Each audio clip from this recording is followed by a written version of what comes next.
Lu Xiang experienced an unimaginable twist of fate, whether it be a journey through time or a rebirth. Without any prior indication, when he regained consciousness, he found himself ensconced in the world of Dragon Ball. In the form of an infant, he was enclosed within a conical incubation chamber, its front adorned with specially crafted glass. In his attempts to glimpse the outside world, he could only discern a haze, yielding no clarity. His curiosity about his surroundings was insatiable. He peered around, striving to uncover the peculiarities of this chamber. Yet, the infantile body proved too tender, and his mind struggled to maintain wakefulness. Soon, weariness washed over him like a tide, his eyelids becoming increasingly heavy, and in a state of drowsiness, he succumbed to slumber once more.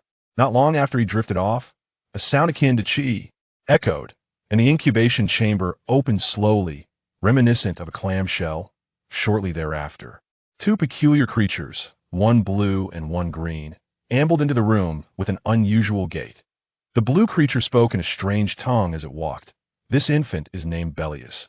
His father was a low-ranking warrior who, regrettably, perished in battle not long ago. The green-faced creature responded, "Indeed, he was a low-ranking warrior. It must be said that the mortality rate among low-ranking warriors has been alarmingly high. Lately, many have met their demise. I truly wonder what King Vegeta is plotting." Upon hearing this, the blue creature's expression changed dramatically, and it hurriedly intervened, lowering its voice to a whisper. "Are you seeking death? How dare you rashly discuss King Vegeta? Have you lost your mind?" The green-faced creature turned pale, nodding in fear. Once the words escaped his lips, regret washed over him, and he nervously glanced around to ensure no one was eavesdropping before he exhaled in relief. "Enough. Let's quickly assess this child's combat power." The green-faced creature steadied itself and addressed its companion. The blue creature nodded, retrieving a uniquely shaped device from its waist and deftly affixing it to its left ear. The device featured a flat visor at its front, and with a gentle press, it emitted a series of crackling sounds, shattering the brief silence. Combat power, 30. He is indeed the offspring of a low-ranking warrior. It seems he must be sent to a planet with inferior combat capabilities, the blue creature remarked, its tone laced with disdain as it examined the device's readings. "Very well, let us hasten to find a planet and launch him forth." The green-faced creature agreed, displaying a hint of impatience regarding the matter. An hour later, a round spacecraft carrying the Saiyan infant Belias gently departed Planet Vegeta, embarking on an unknown journey into the vast cosmos.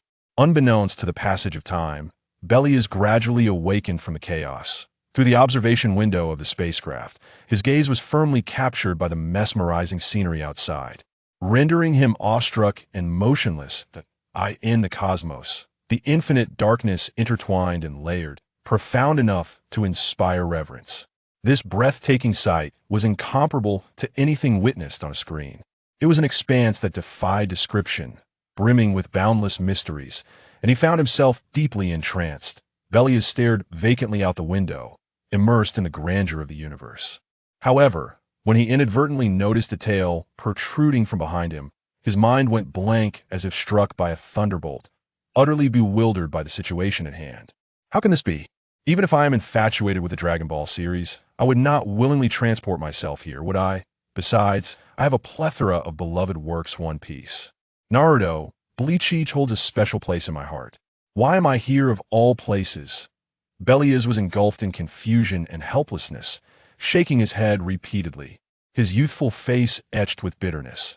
Yet, reality left no room for avoidance. He must confront this harsh world. At this juncture, evasion was futile. Only through diligent cultivation of strength could he hope to survive in a realm where power reigned supreme.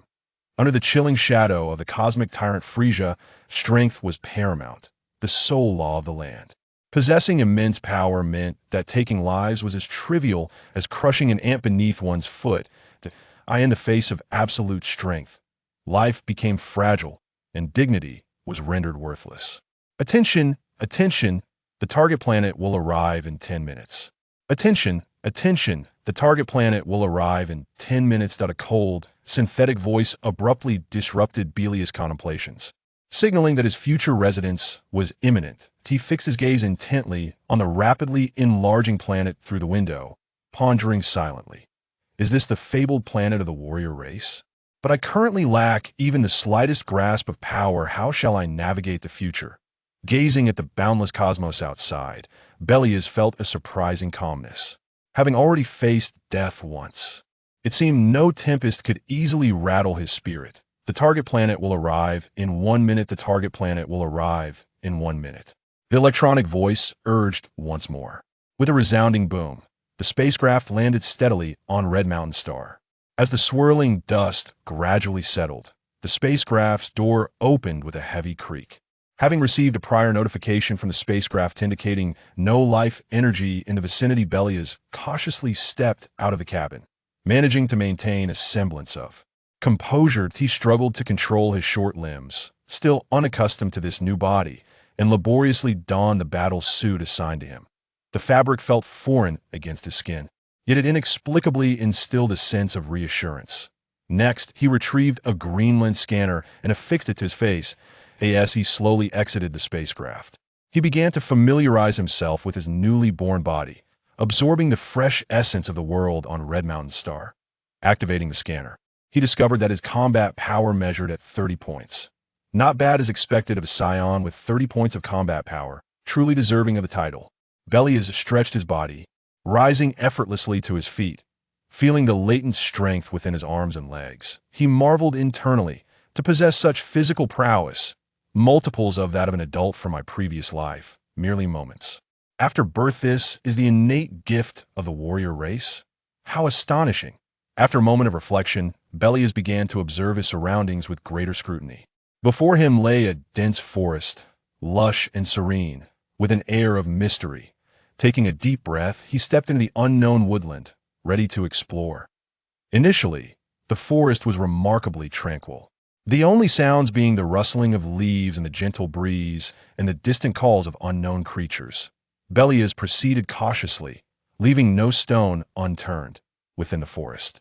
He encountered numerous peculiar plants, some with enormous leaves, while others emitted an ethereal glow. As he ventured deeper, he arrived at a crystalline stream. The water flowed gently, revealing the stones and pebbles beneath.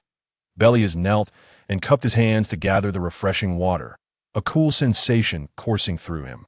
Just as he prepared to rise and continue his exploration, a deep roar echoed from nearby.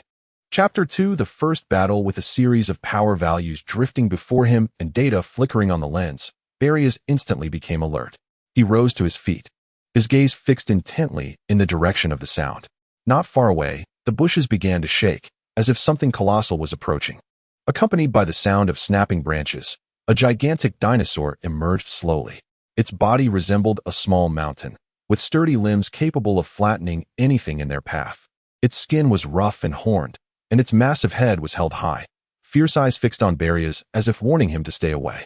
Belias was taken aback, astonished that a creature on this planet could possess such formidable power, so close to his own. Yet, he quickly suppressed his trepidation, allowing a fierce determination to surge within him. He understood well that in this world, evasion would resolve nothing. Strike first and avoid suffering the consequences. Today, he would demonstrate his prowess. Clenching his teeth, Belias wasted no time. Observing the approaching dinosaur, he let out a low growl and, like a nimble leopard, surged forward. With a powerful push from his left foot against the ground, he leaped several meters into the air, tracing an arc. His right fist whistling through the air with thunderous might aimed squarely at the dinosaur's face.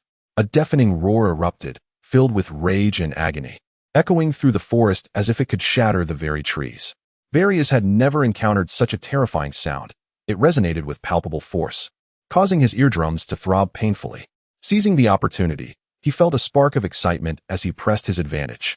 With the dinosaur momentarily dazed from pain, he swiftly unleashed his left leg, executing a fierce kick aimed at its vulnerable left eye. He knew well that the eye was a relatively weak point for the dinosaur, and a successful strike there could turn the tide of battle. However, reality dealt him a heavy blow. He had gravely underestimated the dinosaur's resilience. His punches and kicks only elicited a minor discomfort, failing to inflict any substantial harm. The dinosaur, thoroughly enraged by this audacious little monkey, let out an infuriated roar, its voice reverberating through the forest, shaking the leaves around them. As Belias watched his attack on the left eye easily evade, the dinosaur opened its massive jaws, revealing sharp fangs, and lunged menacingly towards him. The foul stench emanating from its mouth struck Belias like a wave, causing him to feel nauseous. Oh no! How can this be? This beast is so fast. Panic surged within him as he realized that such a colossal creature could move with astonishing agility, a stark contrast to its size. Desperate to defend himself, he found himself suspended in midair, devoid of leverage, akin to a kite severed from its string, left at the mercy of fate. With no other option, he braced himself for the impending blow. The impact was tremendous, akin to a cannonball striking him. Belias was sent flying backward, his body spiraling uncontrollably, as if it were a stone hurled from a slingshot, nearly shattering his insides. His mind went blank, plunging him into a brief state of unconsciousness, his awareness fading into obscurity. Yet, the dinosaur was relentless. It charged at him once more, its heavy footsteps causing the ground to tremble and the surrounding trees to sway. Fortunately, Belias's body instinctively reacted. In a split second, he summoned all his strength and executed a desperate leap, narrowly escaping the dinosaur's vicious strike as he soared over its head. Upon landing, he stumbled and nearly fell, grateful that he had narrowly saved his life. This dinosaur is far too irritable. It's a mad beast. Belias gasped, cursing his luck. He knew that some predators, once they commenced their assault, would become frenzied, fighting to the death. With the battle already ignited, fleeing would only hasten his demise. Now with no retreat, he had no choice but to steel himself and continue fighting. Unbeknownst to him, should he perish here, the Planet Vegeta would swiftly dispatch seasoned Saiyans to engage in battle, and news of his death would be relayed back through interstellar vessels. This meant that each of his fights was not solely for himself, but also tied to the will of the distant planet behind him. The eye, being a relatively vulnerable part of the dinosaur and exposed, ignited a flicker of hope within Belias. Perhaps through his speed, targeting that area could yield a slim chance of victory. Once more, I refuse to believe I cannot conquer you, he bellowed, rallying his courage. Drawing upon every ounce of strength he had, akin to sprinting 100 meters in his previous life, he propelled himself once more, aiming directly at the dinosaur's left eye. His gaze radiated determination and resolve, as if declaring to the dinosaur, "I shall not yield easily." Just as he raised his right hand, preparing to deliver a decisive blow, dread suddenly gripped him. Belias's pupils dilated in shock, akin to a startled rabbit. He instinctively sensed the imminent danger, a primal fear flooding through him. As anticipated, the dinosaur's robust tail lashed out like a steel serpent, whipping through the air with alarming speed. The blow struck him squarely, sending Belias careening through the air like a marionette with severed strings, his mind momentarily blank, half his body feeling as though it had been struck by a hammer, rendering him numb and helpless as he rolled through the air. Yet, this attack also instilled a sense of caution in the dinosaur. It paced uneasily, its massive claws etching deep grooves into the ground, its fierce eyes fixed on Belias, wary of another reckless assault. Though Belias was a Saiyan, he was still in his infancy, his body tender and vulnerable. The dinosaur's assault left him in excruciating pain, as if countless steel needles had pierced him, every inch of his skin groaning in agony. It took a while for him to regain his senses. Gazing at the inflamed skin, he had no doubt that the tissues beneath had suffered severe damage. His bones might even be fractured. This is not the end. I will not fall so easily. Belias gritted his teeth, enduring the searing pain as he struggled to rise from the ground. His legs trembled slightly, his body swayed precariously, yet his eyes shone with an indomitable spirit, as if proclaiming to the world, "I shall not be defeated easily." After a brief pause, the dinosaur once again locked its gaze on the tenacious little creature. It opened its gaping maw and unleashed a deafening roar, then lunged towards Belias with claws bared, a powerful gust of wind swirling around, toppling the nearby flora. At this moment, Belias had gradually adapted to the perilous rhythm of battle. Despite the excruciating pain coursing through him, each movement akin to 1,000 needles piercing his flesh, he relied on his innate Saiyan combat instincts and agility. Just as the dinosaur's attack drew near, he skillfully dodged to the side. He darted about like a nimble little mouse, skillfully evading each of the dinosaur's ferocious assaults. "Come on, you big beast. If you have the ability, catch me." Belias taunted loudly, attempting to disrupt the creature's rhythm of attack. His voice, though youthful, resonated with fervor throughout the forest. After several failed attempts, the dinosaur seemed to grow weary. Its strikes became less frequent, its movements slower, and it panted heavily, each breath echoing like a gust of wind. It appears you are not as formidable as you seem. Have you exhausted all your strength? Observing this, Belias felt a surge of elation, keenly realizing he might have discovered a strategy to counter the dinosaur. He began to maneuver more boldly around the creature, leveraging his speed to toy with it incessantly. Subsequently, Belias refrained from reckless assaults, fully aware that his strength was merely a tickle to the dinosaur, incapable of inflicting any real harm. Thus, he altered his approach, gliding around the dinosaur like an agile dancer, leaving it bewildered in circles. The dinosaur, disoriented by his antics, roared in frustration, yet could not lay a single claw on him. Huh, can't catch me. Can you clumsy oaf? Belias jeered as he evaded the dinosaur's lunges, attempting to provoke it further and expose its vulnerabilities. His laughter reverberated through the forest, laden with defiance. After numerous futile charges, the dinosaur grew tired of the game. It seemed to acknowledge that the little creature posed no significant threat, and continuing the chase was merely a waste of energy. With labored breaths, it begrudgingly turned away. Trudging slowly back into the woods, its silhouette tinged with a sense of melancholy, as if announcing its defeat to the world. Consider yourself fortunate. Next time, I won't let you escape so easily. Belias sighed in relief as he watched the dinosaur depart. The tension in his body dissipated instantly, leaving him feeling as limp as a puddle of mud, collapsing onto the ground. This battle had drained him of vitality, leaving him feeling utterly spent, unable to lift a single finger. The moment he brushed against the swollen skin where the dinosaur's tail had struck him, he winced, gasping in pain, muttering, "What a nightmare. Ouch! Why does it hurt so much? I can guarantee I am the first Saiyan to be beaten so soundly by a dinosaur." However, he mused that Doria, Frieza's ally, might be a worthy adversary, given its spiky exterior. He had certainly suffered a significant loss this time, based on his previous experiences. He knew it would take at least a week for such wounds to heal. But now, as a Saiyan, his recuperative abilities were undoubtedly superior. Still, he estimated it would take at least 3 days. The more he pondered, the more disheartened he became, filled with a sense of helplessness. As he walked back to his spaceship, he soon retrieved the medical bandages prepared for him by his home planet.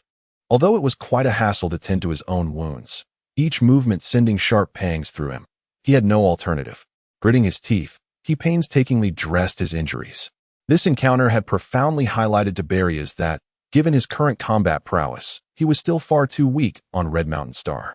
A native creature had been able to subdue him effortlessly, evoking both anger and resignation within him.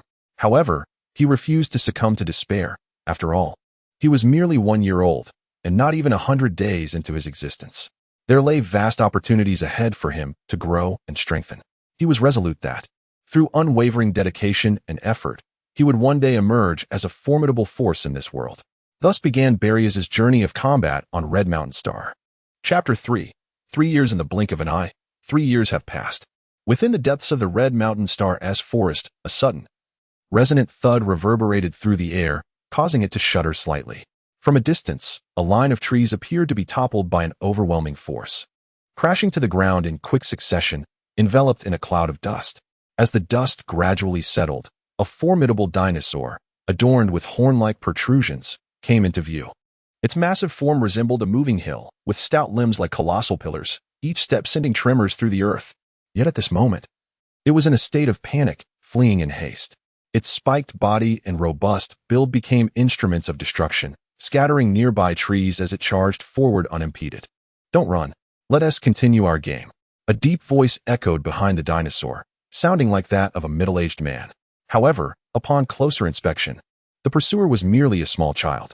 The moment the dinosaur heard this voice, its spines bristled in fear, and it sprinted away with even greater fervor. This child, of course, was Belias. Now 3 years old, he had not been in contact with anyone from Vegeta Star for these past 3 years, enjoying a tranquil existence. His task of eliminating local forces and slaying the natives had been temporarily set aside, and he had not provoked the indigenous beings of this planet. In summary, over these 3 years, Belias had devoted himself to training, familiarizing himself with his physical prowess. His voice had matured, and he had grown in stature. Seemingly weary of the game of chasing dinosaurs, Belias abruptly halted midair, gazing down at the vast, boundless forest below. Here, undulating mountains and deep valleys were scarcely visible. All that met the eye was an endless expanse of deep green, a magnificent ocean of verdant foliage, as if the entire planet were enveloped in this forest. Belias had once exerted himself to the utmost, flying to the limits of his abilities in search of a view, yet he still could not discern the forest's end. The boundless vastness left him profoundly awed and filled him with an insatiable yearning for exploration. For 3 years, Belias had not ventured beyond this forest. With a combat prowess surpassing that of the surrounding creatures, his life had been fulfilling and carefree. Most beings within a few kilometers had either been frightened away or hunted to near extinction. Upon returning to his spacecraft, Belias skillfully utilized a power level detector to gauge his strength. 1115. Observing the displayed number, Belias blinked in surprise, then smiled contentedly. A grin infused with an infinite longing for future strength and confidence. At merely 3 years of age, his combat power had seen astonishing growth. Belias himself was unaware of the reason, speculating it might be due to his Saiyan lineage or the result of emulating Earth's training methods. Having familiarized himself with the stories of the Dragon Ball universe, Belias was well acquainted with Goku's journey of growth. He realized that Goku had not faced many life-or-death battles in his early days. His initial goal was simple yet steadfast, to become stronger. Goku had learned from a fishing elder, drawing strength from nature, acquiring practical skills that laid the groundwork for his future power. Inspired by this phenomenon, Belias concluded that the training methods employed by Goku and other Earthlings were indeed effective. Thus, determined not to become a disconnected warrior, he mirrored the Earthlings' foundational training, adhering strictly to all aspects of physical conditioning. Weightlifting, running, high jumping, and long jumping became deliberate practices woven into his daily activities in the forest. Akin to Goku's life in the wild, swimming, cliff jumping, and climbing trees. He also emphasized strengthening his core, stretching his ligaments, and even striving to sense the presence of energy around him. Although he had yet to uncover the intricacies of energy manipulation, he had clumsily grasped the art of flight, albeit not with the refined control exhibited by Earthlings. Training his arm and leg strength became indispensable daily tasks. To satiate his hunger, Belias hunted various creatures within the forest. Now, apart from the dinosaur, no other animals dared to approach within several kilometers. At present, while Belias' combat power was commendable on this planet, it paled in comparison to true powerhouses. Gazing at the forest beyond his spacecraft, he felt a stark clarity, recalling that Frieza's first form possessed a power level of 530,000, a disparity that instilled immense pressure within him, not to mention the subsequent formidable foes, androids, magents, and the potential emergence of the evil dragons from the Dragon Ball lore. Each loomed like a terrifying energy bomb above him. Currently, Belias' daily schedule was meticulously packed. Aside from hunting for food, his time was consumed by various training regimens. If not preoccupied with food concerns, he would rise promptly at 5 each morning to perform push-ups and walk on his hands, foundational exercises that even Vegeta and Goku continued after achieving Super Saiyan status. After a brief period of exercise, he would swiftly resolve his meals in 5 minutes, allowing another 15 for digestion. He then engaged in warm-up exercises, mobilizing every part of his body until 7 o'clock, when he would officially commence a day of high-intensity training. Utilizing the natural resources of the forest, such as rocks and massive logs, he would bind himself and perform 10,000 leg kicks and punches both underwater and at the surface. Training underwater increased overall resistance during exercise, honing his strength and endurance. Training on the surface improved his body coordination through the varying resistance created by contact with the water. Initially, completing these training tasks would consume an entire day, often extending into the afternoon. However, through persistent effort, he had reduced the time to just over 4 hours. By 11:30, the morning training concluded. He would then jog along the shore, continuing to attempt sensing the energy, despite repeated failures, yet he never lost hope. At noon, he would devote over an hour to lunch, followed by a brief nap. Upon waking, he would perform a short warm-up lasting only 3 minutes. Next came speed training. Utilizing a straightforward yet challenging method, throwing a stone forcefully ahead, and then sprinting to catch it before it landed. While this sounded simple, executing it proved exceedingly difficult. Initially, his full-force throw would send the stone out of sight, leaving him no chance to pursue. He later adjusted his strategy, throwing with only 60% of his strength and angling the throw slightly upward, enabling him to better gauge his improvement in reaction time. Unfortunately, he lacked suitable tools to accurately measure his overall speed. Despite feeling good about his progress, he sensed something was amiss without formal testing. After dinner, He would rest for 5 to 10 minutes before commencing his training in energy blasts. Belias had always admired Tien Shinon's Kikaho, recognizing its potential despite its lifespan-reducing risks. With the Dragon Balls, it could become an immensely powerful skill. In later stages, although many characters had attacks surpassing the Kikaho in power, it ultimately depended on the combat strength of the individual wielding the attack.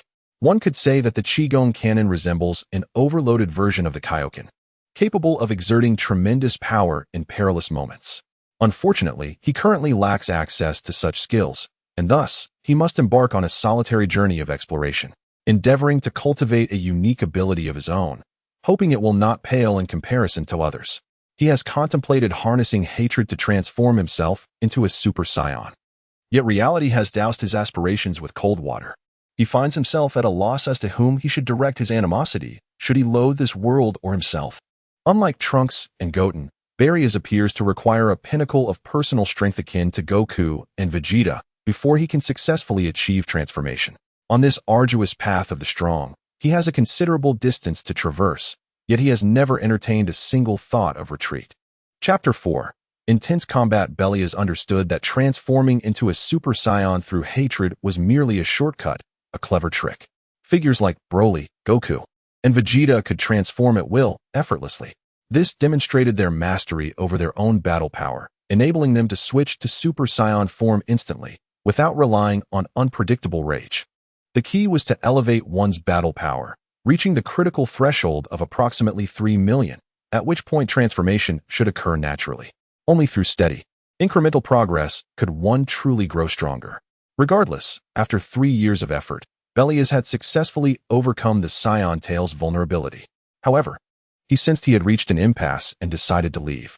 After careful deliberation, he concluded that he should complete his mission and return to Planet Vegeta. He needed to ascertain the precise timing of Frieza's destruction of the planet to plan his next course of action.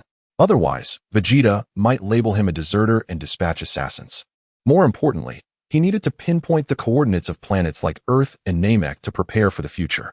Furthermore, whenever Belias entertained the idea of desertion, a sense of resistance arose within him, causing him discomfort, as if his Saiyan pride was being violated. This could be due to implanted genetic technology, as many children were sent away at birth. Without such measures, how would they return to Planet Vegeta? In short, as a member of Planet Vegeta, a warrior race could not easily retreat. Then, Belias furrowed his brow, sensing something amiss. He was actually feeling pride in being a Saiyan. Belias grimaced slightly. He raised his hand and activated his battle power scanner, resolving to complete his initial Saiyan mission, to eliminate the indigenous population of Planet Red Mountain and deliver it to Planet Vegeta, or rather, to Frieza. Everything was in service to Frieza. Beep, beep, beep. The scanner detected numerous energy signatures within range.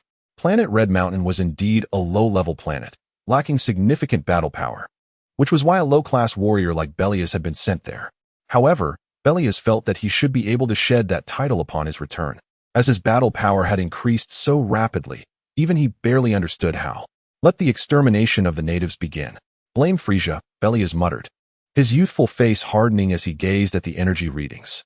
Without another word, he unleashed his aura, enveloping himself in energy, and soared into the sky like a rocket, scattering startled birds.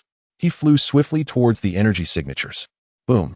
A pale gray energy blast the size of a millstone descended upon a communal village. A blinding flash and deafening explosion ensued.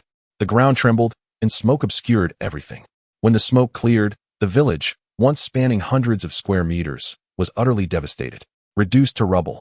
Blue, catfish-like humanoid figures lay scattered across the ground, their bodies emitting the heat of being cooked alive. Belias hovered in the air. This was the 11th village he had destroyed. Despite this being his first time killing, or rather, killing people, Belias felt no discomfort, even experiencing a subtle sense of satisfaction. This caused him to frown, feeling unlike himself, more like a murderous psychopath. He knew this was wrong. He should feel unease, fear, dread. But he felt none of these emotions. Was this the true nature of a Saiyan? Belias, clad in his crimson and white battle suit, furrowed his brow as he stared at his hands. He was unsure of his current emotional state. Each time he slaughtered the natives, an uncontrollable desire for carnage and a sense of exhilaration surged within him. Was this cold indifference and pleasure in killing a part of the Saiyan gene? Belias inhaled deeply. Damn Frieza. Regardless, the mission had to be completed to return to Planet Vegeta and prepare for the future. Let's continue, Belias murmured, before flying toward the next energy source. You monster, do you not fear hell for your evil deeds?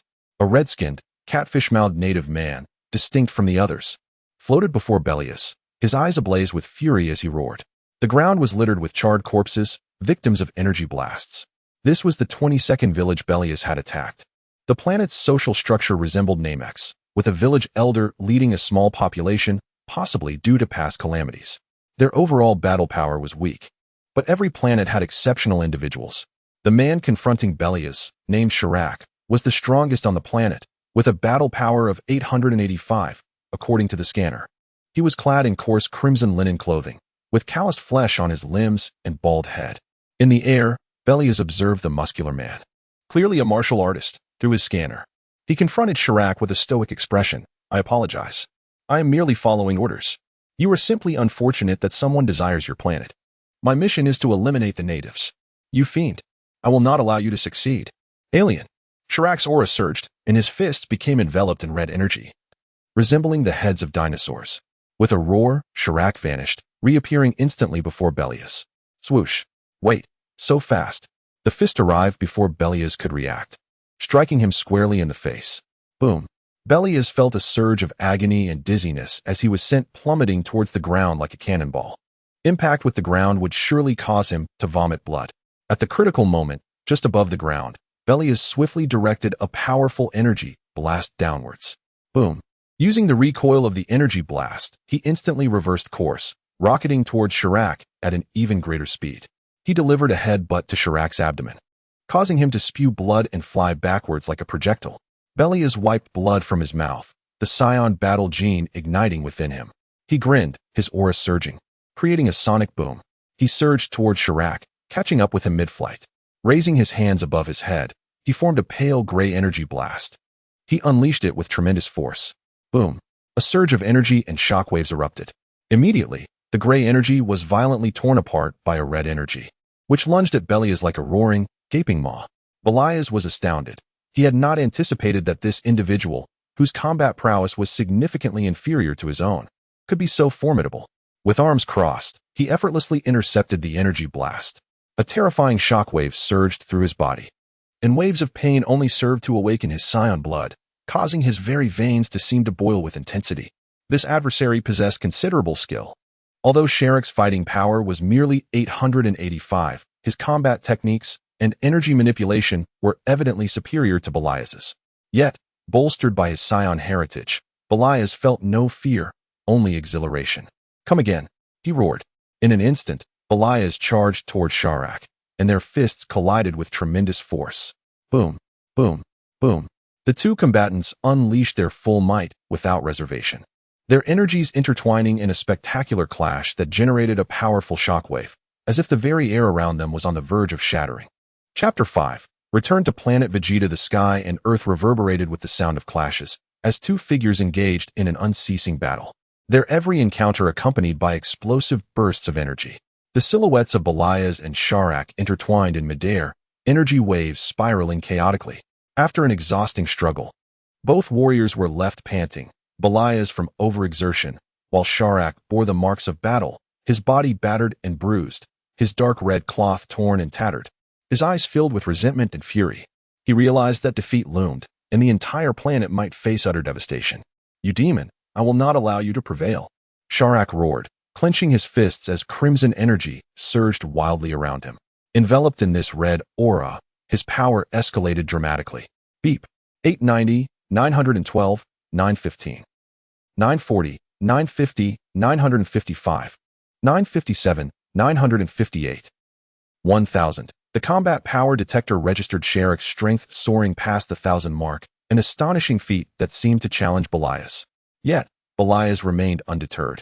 With hands clasped together, he concentrated all his energy into a formidable sphere, a gray luminescence rapidly coalescing. Shirak, too, reinforced his fists, his resolve hardening. The air around them trembled, the atmosphere thickening as the ground quaked beneath their feet. Finally, both warriors reached a critical point, unleashing a simultaneous battle cry. Energy wave. Crimson Dragon Ball. With a resounding roar, A brilliant gray energy and a deep red force erupted from their hands, illuminating the battlefield with blinding radiance. The collision of these two titanic energies sent shockwaves that engulfed the entire arena, plunging the world into chaos. Their forms were consumed by the overwhelming power. As the light faded, Belias stood with one arm hanging low, gasping for breath. Meanwhile, Sharak lay sprawled in a crater, his body in tatters, skin charred. Breathing shallow and labored. "Heh, you truly are formidable." Belias coughed, blood trickling from his lips, a slow smile creeping across his face. In the vast expanse of the cosmos, countless stars twinkled against the pitch-black sky, resembling a grand tapestry unfurling slowly. Whoosh! In the darkness, a bright streak zipped past, vanishing almost instantly. It was a milky white spherical spacecraft, returning to Planet Vegeta after completing its mission. 8 months had elapsed since Belias had departed from Red Mountain Star. And now Vegeta was within reach, ready for descent. At this moment, the spaceship automatically exited sleep mode, gently rousing Belias from his slumber. Initially, he had contemplated defecting from Planet Vegeta entirely, dreaming of escaping to another world. However, it was only at the moment of his return that he realized. The spacecraft contained but one return coordinate. There was no escape route left for him. It was almost laughable. Despite his maturity, he had been naive. For now, he resolved to diligently work on enhancing his strength, biding his time for an opportunity. Alert! Alert! 10 minutes until arrival at Planet Vegeta. Prepare for landing. Through the spacecraft's viewport, the immense crimson planet floated in the cosmos, resplendent and captivating. From above, it was indeed a sight to behold. How could Frieza possibly resist such a dazzling spectacle? Belias gazed at the planet with a faint smile. Boom! The spaceship landed smoothly at the designated point as per the coordinates. A plume of smoke billowed from the hatch, and the young Belias emerged. Clad in a tattered combat suit, he surveyed his surroundings, reminiscent of scenes depicted in anime. The landing site resembled a space launch facility. A sprawling platform, the ground akin to rubber, adorned with countless spacecraft. Men, women, adults, and children alike donned matching combat attire. Their expressions ranging from haughty to indifferent as they boarded ships to venture into the cosmos or returned from their missions. Observing a nearby vessel, a Saiyan child, no more than 5 or 6 years old, emerged, bloodied and battered, struggling to stand. The indifference of those around him struck Belias profoundly. He sensed the unique societal ethos of Planet Vegeta: coldness, arrogance, and disdain. Such relentless cruelty was unfathomable, letting a mere child confront such a harsh reality. Belias, filled with pity, shook his head. Then, he turned and followed the crowd out of the launch facility. Why should he intervene? No one else did. Why should he? After all, the child's plight stemmed from his invasion of another's territory. If he perished, it was his just fate. Soon, Belias followed the throng out of the launch base. A red-skinned alien with a crow-like beak approached him with a beaming smile and a bow. Esteemed Lord Belias, welcome back to Planet Vegeta. Please, allow me to escort you. Everything has been prepared for your return. Belias merely nodded in acknowledgement, understanding that the alien had learned his name from the ship's records. In accordance with King Vegeta's decree, warriors like yourself who successfully complete a mission are awarded 10,000 coins, 2 sets of combat attire, and essential supplies. I will deliver these to your residence shortly. Accompanying the alien to a designated room, Belias listened as the extraterrestrial tirelessly elaborated on the state of Planet Vegeta. Then, the alien produced a device resembling a scanner, stating, Lord Belias, we need to record your combat power and various physical data. Belias regarded the alien with a hint of discomfort, recognizing that such recordings encroached upon personal privacy. However, it was clear that his sentiments held no weight. Regulations must be adhered to. Very well, he conceded, feeling somewhat inadequate about his power level. Had he possessed Frieza's strength, he would have relished the opportunity to be assessed daily, even wearing his combat power as a badge of honor. As Belias readied himself, the alien began scanning with the device. Beep, beep, beep. Moments later, the detector emitted a sound. Lord Belias, height, 110 centimeters, weight, 25 kilograms. Body index, 10. Combat power, 1. 1520. The alien nearly dropped his jaw in astonishment at this revelation. At merely 3 years of age, possessing a combat power of 1500, Belias was destined to surpass many elite warriors in the future. Indeed, 1520. After battling on Red Mountain Star, Belias's power had surged once more. Yet, he could only feel a fleeting joy. Everyone knew this level of power was merely sufficient for Earth in the vast universe. It was hardly noteworthy. The alien, still reeling from the shock, gazed at Belias with profound respect. Lord Belias, you are truly remarkable. Your combat power now surpasses that of many adult Saiyans. Ignoring the flattery, Belias inquired, with my current combat power, can I be classified as an elite warrior? The extraterrestrial being had just elucidated that higher-ranking warriors possessed the autonomy to undertake missions at their discretion, enjoying a relative freedom in their schedules. In stark contrast, lower-ranking warriors are assigned tasks passively. Attaining a higher rank would allow one to select missions, thereby facilitating a more convenient future. However, it was evident that he had made an erroneous assumption. The alien hesitated before stating, well, that may not be feasible. A warrior's rank is predetermined at birth, immutable by any means. Upon finishing, it cast a cautious glance in his direction. Belias was discontented. This was a quintessential example of class oppression, rendering ordinary individuals incapable of rising above their station.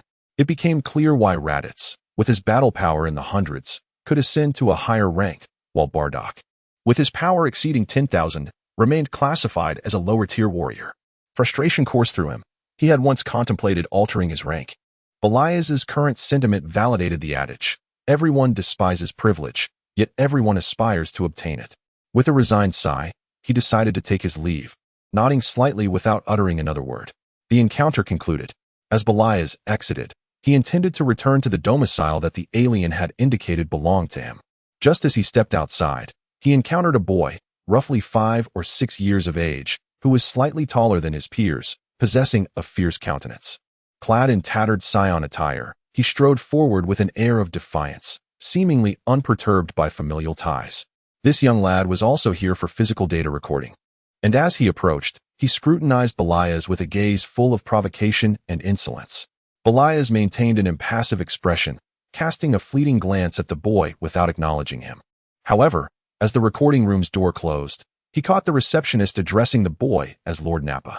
This revelation caused a flicker of intrigue to pass through Belias's gaze. Chapter 6. Daily Life on Planet Vegeta. Belias returned to his humble abode at the reception. Upon entering, he cast a cursory glance around.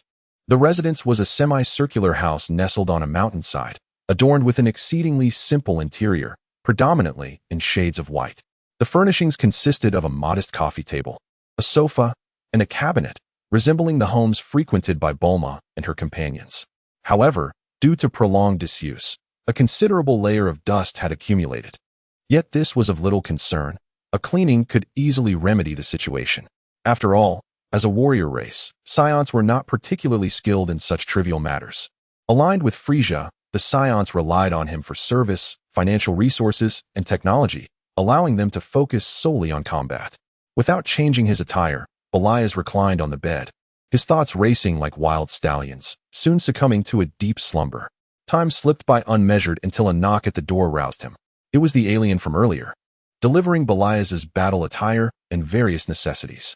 After placing the items inside, the alien departed. At that moment, Belias felt a pang of hunger. Fortunately, the alien had also provided a bounty of ingredients. He swiftly prepared a meal and eagerly indulged. In the ensuing days, Belias remained cocooned within his home, venturing outside not once. The silence was profound, broken only by the sound of his steady breathing. Sitting cross-legged on the floor with his eyes gently closed, he endeavored to cultivate a tranquil state of mind akin to that of Sun Wukong. He sought to attune himself to the energies surrounding him, aspiring to master the control of his internal ki. Initially, the impetuous nature of his Saiyan heritage disrupted his concentration, rendering tranquility elusive. Yet, with the passage of time, he began to grasp the intricacies of his turbulent energy. He could distinctly sense the ki flowing through his body, akin to a surging river, coursing through every corner. As time passed, Belias diligently sought to soothe this energy, coaxing it into a state of calm. Before long, this energy encountered a semblance of serenity. This tranquility was not one of void, but rather a profound peace imbued with boundless strength. Beneath this serene facade, Belias's mastery over his ki sharpened. He could now initially direct the flow of his energy, gathering or dispersing it at will, with each modulation granting him an unprecedented sense of control. Thus, after several days of rigorous practice, While he had yet to achieve a state of perfect serenity akin to the sky, he recognized that he had taken a significant step forward. Very well, let us strive to grow stronger. He silently encouraged himself, aware that he was inching closer to his goal. Gradually opening his eyes, he concluded his training for the day. After dining, Belias resolved to venture outdoors. Having just returned to Planet Vegeta, he was still unfamiliar with his surroundings and saw this as an opportune moment for exploration. Stepping outside, Belias gazed skyward. The heavens were awash in deep crimson, as if set ablaze by roaring flames. The distant peaks, illuminated by the remnants of the setting sun, appeared particularly magnificent. Taking a deep breath, he savored the air, which felt remarkably similar to that of other places. The gravity here was slightly heavier than that of Planet Red Mountain. Yet, given Belias's current combat prowess, this posed little challenge. After a few days of acclimatization, he surmised that not only would it cease to be a hindrance, but it might even enhance his training, leading to an eventual boost in his strength. Wandering aimlessly down the street, Belias noted the simplicity and ruggedness of the surroundings, infused with the distinctive essence of the Saiyan warrior race. The thoroughfare was wide and sparsely populated, paved with deep red stone bricks that, though coarse, possessed remarkable durability, clearly able to withstand considerable energy impacts. Flanking the street were semicircular structures, primarily operated by aliens, offering a variety of food and goods. Occasionally, Saiyans with rugged hairstyles ambled by, clutching foodstuffs many times their size. After a short while, he arrived at a plaza, where stood the imposing statue of King Vegeta, its gaze resolute, exuding an air of majesty. Continuing his stroll, Belias found himself at the edge of a cliff. The entire residential area was perched upon a flattened mountain. Opposite the precipice lay the uniquely structured, pristine white palace of King Vegeta, featuring massive circular frameworks and cylindrical, spherical buildings, exuding a futuristic, sci-fi aesthetic. Standing at the cliff's edge, Belias gazed contemplatively at the palace. The thought that in a few years, this palace and the planet would transform into a dazzling display of fireworks weighed heavily on his heart. Clenching his fists, a wave of immense pressure surged within him. With his current strength, he feared he would not even be able to confront Frieza without peril. He was uncertain how much time remained before this cataclysm would unfold. Expressionless, Belias pondered deeply. The pivotal moment marking Frieza's annihilation of planets coincided with the days surrounding the birth of the protagonist, Son Goku. Therefore, by determining when Bardock's son was born, he could roughly estimate the timeline. Moreover, it seemed that day was also the birthdate of Broly. As he stood at the cliff's edge, his gaze fixated on the palace, he contemplated his next course of action. Just then, a cacophony of fierce combat drew his attention. Following the sound, he spotted two Saiyans engaged in battle at the base of the cliff. Among them was the familiar figure of Nappa, sporting his signature pineapple hairstyle. Belias's recollection of Nappa was rooted in the image of a towering, robust warrior with a small mustache. Witnessing a smaller version of Nappa now struck him as rather amusing. He observed as Nappa toyed with his opponent, deftly evading attacks by mere inches while hurling taunts in return. It was evident to Belias that the opponent could not withstand the onslaught for much longer. Activating his scouter, he noted the lack of intent to escape from either combatant. So he leisurely settled at the cliff's edge, propping up one leg to enjoy the spectacle. After all, as a warrior race, Saiyans were generally fond of such displays of combat. Beep, beep. The scouter displayed their combat power, 1005. 740. Such a disparity in strength. Belias remarked nonchalantly. Clearly, this was a lopsided display of bullying. Sure enough, moments later, Nappa unleashed a mouthful of energy attack. Huh. A ki blast, brimming with intense heat, shot forth like a comet. Boom. The energy blast collided violently with the other Saiyan. As the smoke cleared, the opponent collapsed to the ground, utterly defeated. Nappa then lifted his gaze, locking eyes with Belias, a provocative grin spreading across his face. At times, combat requires no justification, as evidenced by Nappa's demeanor, which was undeniably infuriating. Coincidentally, Belias had been contemplating inquiring about the affairs of Planet Vegeta, and now he found the perfect opportunity before him. Amused, Belias leaped off the cliff, landing steadily before Nappa. I've heard your combat power is 1,500, surpassing mine.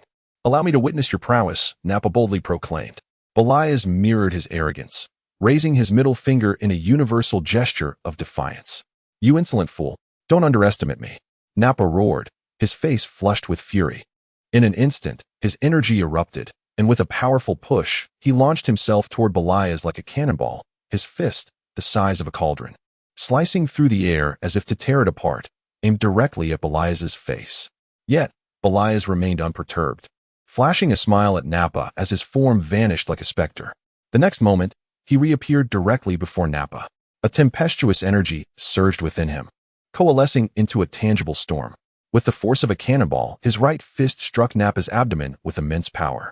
In an instant, Nappa's eyes widened in agony as he expelled a mouthful of blood, his body freezing in shock. The impact reverberated as Belias retaliated with another punch, sending Nappa crashing into the mountainside. Nonchalantly, Belias shook his fist and feigned brushing away non-existent dust. After inquiring about the current time from Nappa, he returned home. Well before the birth of Vegeta, it appeared that time was still ample. Thus, he needed to devise a method to enhance his combat prowess. With no new tasks at hand, he decided to construct some gravity training equipment. In the original Dragon Ball series, gravity training had always proven to be an effective regimen. Given the multitude of advanced alien races on Vegeta, crafting a gravity device should pose little difficulty. In the ensuing days, Belias located the logistics equipment office and spent 5,000 gold coins to order a set of gravity bracelets, capable of exerting up to 30 times Earth's gravity.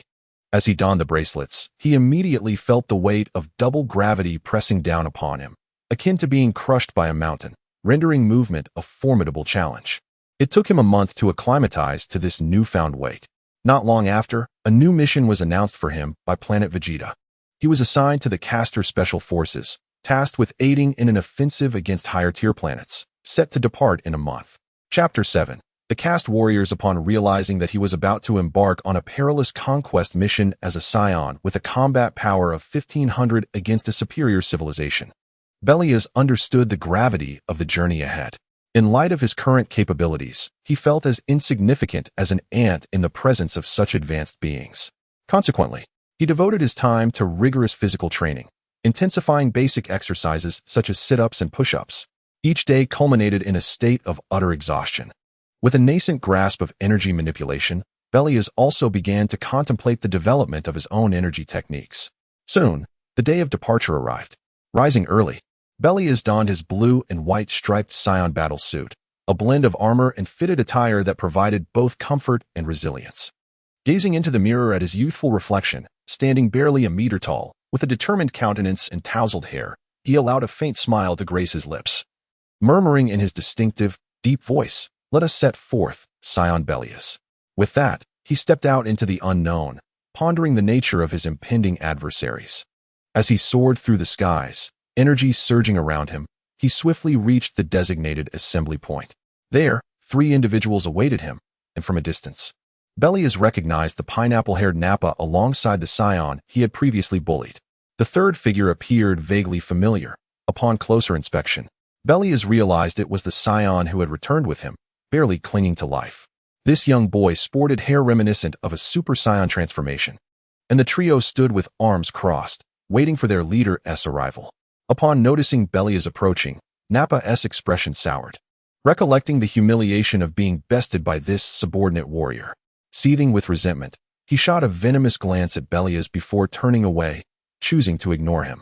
Conversely, the boy who had been bullied by Nappa managed a strained smile upon seeing Belias, revealing that he seldom smiled. "You're also part of the Special Forces." "I'm Para, a lower-ranked warrior," he introduced. Belias gave a cursory glance at Para, who shared a similar youthful appearance, with disheveled hair and a prominent scar on his forehead, but chose not to respond verbally. At that moment, another Saiyan standing nearby scoffed, "Humph. A mere lower-ranked warrior dares to boast. Raditz, don't go too far. After all, my father and yours are comrades." Para retorted, his anger flaring. Belias raised an eyebrow in surprise. Well, aside from Para, 2 notable Saiyans from the original story have appeared before me. They are among the few survivors.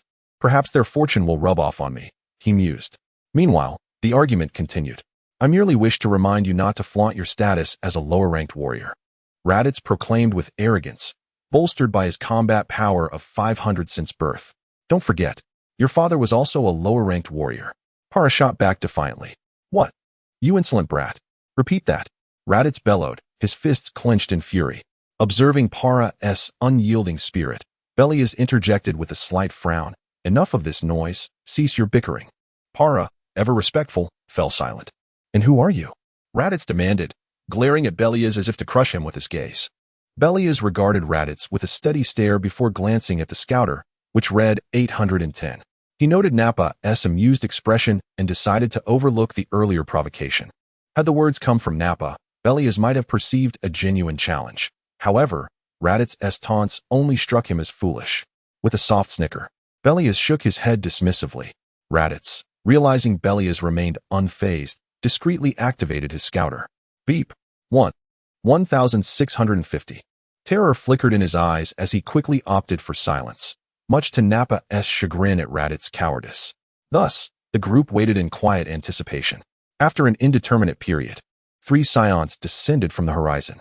The leading female Saiyan, tall and agile, possessed long hair that danced like flames in the wind, adding an air of wildness and allure. Her features were striking yet resolute, with sharp, observant eyes that seemed to appraise everything around her, revealing her prowess as a formidable warrior. To her left stood a burly male Saiyan, exuding an imposing presence akin to a small mountain. His short, stiff hair jutted upward like steel needles, and his broad face, adorned with thick brows and deep-set eyes, conveyed a sense of stoicism and chill. Clad in spacious armor that clung to his muscular frame, scarred from numerous battles, he epitomized the essence of close combat. On her right was a more slender male Saiyan, graceful and poised, with neatly tied back black hair and a composed demeanor. His every movement radiated confidence and tranquility. As they landed, the elegant Saiyan couldn't help but chuckle. Is this the roster of warriors assigned to us? Surely they are not expecting us to babysit? The other male Saiyan remained silent, exuding annoyance. How troublesome. I detest children. The only female in the group stepped forward, her piercing gaze sweeping over Belias and his companions before lingering on Nappa with evident disdain. With a frosty demeanor, she declared, listen closely. Do not expect us to coddle you like a mother hen. As proud warriors of the Saiyan race, we have no need for the weak. Your sole responsibility is to prove your worth in the shortest time possible. Failure will lead to your demise. Her voice was cold and resolute, reminiscent of a biting winter wind, instilling a palpable fear. There was no hint of compassion in her words, only a fierce desire for strength and a ruthless attitude toward the weak. Let me assess your combat power. The male Saiyan directed his scouter toward Belias and the others. Beep, beep, beep. The device emitted sounds as it scanned over Para, Raditz, Nappa, and Belias in succession. 740, 810. Ah, truly weak. 1005. Nappa ranks high among his peers. Belias noted the male's recognition of Nappa. 1650. This little brat possesses a combat power of 1650, higher than Nappa. The man regarded Belias with a flicker of surprise.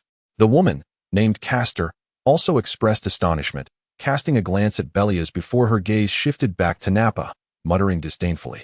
Waste. Nappa's face flushed crimson, whether from anger or embarrassment, it was unclear. Kid, I am Asia, what is your name? The man inquired. Belias, he replied, his expression impassive. Asia nodded slightly and turned to Castor, casually inquiring, Castor, shall we set off? I long for a restful slumber. Castor let out a cold snort, her gaze remaining icy as she surveyed the group. Let us depart. Gather your spirits and pray for survival in this mission, she declared before pivoting on her heel and striding towards the direction of the docked spacecraft. Chapter 8. Departure to Cultivation Star. The vast universe, 7 spherical spacecraft tore through the void, racing through the boundless cosmos, embarking once more on a journey to conquer a new planet. Belias sat alone in the cockpit, pondering the mysterious cultivation star. He could hardly fathom why it warranted the attention of Scions with a battle power of 6,000. These Scions were indeed difficult to engage with. None seemed inclined to share vital information about the planet. Belias closed his eyes, silently grumbling in his mind. Belias. The communicator chirped, connecting him with Para. Yes? What is it? Belias responded in a deep, emotionless voice, despite having just lamented about the lack of communication from others. Do you know what this mission entails? Para inquired softly from the other end. Conquering a planet, what else could it be? Belias retorted, his words momentarily leaving Para speechless before he regained his composure. I have gathered some intel. The cultivation star is a highly advanced planet. Its inhabitants not only possess formidable combat skills, but have also mastered a technology capable of mass-producing warriors, some even surpassing the strength of adult lower-tier fighters. I believe we should join forces. Our chances of survival would significantly increase. Mass-producing warriors. Belias's eyes widened in realization. He rummaged through his memories of Dragon Ball's intel, but it had been far too long since he last reviewed it. Nevertheless, he felt a stirring interest in this mission, as he was determined to take over Frieza's empire. Belias resolved to uncover the truth behind this situation. That does sound like a prudent idea, provided you do not hinder my progress, Belias replied after a moment of contemplation, agreeing to allow Para to assist him. Then it's settled, Para responded eagerly. Their conversation was shortly interrupted by Raditz' call. Belias couldn't help but chuckle at the screen display. Such was the power of strength. In times of crisis, people instinctively sought to unite. What do you want? He asked, maintaining the same tone. Belias, I apologize for my previous behavior, but I believe it's time to set aside our differences. This mission cannot be accomplished by just one or two individuals. We must collaborate. Raditz implored, the urgency of their situation evident. If we fail, that woman, Castor, will not spare us. Belias was taken aback by Raditz's sudden display of intelligence. Recognizing the opportunity, a wry smile crept across his face as he spoke. If you are willing to assist me, a partnership may be possible. What? Raditz's expression darkened. But after considerable thought, he decided to swallow his pride and complete the mission, aiming to return to Planet Vegeta afterward. Fine, I agree, but only on Cultivation Star. Raditz conceded. Suit yourself, Belias scoffed. Thus, the alliance was formed. Belias had initially anticipated a call from Nappa as well, but it never came. However, he dismissed the thought, knowing that survival hinged on their individual capabilities. Soon after, Belias entered a deep slumber for 8 months, while the spacecraft sped through the cosmos like a shooting star. On that day, the ship shook violently, an alert ringing out, signaling their imminent arrival at Cultivation Star. Belias awoke, feeling a tingle in his body from months of inactivity, and quickly readied himself. Prepare yourselves. We are almost there, a voice called out from the communicator. Once we reach the planet, I trust one won't need to remind you not to perish.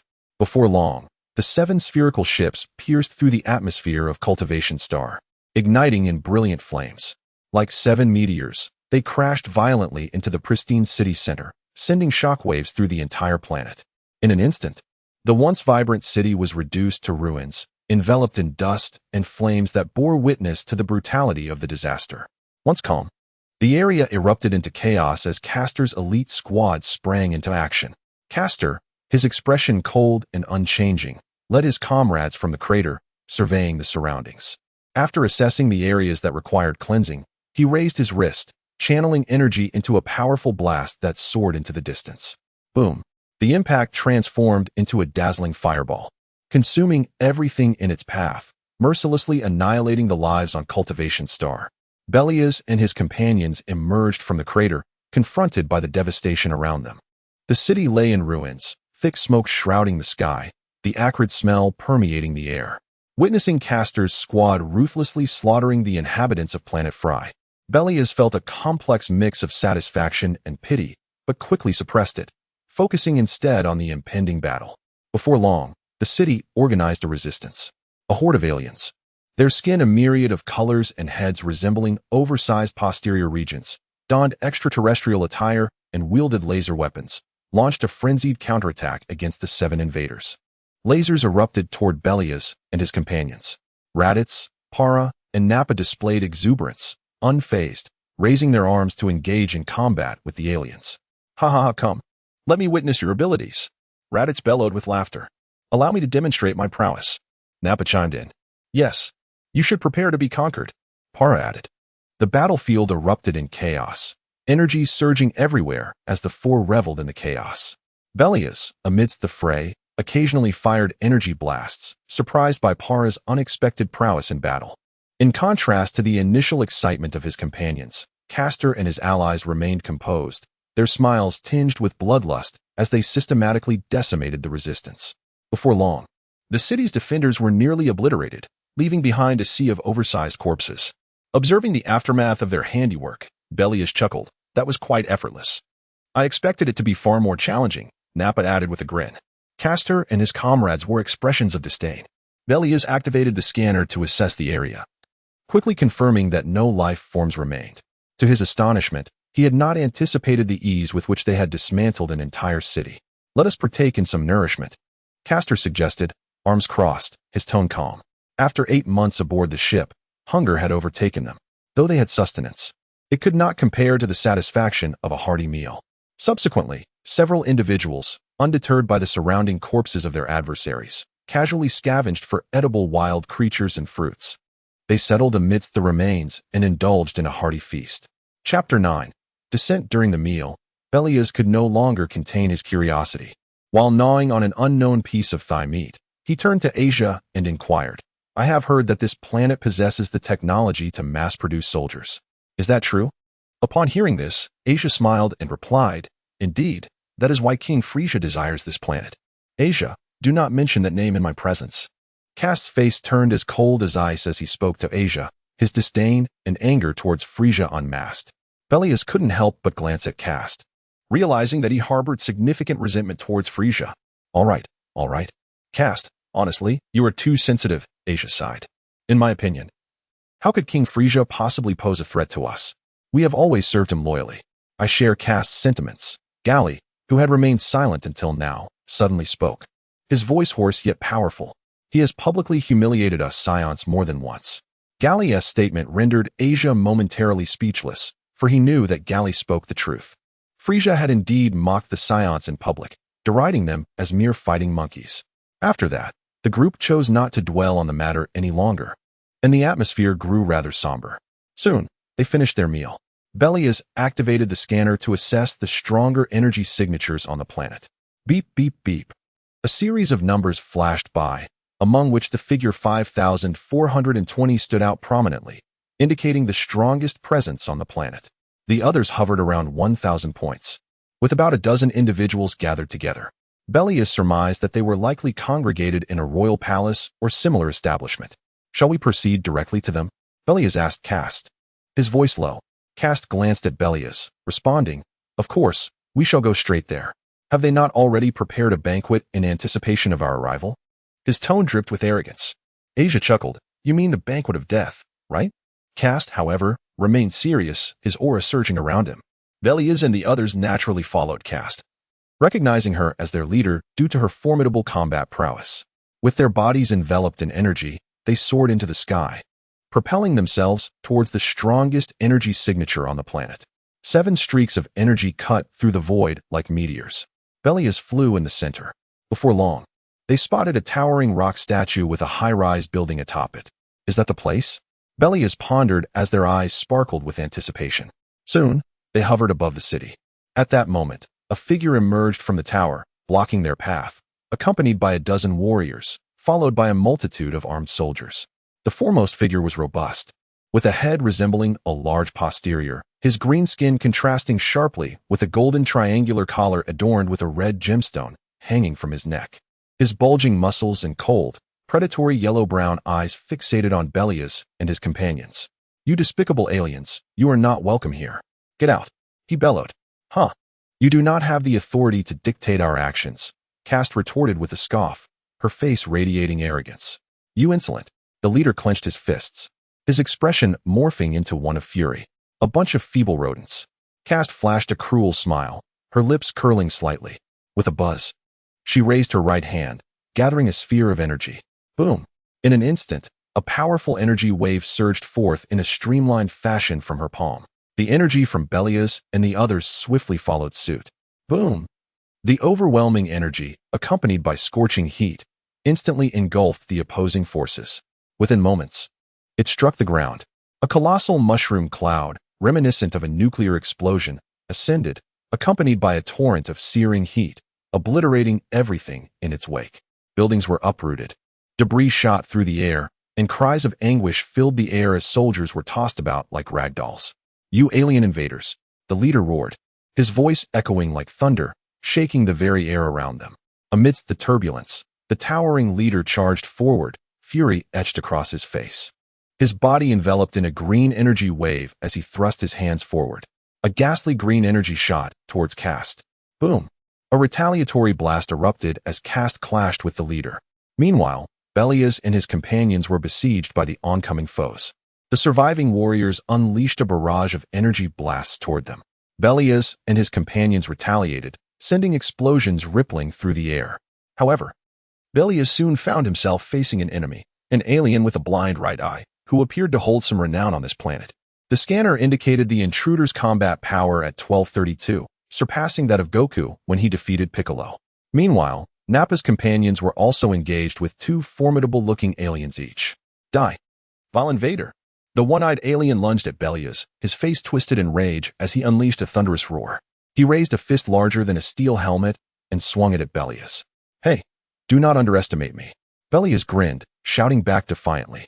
Upon returning from Planet Vegeta, Belias' combat power had already reached 1520. With a surge of energy, he vanished in an instant, evading the alien's punch and reappearing before the one-eyed foe. With a swift kick, he struck the alien's abdomen, sending him hurtling like a cannonball, crashing into the ground and kicking up a cloud of dust. Then, with outstretched arms, he channeled dark energy into his palms. Blame Frieza for this, Belias shouted. Without hesitation, he unleashed a torrent of energy blasts into the cloud of smoke. The prince's fighting style. Instantly, waves of heat, flames, and energy surged skyward. Belias' Saiyan blood boiled, awakening a primal bloodlust that surged within him. Suddenly, Belias, a powerful energy wave whistled towards him. Watch out, Para cried out. Hearing the warning, Belias turned just in time to see a green energy sphere hurtling towards him, one of Para's adversaries. Huh, Belias sneered, effortlessly deflecting the energy wave with a punch. Para had been struggling against his opponent and was barely holding on. Raditz was in a similar situation. Belias felt compelled to assist them. Among the three, only Nappa appeared somewhat composed, despite his injuries, as he continued to taunt his foes.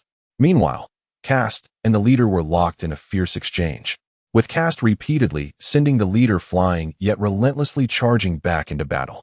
Asia and Gali were similarly engaged in a 4-on-1 struggle, effortlessly holding their ground against the four warriors. You despicable aliens. You all deserve to rot in hell. Para's opponent shouted angrily, abandoning Para to charge at Belias. With a swift sidestep, Belias appeared before the assailant, raising his right hand. An endless stream of energy surged forth from his palm, striking the assailant squarely in the head. Boom. The powerful impact consumed half of the assailant's body, and as the energy dissipated, only a charred corpse remained. Crashing to the ground, Belias cast not a single glance, yet his momentum remained unyielding, as he instantaneously materialized behind one of Raditz's foes. With hands that gripped like iron bands, he ensnared the man's throat and exerted force. A sickening crack echoed, and a lifeless body crumpled to the ground.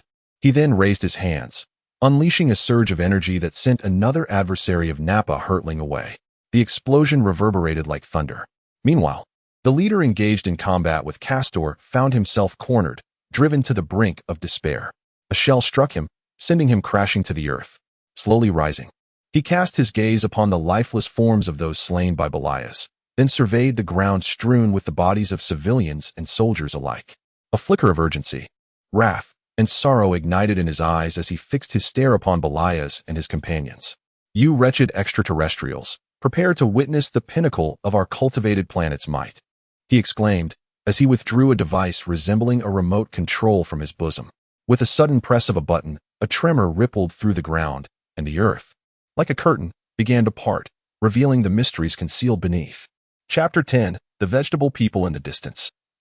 The ground trembled as if a curtain was being drawn back to reveal a vast expanse of vegetables stretching endlessly. Each stem bore distinctly visible green pods, resembling yellow soybeans. At this moment, Belia and his companions stood together with Cast and his group, momentarily taken aback by the sight before them, which soon transformed into amused expressions. Napar laughed mockingly. Ha ha ha! Are you so frightened that you wish to surrender and treat us to a feast? You bunch of rascals. Although these vegetable people are not yet fully matured, that hardly matters now. Come forth, my army of cultivators. The leader's eyes glimmered with a mix of regret and derision, unable to contain his delight as he shouted. The ground shuddered again, causing vegetable seeds to tumble and burrow into the soil. Before long, they witnessed countless humanoid creatures emerging from the earth, resembling the group, yet standing only half their height. These beings had pale green skin and heads reminiscent of large, flattened shapes, with oversized, round eyes devoid of distinct pupils, all blood-red in hue. Their limbs were short yet robust, each hand possessing 3 sharp fingers. At that moment, Belia recognized them. These are the cultivators that Vegeta and his team used. No wonder these natives feel so familiar. He pondered if this mission had provided Frieza with the technology to cultivate these beings. However, now was not the time for such thoughts. Gazing at the countless vegetable people swarming before him, Belia felt a sense of foreboding. If memory served him right, these creatures could self-destruct, couldn't they? The realization sent a chill down his spine. With a click, he activated his scouter, relieved to see their combat power registered at only 800. Is this really the best they can produce? He mused, finding them utterly repulsive. Power approached Belia and whispered, "Is this disgusting creature truly your secret weapon? No wonder your planet is doomed." Cast, wearing an impassive expression, regarded the leader with disdain. You'll regret this. Charge forth, my army of vegetable people." Unexpectedly, the vegetable people disregarded their leader's command, their vacant, blood-red eyes fixating solely on him. A wave of frustration surged within the leader. This was the result of their immaturity. They simply refused to obey orders. Driven by desperation, he soared above the vegetable people, bellowing, "Obey my command. Annihilate these detestable aliens." "It seems they don't heed your words," Asia chuckled. "You fools. Kill them all." The leader, enraged, fired a barrage of energy blasts into the throng of vegetable people. Boom. Several were instantly obliterated, prompting the remaining vegetable beings to exchange glances before turning their gaze back to the leader. Their mouths slowly parted, revealing sharp teeth. In the next moment, an explosion of energy surged forth as countless vegetable people raised their hands and unleashed a shockwave toward the leader. A multitude of energy blasts coalesced into a radiant sphere resembling a miniature sun, releasing an unparalleled brilliance. The surrounding air warped under the immense energy, slicing through the sky and striking the leader directly, piercing through the clouds. Caught off guard, the leader, who had just been engaged in a fierce exchange with Cast, was swiftly consumed by the onslaught, leaving only a scream in its wake. Belia's pupils dilated in shock, while the vegetable beings displayed malevolent smiles. The few surviving natives watched in horror as their leader perished, a cry of despair escaping their lips. Faced with the demise of their strongest, the remaining individuals exchanged glances and attempted to flee. Boom. A series of energy blasts, including those from Cast's group and Belia, surged forth, annihilating the fleeing natives. Belia and his companions exchanged stunned glances, realizing that the vegetable beings were now fixating their attention on them. Their expressions twisted into wicked grins. With a sudden clarity, Belia sensed the imminent danger as the vegetable beings raised their hands once more, unleashing an overwhelming energy blast toward him and his companions. "Now," Belia shouted, retaliating with a colossal energy beam of his own, followed closely by the others. Boom. The clash of energies ignited the air with a dazzling brilliance akin to a supernova. A tempest of force as waves of energy surged outward. The ground fractured, dust swirling violently in the aftermath. Then, an immense energy wave cascaded over the 7 warriors. The powerful impact scorched Belia's body, slamming him against a mountainside, leaving him bruised and bleeding. How could these monstrous beings be so formidable? His companions were similarly hurled in various directions. Cast's group emerged relatively unscathed, whereas Raditz and Napar lay unconscious, battered and bruised. Fortunately, they had depleted a considerable amount of the vegetable people's energy. Otherwise, the outcome could have been dire. In the distance, the vegetable beings, sensing their survival, shared wicked glances. Laughter erupting as they charged forward like a swarm of locusts, their speed and power astonishing. "Excellent. Let us test the fruits of my training," Belia declared, shedding his gravity device, his energy surging to overwhelming heights. Beeping alerts blared from Cast's scouters, numbers flashing across their screens. Combat power 4,640. All eyes widened in astonishment as they turned to Belia. "Now," he roared, channeling a dark energy akin to a miniature star between his hands and launching it toward the oncoming horde of vegetable beings, obliterating a vast swath of them. Vegetable juices spraying into the air. Cast and his companions followed suit, unleashing their energies into the throng, resulting in countless casualties among the vegetable people. Time slipped by as they fought, each member of caste group sustaining injuries from the vegetable people's close-range self-destructs. Thankfully, their superior combat power prevented them from meeting the same fate as Yamcha. Belias, ever cautious, had evaded such traps. Though the vegetable beings had diminished in number, they were still far from defeated. Just as Belias contemplated suggesting a retreat, Caste interjected, "This one do, we must employ that technique. Otherwise, these pests will never cease." After vanquishing another vegetable creature, Asia urged Caste. Caste's handsome, yet stoic countenance revealed no emotion as he contemplated the situation. Then, without further ado, he retreated from the battlefield, surveying his surroundings. Raising his right hand to the heavens, he expended the majority of his energy to create a radiant orb, sending it soaring skyward. Belias, intrigued by the nature of the orb, realized its significance too late as it ascended into the sky. In the final moments before losing consciousness, he understood the gravity of the situation. What Belias beheld was Castor, his visage grotesque, with a long, narrow mouth filled with fangs, and his entire body enveloped in a coat of dark fur. Chapter 11. Task completion on cultivation planet. The sky was ablaze with lightning, fierce and serpentine, wreaking havoc among the dark clouds. Arcs of electricity crisscrossed, illuminating the somber heavens in an eerie glow. With each flash of lightning came a deafening roar of thunder, a sound so powerful it felt as though it could rupture the very fabric of the universe. On the ground, for colossal apes, akin to towering mountains, unleashed their fury. They pounded their chests in rage, their roars distorting time and space itself. The sound waves surged outward like tumultuous waves, creating ripples even in the void. Beneath their feet, the earth crumbled like fragile parchment, forming vast chasms that seemed to open countless despairing eyes to the sky. From the apes' jagged teeth, blinding energy orbs coalesced, resembling sharp blades that ravaged everything in their path on the cultivation planet. Majestic mountains tumbled as if toys in the hands of a mischievous child, raising clouds of dust that obscured the sun. The expansive forests were engulfed in flames, turning to ash in an instant, with black smoke curling toward the heavens like the tendrils of a demon. Each energy orb that roared forth triggered earth-shattering explosions, sending countless vegetable beings flying, reducing them to mere ashes upon the planet. When Belias regained consciousness, a distant rumble echoed in his ears, both far and near. His body felt as though it had been relentlessly hammered, every muscle aching, and his mind was clouded like a tangled mass of threads. Struggling to open his eyes, he was met with utter devastation. The sky remained shrouded in dark clouds, lightning flickering, though less frenzied than before. The land was scarred, littered with enormous craters and charred remnants. The once thriving vegetable fields had vanished, leaving behind only scorched earth, still emitting wisps of smoke.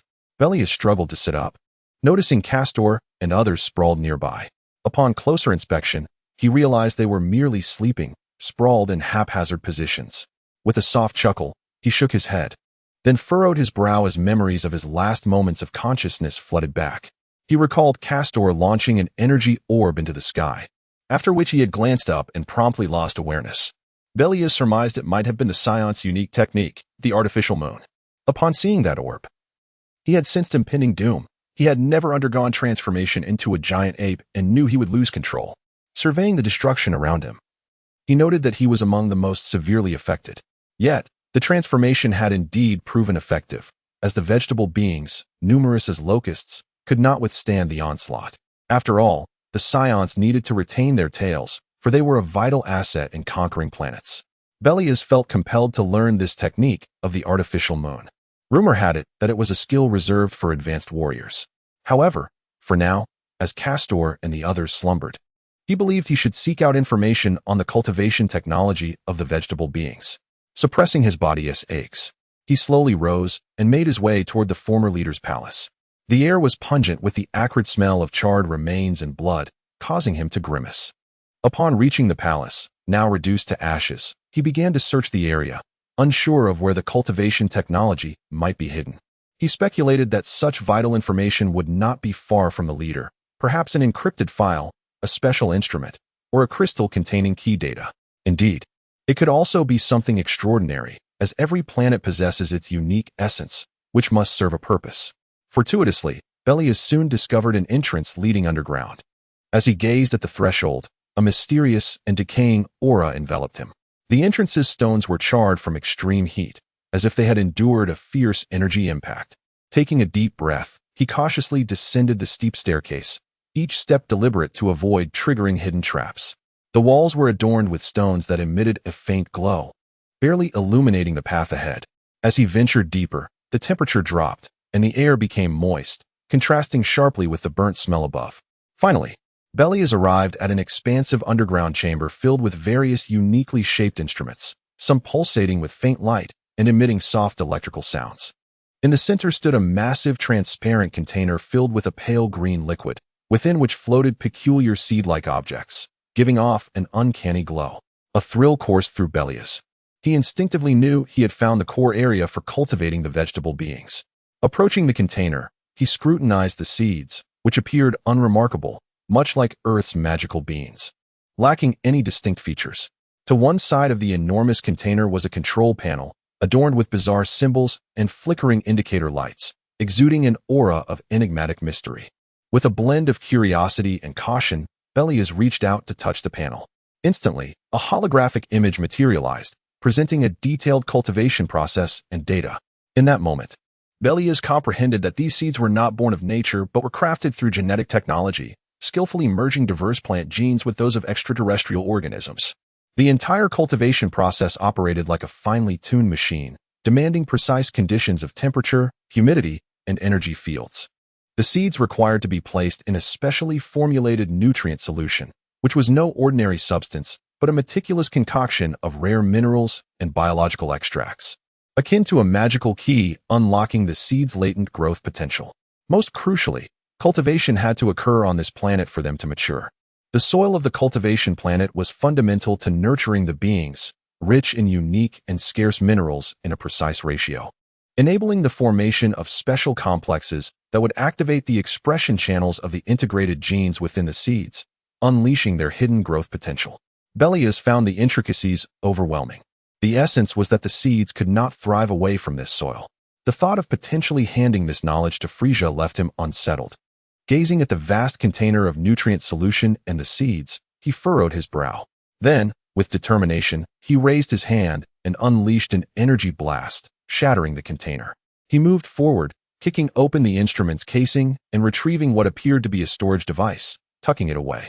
With the nutrient solution and critical data gone, he eagerly anticipated how Frieza would cope with cultivating the vegetable beings.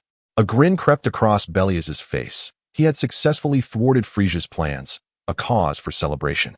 After all, the Saiyans had always focused on battle, leaving the intricacies of such matters to others. Having completed his task, he felt a sense of accomplishment. Belias gathered an assortment of provisions as an excuse for departure and returned to the Special Operations Team. The others had all awakened and, upon seeing Belias returning with the food, joyfully rushed forward to offer their assistance. Thus, the eradication mission on this planet was deemed completely accomplished. Chapter 12. Return to the depths of the universe. 7 spacecrafts traced their original course, leaving behind white trails as they swiftly propelled towards the planet Vegeta. Belias sat in the cockpit, retrieving a storage disk, contemplating the vastness of talent within the universe. With this disk, he believed it would be straightforward to research the vegetable beings. His gaze fixated on the storage device, a glint of calculation flickering in his eyes. Though the cultivation star had already informed Frieza about the need for a replacement, he could not cultivate there himself. However, in a universe where entities like Baby and Cell could be studied, surely a formidable scientist could find an alternative using the data within the disk. Belias remained undeterred. The expanse of the universe promised that such a trivial issue would not stump its geniuses. This was merely a preliminary move. The future remained uncertain. Yet an opportunity lay before him that he ought not to squander. Above all, strength took precedence. With this in mind, Belias leaned back in his chair and pressed the detector once more, watching as his battle power displayed a new figure. The number had surged to 5,374. Ever since awakening from his great ape form, this had become his new value. Such rapid growth. A slight amount of training and time had led to significant enhancement. Would he not surpass 6,000 upon returning to Vegeta? This was indeed noteworthy. Belias pondered, fixating on the number. He resolved to master the art of suppressing his energy as soon as possible. The sky remained serene. Belias understood that on the planet Vegeta, Excessive growth in battle power could arouse the suspicion of King Vegeta and the scrutiny of Frieza. Such attention could lead to complications. Nevertheless, a battle power of 5 or 6,000 should not be enough to eliminate him. Belias gazed into the void outside, calculations swirling in his mind. Life on planet Vegeta was indeed laden with pressure. Yet, as long as one was alive, there was no other choice but to climb higher. As the spacecraft sped through the cosmos, Belias closed his eyes, attempting once more to discover a state of tranquility akin to the sky. After a while, he could still enter that serene state, yet he struggled to exert precise control over it. Eventually, he decided to abandon the endeavor for now and would resume his efforts upon returning to Vegeta. He leaned back and slipped into a deep slumber. 8 months later, Belias, along with Nappa, Castor, and others, returned to planet Vegeta. With a series of loud thuds, the spacecraft landed smoothly on the landing pad. Hiss! Belias emerged from the ship, noticeably taller than before. As anticipated, upon descending, he utilized the detector on himself once again. His battle power had indeed surpassed 6,000, reaching a remarkable 6121. At the age of 5, this elite warrior status was starting to stand out. Even with the gravity device suppressing him, he still managed to achieve 5,000. A gentle breeze wafted by as Belias inhaled deeply. Just then, beeps erupted from Castor and the others' detectors, all arrows pointing directly at Belias. Castor, Asia, Nappa, and Raditz immediately turned, expressions of astonishment etched across their faces. 5,048. How did your battle power increase so rapidly? Castor, unable to contain his curiosity, frowned and inquired. Indeed, young man, your battle power is nearly catching up to ours. Asia also asked, her face a mask of surprise. Raditz, Para, and Nappa looked at him in disbelief. I wish I could hide it too, Belias mused internally, but maintained an ordinary facade. I'm not sure. Perhaps I'm just a genius. How about a friendly match sometime? Asia remarked, eyeing Belias with newfound interest. Castor observed him with a scrutinizing gaze, his curiosity unabated. At that moment, a Saiyan, familiar with Castor, returned from another planet. Upon landing, he spotted Castor and scoffed. Oh, Castor is still alive. What garbage planet did you crawl back from? The Saiyan, sporting a ruggedly handsome visage and short hair, ridiculed. Humph. Ozer, looks like you're itching for a punch. Castor shot him a sidelong glance, his expression cool. Huh, it's been so long. And you're still as irritable as ever. Ozer smirked, then glanced at Belias and his companions, sneering. Castor, your team is filled with weaklings. Why not disband and join us? It would be far more entertaining to conquer formidable planets together. Ozer, what did you just say? Asia's face turned a shade of anger as she retorted sharply. Jolly shot Ozer a cold stare. Ozer, before I lose my temper, you'd best get lost. Castor's brow furrowed, his voice frigid. Fine, we're leaving. Ozer chuckled lightly, unconcerned by Castor's warning, and turned to share a laugh with his 3 companions before departing. Belias watched Ozer leave, turning to Para with a question. Who is that guy? So arrogant. Ozer, an elite warrior. Don't be fooled by his demeanor. He is even stronger than Captain Castor and ranks among the 10 most powerful on planet Vegeta. He is quite the arrogant fellow, Para whispered beside Belias, displaying a closeness and trust in his tone. Belias inquired, who holds the highest battle power? Para responded matter-of-factly, that would be King Vegeta. ISNT that just over 10,000? Not that impressive. Belias recalled that in the original story, King Vegeta's power was indeed over 10,000, notably 18,000 when he invaded Earth. At that time, Vegeta had claimed to have surpassed King Vegeta. Exiting the landing pad, Belias followed Castor to the mission center to submit their tasks. Afterwards, he scanned for body data. Upon measuring Belias, a resounding gasp ensued, igniting a commotion. Over 5,000 battle power. Doesn't he appear any larger than my little one at home? How is that possible? A 5-year-old elite warrior. Everyone stared at Belias in disbelief, rendered speechless. Faced with the astonished gazes of the crowd, Belias remained calm and unhurried, internally scolding. You lot, be quiet. I don't wish to be the center of attention right now. His expression remained steady, though he couldn't help but feel a twitch of irritation within. Finally, after everything settled, Belias greeted Castor and the others before returning home. He immediately indulged in a comforting bath, changed into loose-fitting shorts, and lay back on his bed, staring blankly at the ceiling. Today's events had stirred quite a commotion, all due to a lack of control over his energy. I must find a way to accelerate my mastery over it. I must strive to learn it during this period. Thoughts roamed freely, an incessant yearning for the tranquility of the sky as Belias continuously pressured himself, setting mental affirmations. Uncertain of how long he contemplated this, his eyelids began to grow heavy. Chapter 13 On the desolate expanse of Planet Vegeta, the atmosphere was as taut as a bowstring poised to snap. Boom, boom, boom. Belias hovered midair, his countenance as frigid as ancient ice, as he rapidly coalesced numerous dark energy blasts within his palm. With a sudden thrust, he propelled his hand forward, and an array of spectral handprints emerged in the air, resembling silver serpents in a frenzied dance. Each apparition emanated a chilling aura of terror, and every energy blast contained the frightening power capable of obliterating a medium-sized city. Boom, boom, boom. Countless energy waves surged forth like arrows released from a bowstring, slicing through the air and striking Asia with unyielding force. In an instant, the sky erupted with dim flashes of light, transforming the once pristine azure into a grayish hue, as if the entire world had been dragged into a bizarre alternate dimension. However, before Belias could revel in his triumph, Asia swiftly crossed his arms, unleashing a powerful shockwave that radiated from his very being. His aura surged like a tempest, crashing towards Belias with the might of a thunderous tide. Crash! The two iron fists collided with a force that seemed to shake the very heavens, sending ripples through the fabric of space akin to a stone cast into a tranquil lake.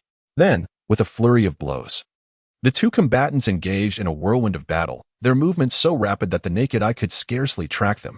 The sky appeared as a tumultuous surface of a disturbed lake, rife with violent currents. Boom! Another earth-shattering sound erupted as Belias was sent hurtling backward like a cannonball, spiraling uncontrollably into the ground.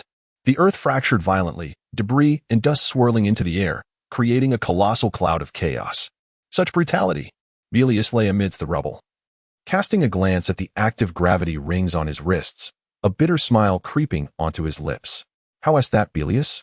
Even with your prodigious talent, defeating me will require many more years of training. In the sky, Asia stood with his arms crossed, a smug expression adorning his face. As the dust settled, Belias emerged, a faint smile playing on his lips. After all, he had trained for several more years than Asia. To be able to match me at just 5 years old is truly remarkable, he mused. Perhaps in the future, you will gain the favor of King Frieza and find yourself at his side. Frieza, indeed. Belias chuckled lightly, choosing not to elaborate. During their time together, he had discerned Asia's blind admiration for the strong. Among the Saiyans, many shared Asia's delusion, believing that allegiance to Frieza would elevate them, oblivious to the fact that they were mere pawns in his game. Well, let this suffice for today, Asia declared before soaring off in a particular direction. For the Saiyans, combat was akin to a mundane game, an indispensable source of enjoyment in their daily lives. Belias gradually descended to the ravaged landscape, surveying the desolation wrought by their clash. He then settled into a meditative posture mid-air, initiating his daily ritual, clearing his mind to reach a state of tranquility reminiscent of the sky. He endeavored to channel his energy, sometimes allowing it to surge throughout his body, and at other times, extinguishing it, continuously adapting to this wondrous sensation as time slipped away in serene silence. An indeterminate time later, as Belias attempted once more to expand his aura, a tremendous explosion resonated, as if a mighty dragon had awakened from slumber, unleashing a torrent of energy that erupted from within him. This surge expanded rapidly, overwhelming the ground beneath him, shattering rocks like bullets scattering in all directions. Beep! The sudden emergence of this formidable force propelled Belias's battle power to an astonishing 10,000, causing the device he wore to explode under the pressure of the rising data. The events unfolded in a mere instant, catching Belias off guard as he hastily retracted his power and fled the scene. Meanwhile, on Planet Vegeta, multiple individuals sensed the extraordinary energy fluctuations. Several antiquated devices, much like Belias's, succumbed to destruction simply from the surge of battle power. Many soared into the sky, seeking the source of this overwhelming energy, yet everything transpired too swiftly. By the time they reacted, the energy had vanished without a trace. The architect of this energy wave, Belias, had already returned home, meticulously concealing his aura. Success! Belias seldom exhibited exaggerated expressions on this planet, yet at this moment, he could no longer contain his elation. He raised his fist triumphantly. Now, I need not worry about the scrutiny of King Vegeta or Frieza. Reclining upon his bed, a self-satisfied smile graced his lips. He then began to contemplate, perhaps, he should learn the technique of creating an artificial moon to remedy his shortcomings. After all, it was an effective means of enhancing one's power, particularly valuable in the early stages. Thus, lost in thought, Belias gradually drifted into slumber.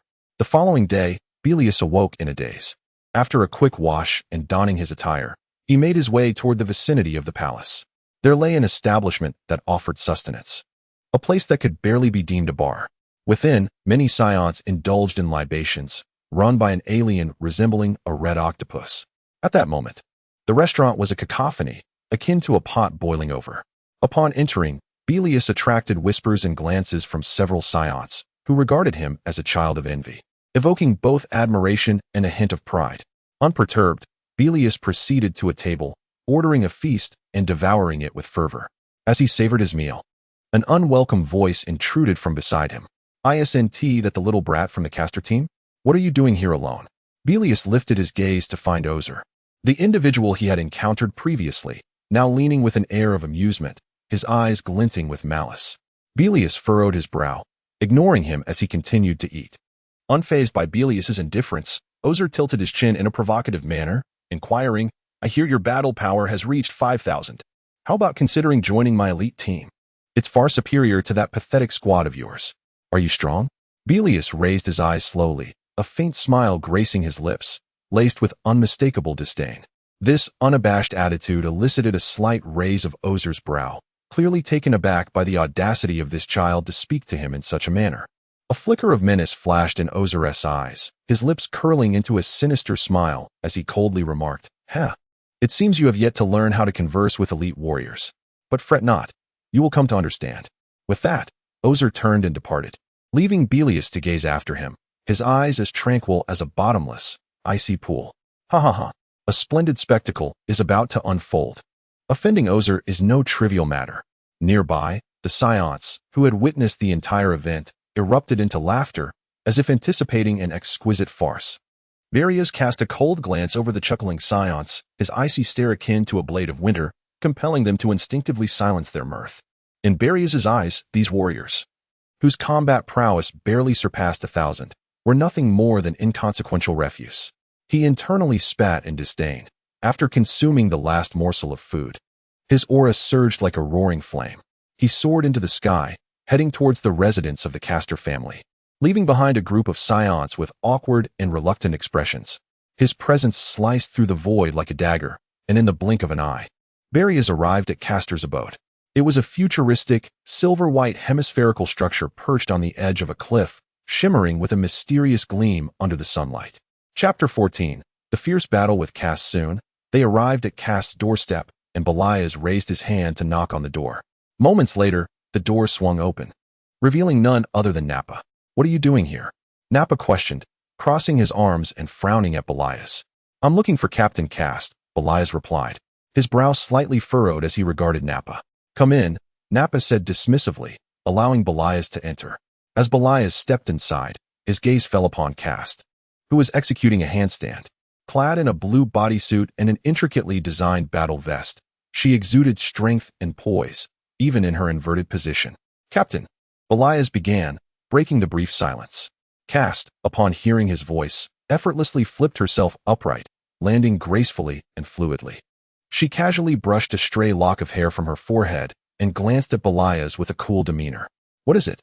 "I wish to inquire about the method of creating an artificial moon," Belias stated calmly, observing Caste's agile form. "An artificial moon?" Caste smirked, turning her gaze upon Belias, scrutinizing him from head to toe. "Do not jest. The ability to create an artificial moon is reserved for elite warriors." Before Caste could continue, Nappa interjected, unwilling to remain silent. "Shut up. When did it become your turn to speak?" Caste shot Nappa a cold glare. "But..." Nappa's expression shifted to one of urgency as he met Caste's eyes, quickly conceding, "All right, I understand. Sis." "Sis?" Belias raised an eyebrow in surprise. He had not anticipated that Nappa was Caste's brother, which elucidated why Asia and the others seemed familiar with him. However, it was evident that the siblings were strikingly different in appearance. Nappa resembled a wild donkey, while Cast stood tall and poised, exuding an air of sharp elegance. At that moment, Cast's gaze shifted back to Belias, her expression composed. What makes you think I would impart this skill to you? However, just as her words trailed off, a hint of arrogant amusement played at her lips. I am quite curious about how your combat abilities have improved so rapidly. How about a spar? If you can impress me, I shall teach you. A glimmer of excitement and challenge sparked in her eyes. Belias was taken aback by Cast's proposal, recognizing the Saiyan nature that dictated that no problem could not be solved through battle. Considering Cast's formidable strength, he readily agreed to engage her in combat. Before long, they found themselves in a canyon. Belias and Cast stood poised against one another. The sky was as tranquil as a mirror, while the scarlet earth bore the scars of past conflicts, riddled with dark fissures. Belias, mindful of not revealing his true power, maintained an energy level just above 5,000. Suddenly, a gentle breeze swept through the air. Captain, I apologize in advance. Belias declared sharply, launching the first attack. He moved with the swiftness of lightning, his energy surging as he closed the distance to Cast, delivering a right hook aimed at her face. Cast's lips curled into a cold smile as she stood her ground, countering with a punch of her own. The impact of their fists meeting reverberated through the air like thunder, the powerful shockwave radiating outward as if the air itself were boiling. Nappa, witnessing the ferocity of the clash, quickly retreated to a safer corner, nervously observing the fierce battle unfold. What immense strength! Belias marveled internally, feeling the incredible force behind Cast's punch. Unbeknownst to him, Cast was equally impressed. With unwavering determination, Belias utilized the recoil from their collision to perform a mid-air flip, launching a kick toward Cast's neck. Cast, her eyes glinting with approval, deftly sidestepped the strike while simultaneously delivering an elbow to Belias's chest. Belias reacted swiftly, crossing his arms to absorb the blow. He then pressed forward, throwing a punch toward Cast. In an instant, she blocked his attack, retaliating with a strike of her own. Thus began a rapid exchange of blows, each combatant delivering punches and kicks at an increasingly frenetic pace. The sound of fists and feet colliding echoed through the canyon. In a matter of moments, they engaged in a fierce back and forth, trading blows hundreds of times. Although Belias could sense the trajectory of each of Cast's strikes, he found himself lacking in combat experience. Suddenly, Belias exposed a vulnerability. Cast seized the moment, landing a powerful punch squarely on Belias's face. The force sent him hurtling backward, sliding across the ground for several meters before regaining his footing. Without pause, he sprang into action, his foot striking the ground with such force that it fractured the earth beneath him, propelling him forward. Interesting, Cast remarked, her eyes ignited with the thrill of battle. With that, she launched herself at Belias like a cannonball, her hands moving swiftly as she unleashed a barrage of energy orbs that streaked toward him like shooting stars. Belias remained undeterred, focusing intently as he deftly maneuvered through the gaps between the energy projectiles, closing in on Cast. Seizing an opportunity, he raised his palm, channeling his energy like a volcanic eruption, gathering it into a ki blast before unleashing it toward Cast. With a resounding boom, a violent explosion erupted, casting flames into the sky. However, Belias's triumph was short-lived, for he sensed Cast's energy rising above him. Sure enough, he heard her clear voice ring out, "Right here." In an instant, a wave of formidable energy surged toward him like a raging river. "Are you trying to kill me?" Belias exclaimed, widening his eyes. Without a moment's hesitation, he adjusted his energy, pivoting and darting away. Cast's scouter registered his power level, but before it could adjust, the numbers promptly reverted to Belias's previous reading of 5,048. Unaware of the fluctuation, Cast assumed it was a malfunction. With a thunderous explosion, the ground erupted violently.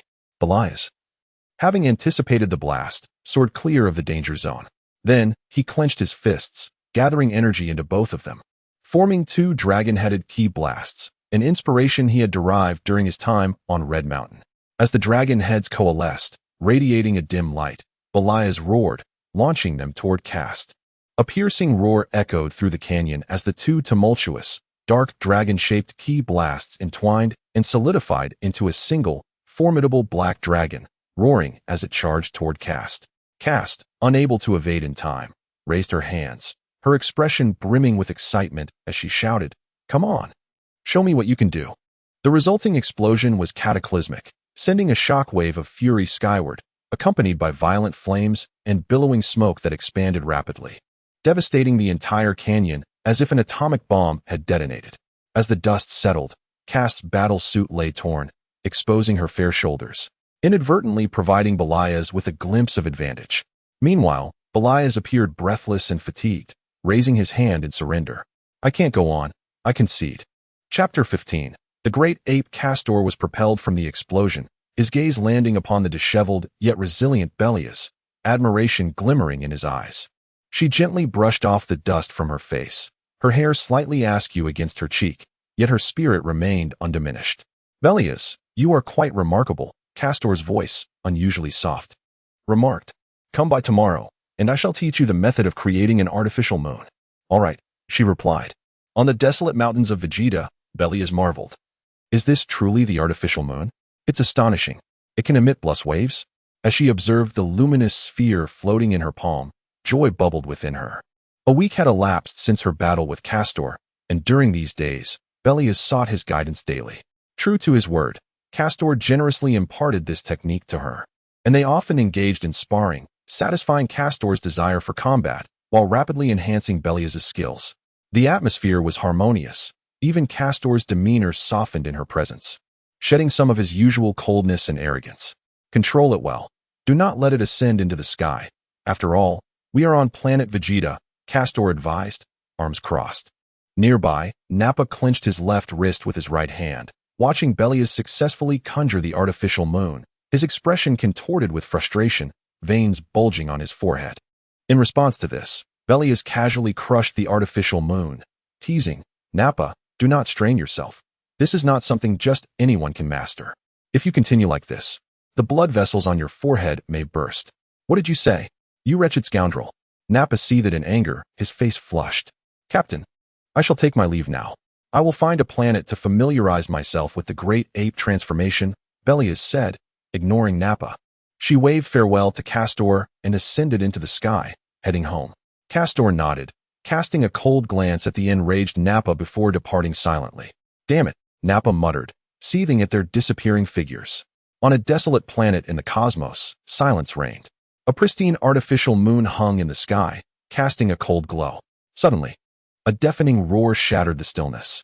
Belias, now transformed into a terrifying great ape, opened his gaping maw towards the artificial moon, his crimson eyes radiating a savage aura. Reminiscent of an ancient beast awakened from slumber. He tilted his head back and unleashed a powerful energy blast. Boom! A massive mushroom cloud erupted in the distance, thick smoke blotting out the sun. Following this, he stomped his foot, causing the ground to tremble violently. A mountain crumbled, sending dust swirling into the air. With another punch, he struck with such force that a peak was cleaved in two, stones raining down like droplets of rain. In this great ape form, Belias' battle power surged to 70,000, showcasing the immense potential of the Saiyans. Yet, in his frenzy, Belias became overwhelmingly destructive, roaring and wreaking havoc. Fortunately, this planet was deserted. Had there been any inhabitants, the rampaging Belias would have brought forth catastrophic devastation. Time passed, and it seemed Belias had finally exhausted the uncontrollable power within him. His massive body came to a halt, standing silently amidst the desolate, shadowy landscape, as still as a silent black mountain. However, within the psyche of the great ape, a different scene unfolded. Where am I? Belias' consciousness gradually awakened amidst the chaos, his gaze drifting through an endless darkness, a wave of inexplicable fear washing over him, as if engulfed by an abyss. He struggled to recollect the events leading to this moment, but his mind was a jumbled mess filled with destruction and madness. Right. I was training for the great ape transformation. But how did I end up here? Belias pondered, frowning. Suddenly, he noticed a figure in the distance, darker than the surrounding shadows, exuding an invisible allure that compelled him to approach. As he drew nearer, the figure's outline sharpened, and he was shocked to realize it resembled him perfectly. Who are you? How can you look just like me? Belias inquired warily, his voice echoing in the stillness like ripples in a pond. I am you, the figure replied, a smirk playing on its lips as it slowly approached Belias. Stay away. Belias shouted, his eyes filled with suspicion. The figure, unfazed, maintained its eerie smile and said, What is the matter? I am you, and you are me. Come, merge with me, and our power will multiply exponentially. Belias remained resolute, his glare fixed on the figure, filled with doubt and caution, unable to comprehend the bizarre situation before him. Noticing Belias's hesitation, the figure's smile vanished, replaced by a grotesque expression as it screamed, "What are you waiting for? Have you forgotten? In a few years, Frieza will annihilate this planet. Don't you desire power that transcends all? Hurry up. This is our home. Can you bear to watch it perish?" Belias silently regarded the figure, a flicker of internal conflict crossing his eyes, yet he quickly regained his determination. Suddenly, he let out a low, disdainful chuckle that escalated into hearty laughter. Ha! Ha ha ha! You are the original Belias, aren't you? You wretched fool. Do you think you can deceive me? You want me to come over so you can control me? His expression twisted into one of fury as he growled. If you wish to perish, then vanish completely. Do not show your face before me again. Without my emergence, you would be lost. You pathetic wretch with a mere 30 battle power. The fate of Planet Vegeta is of no concern to me. From now on, I shall dictate my own future. With that, Belias's lips curled into a cruel smile as he bellowed, "Get out of my sight." Boom! As his final roar echoed, an immense surge of psychic energy erupted from Belias, like a tidal wave raging within his chaotic inner world. The entire illusion began to fracture, cracking like fragile glass under strain. "You cursed usurper, may you meet a dreadful end." The figure was jolted by the overwhelming power, teetering like a candle in the wind, gradually dissipating. Ultimately, its face twisted in anger and resentment. It howled its last curse, a sound sharp as a blade, slicing through the silence of the chaotic realm. Crack! The dark space could no longer withstand the force, collapsing like a crumbling edifice, shattering into oblivion. Chapter 16. Frieza and King Vegeta. With a resounding crack, the illusion shattered. Belias suddenly regained clarity, his mind returning to him. Was this a mere illusion or a manifestation of inner demons? A smile crept across the massive face of the great ape. He turned to survey his surroundings, which lay in ruins. Well then, let us maintain this form and commence our training. With that, Belias began to stretch his shoulders and thighs, engaging in exercises akin to those of ordinary folk, handstands, bench presses, sit-ups. Alternatively, he vanished and reappeared with the swiftness of lightning, unleashing a formidable energy blast that obliterated a mountain. He also executed rapid kicks and punches, propelling himself into the air with a sudden handstand, followed by a backflip. He reveled in this playful endeavor. Time slipped away like a fleeting shadow as Belias trained tirelessly on this desolate planet, day after day, without a hint of fatigue. At long last, he sensed he had mastered the transformation into the great ape to an extraordinary degree, able to control it at will. Thus, he boarded the sleek silver spacecraft, its engine emitting a deep, resonant roar akin to the growl of an ancient beast, cutting through the silence of the cosmos as it sped toward Planet Vegeta. It must be noted that this vessel was procured with the assistance of Castor, for without a launch directive, the facility would not permit the spacecraft to take flight. As the ship approached Planet Vegeta, Belias gazed through the reinforced glass of the viewport, observing the once azure sphere now swarmed by a multitude of spacecraft. These vessels were stacked upon one another, resembling ominous clouds, as if an exhilarating interstellar battle was on the verge of erupting. Belias's eyes scanned the diverse array of ships when suddenly, several saucer-shaped crafts caught his attention. The distinctive shape was hauntingly familiar, eliciting a sharp contraction in his heart and a swift constriction of his pupils. Was it Frieza? What could he possibly want? Seated within the spacecraft, Belias remained vigilant, pondering Frieza's intentions. Meanwhile, the ship, exuding an imposing presence, maneuvered swiftly through the throng of vessels, drawing the attention of many cosmic beings before landing on Planet Vegeta. With a hiss, the pressure released as Belias stepped out onto the tarmac, where a group awaited him. At the forefront stood a striking figure, a man with green hair, azure skin, a well-proportioned physique, and handsome features, none other than Frieza's devoted attendant, Zarbon. Noticing the freshly landed spacecraft, he observed a small child emerging from it. A Saiyan child, was it? How cruel of the Saiyans to send such a young child into the depths of space for battle. Truly a race of underdeveloped monkeys, Zarbon scoffed inwardly. Driven by curiosity, he activated his scouter, eager to ascertain the child's battle power. Suddenly, the device emitted an urgent series of beeps, and a numerical readout materialized before Zarbon's eyes. What? His eyes widened in disbelief, his expression one of utter astonishment. 5,534. Zarbin was taken aback, overwhelmed by the sheer magnitude of the child's power. How could this be? A Saiyan child boasting such terrifying strength? He murmured in disbelief. At that moment, Belias, having just disembarked, sensed an aura far beyond his own nearby, and instinctively turned to meet Zarbin's gaze. Belias' eyes flickered. No wonder this presence felt so overwhelmingly powerful. After all, he was Frieza's right-hand man. Hey, you over there, Saiyan brat, what is your name? Zarbin could not contain his curiosity as he addressed Belias, who regarded him with a nonchalant glance, aware that his battle power had indeed caught Zarbin's attention. Napapa, he replied curtly before turning away without another word. Napapa, Zarbin repeated to himself. Upon returning home, Belias was eager to uncover Frieza's purpose for visiting. Yet his limited strength and status barred him from accessing the upper echelons of power. Thus, he sat at home, brow furrowed, cautiously attuned to the direction of the palace, feeling the suffocating, abyss-like aura emanating from it. In the palace of King Vegeta, the king, a fearsome figure adorned with a beard and a crimson cloak, stood respectfully in the place usually occupied by Saiyan warriors, a stark contrast to his usual imposing demeanor. His throne, typically his, was now usurped by Frieza, who bore a skin adorned with red patterns, a purple crown, and a robust tail. Welcome to Planet Vegeta, King Frieza, King Vegeta said, devoid of the regal air one would expect from a Saiyan king, bowing respectfully to Frieza.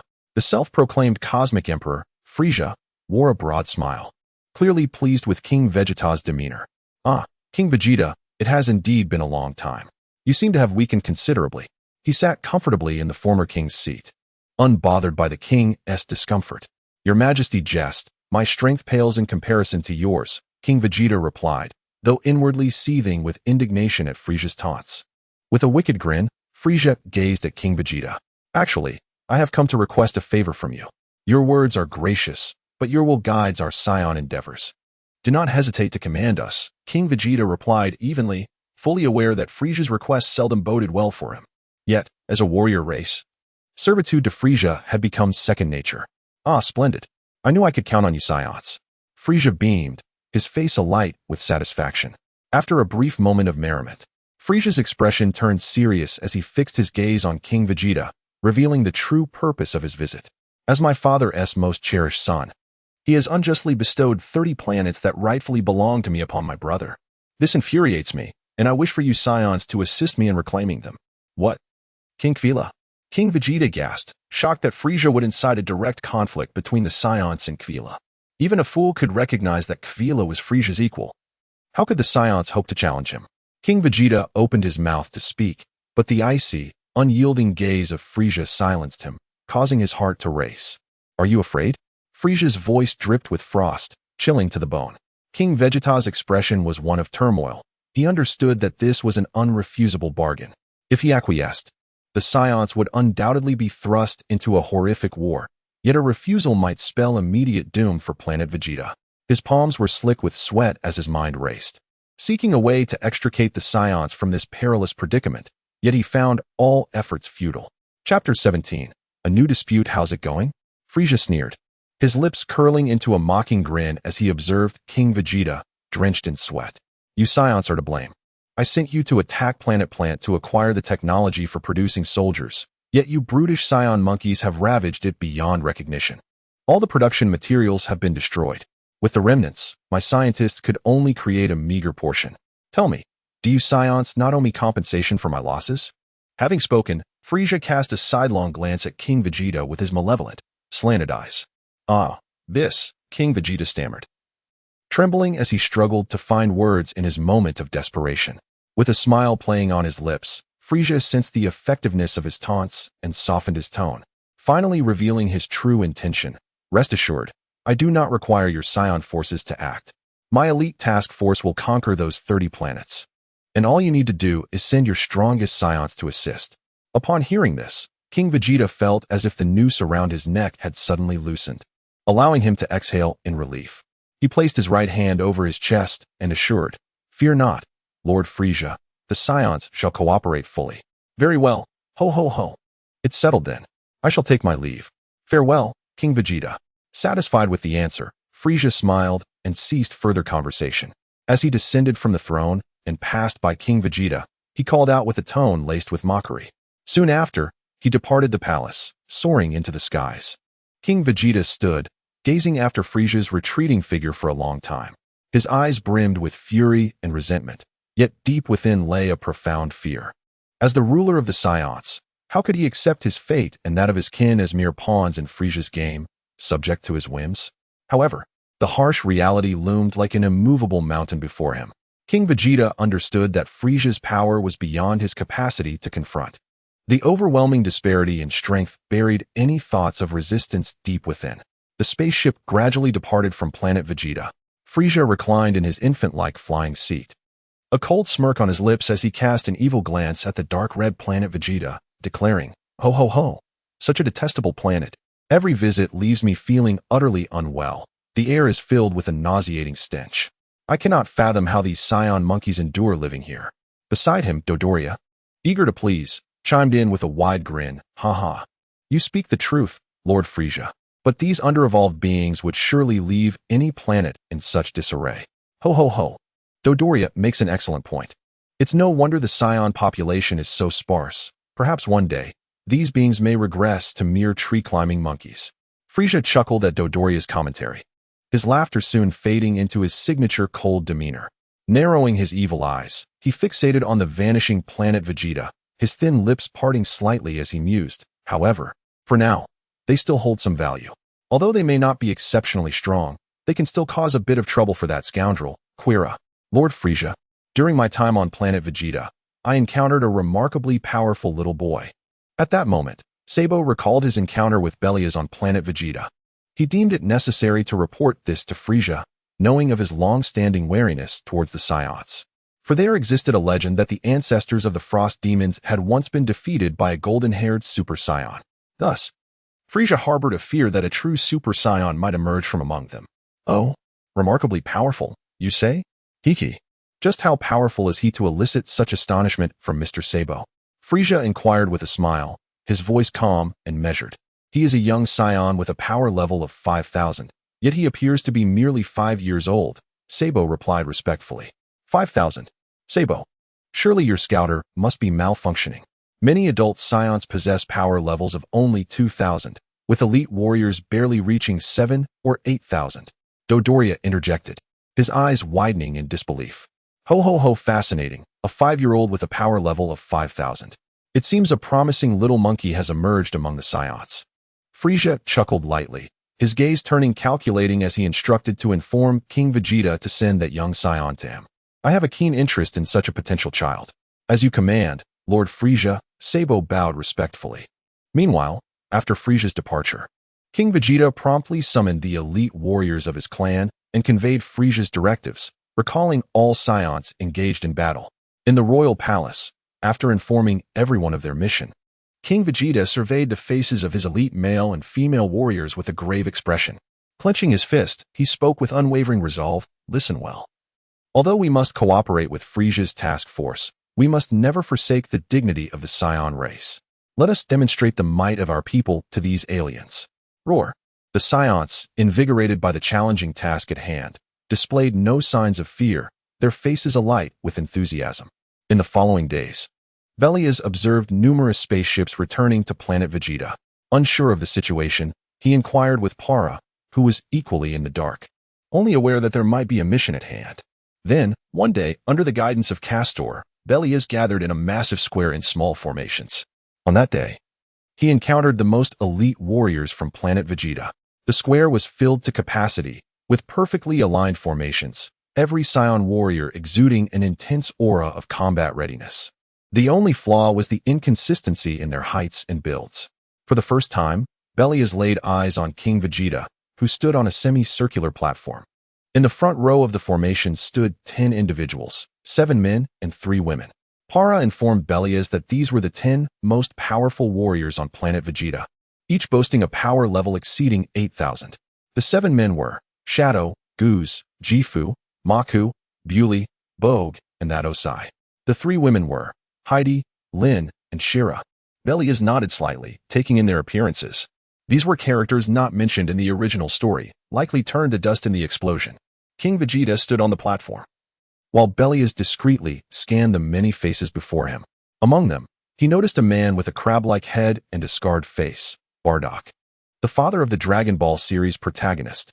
In a crowd such as this, how many could possibly survive an explosion? Belias reflected deeply, his thoughts swirling.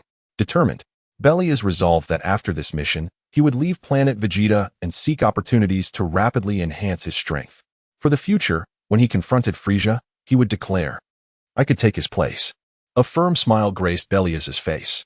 Yet, as King Vegeta began to speak, that smile quickly faded. Chapter 18, Planet Quira number 365, Planet Vegeta. Upon learning the purpose of their expedition, the faces of numerous Saiyans erupted with fervent, bloodthirsty smiles. Such a venture promised excitement. It was high time to showcase the might of the Saiyan race to the entire universe. It was a sentiment shared by virtually all Saiyans. None entertained thoughts of retreat upon hearing the mission's details. Soon, countless spacecraft launched in a flurry from the launch pad. Whoosh, whoosh, whoosh. Like arrows released from a bow, they streaked across the sky, leaving behind trails of white energy as they surged into the depths of the cosmos. Belias sat in the cabin, arms crossed, his expression grave as he donned the latest model of the detector. He gazed into the black void outside, unable to fathom that Frieza's visit to Planet Vegeta had been for this very purpose. He was equally astonished by King Vegeta's audacity to join Frieza in an assault on Quira's planet, an action tantamount to courting death. Belias yearned to disembark the ship immediately, yet it was too late for any objections. He pondered whether events akin to this had transpired in the original narrative. If they had, it would be a comfort. For the survival of Planet Vegeta until Frieza's eventual destruction implied that this undertaking might not be fraught with peril. However, if such events had not occurred, the stakes were dire, for Quira was known to be even more formidable than Frieza. Belias's heart was a tumult of emotions, but he quickly regained his composure. King Vegeta and his kin were not fools. They were fully aware of the disparity in power and would not recklessly lead their people to slaughter. If Frieza truly relied on the Saiyans to confront Quira head-on, he might as well relinquish his title as Emperor of the Universe and meet his demise. The true adversaries they faced were Quira's subordinates. "Captain, what can you tell us about the planet we are to attack?" Belias inquired, pressing the detector to connect with Castor. Soon, Castor's voice resonated through the device, delivering a calm introduction. Quira planet number 365, formerly known as Dart Star, is an emerald planet with a highly developed civilization, boasting an average combat power of around 1,000 and advanced technology. Long ago, the inhabitants of this planet were subjugated by Frieza's father. Recently, however, Cooled unexpectedly transferred the planet to Quira. "Ah, I see.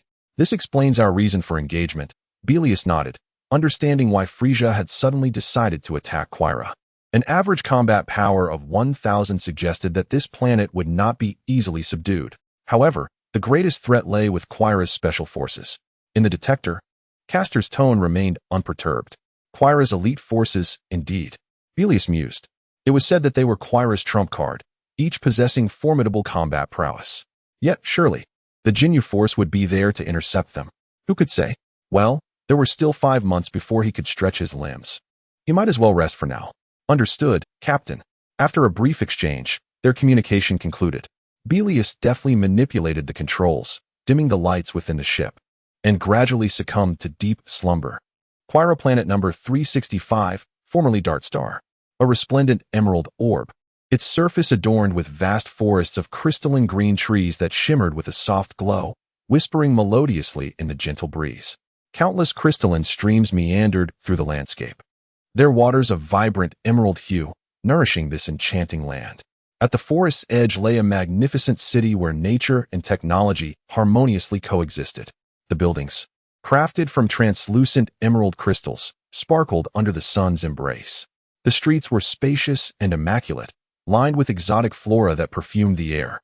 At the heart of the city stood towering spires, emblematic of the planet and the core of its civilization.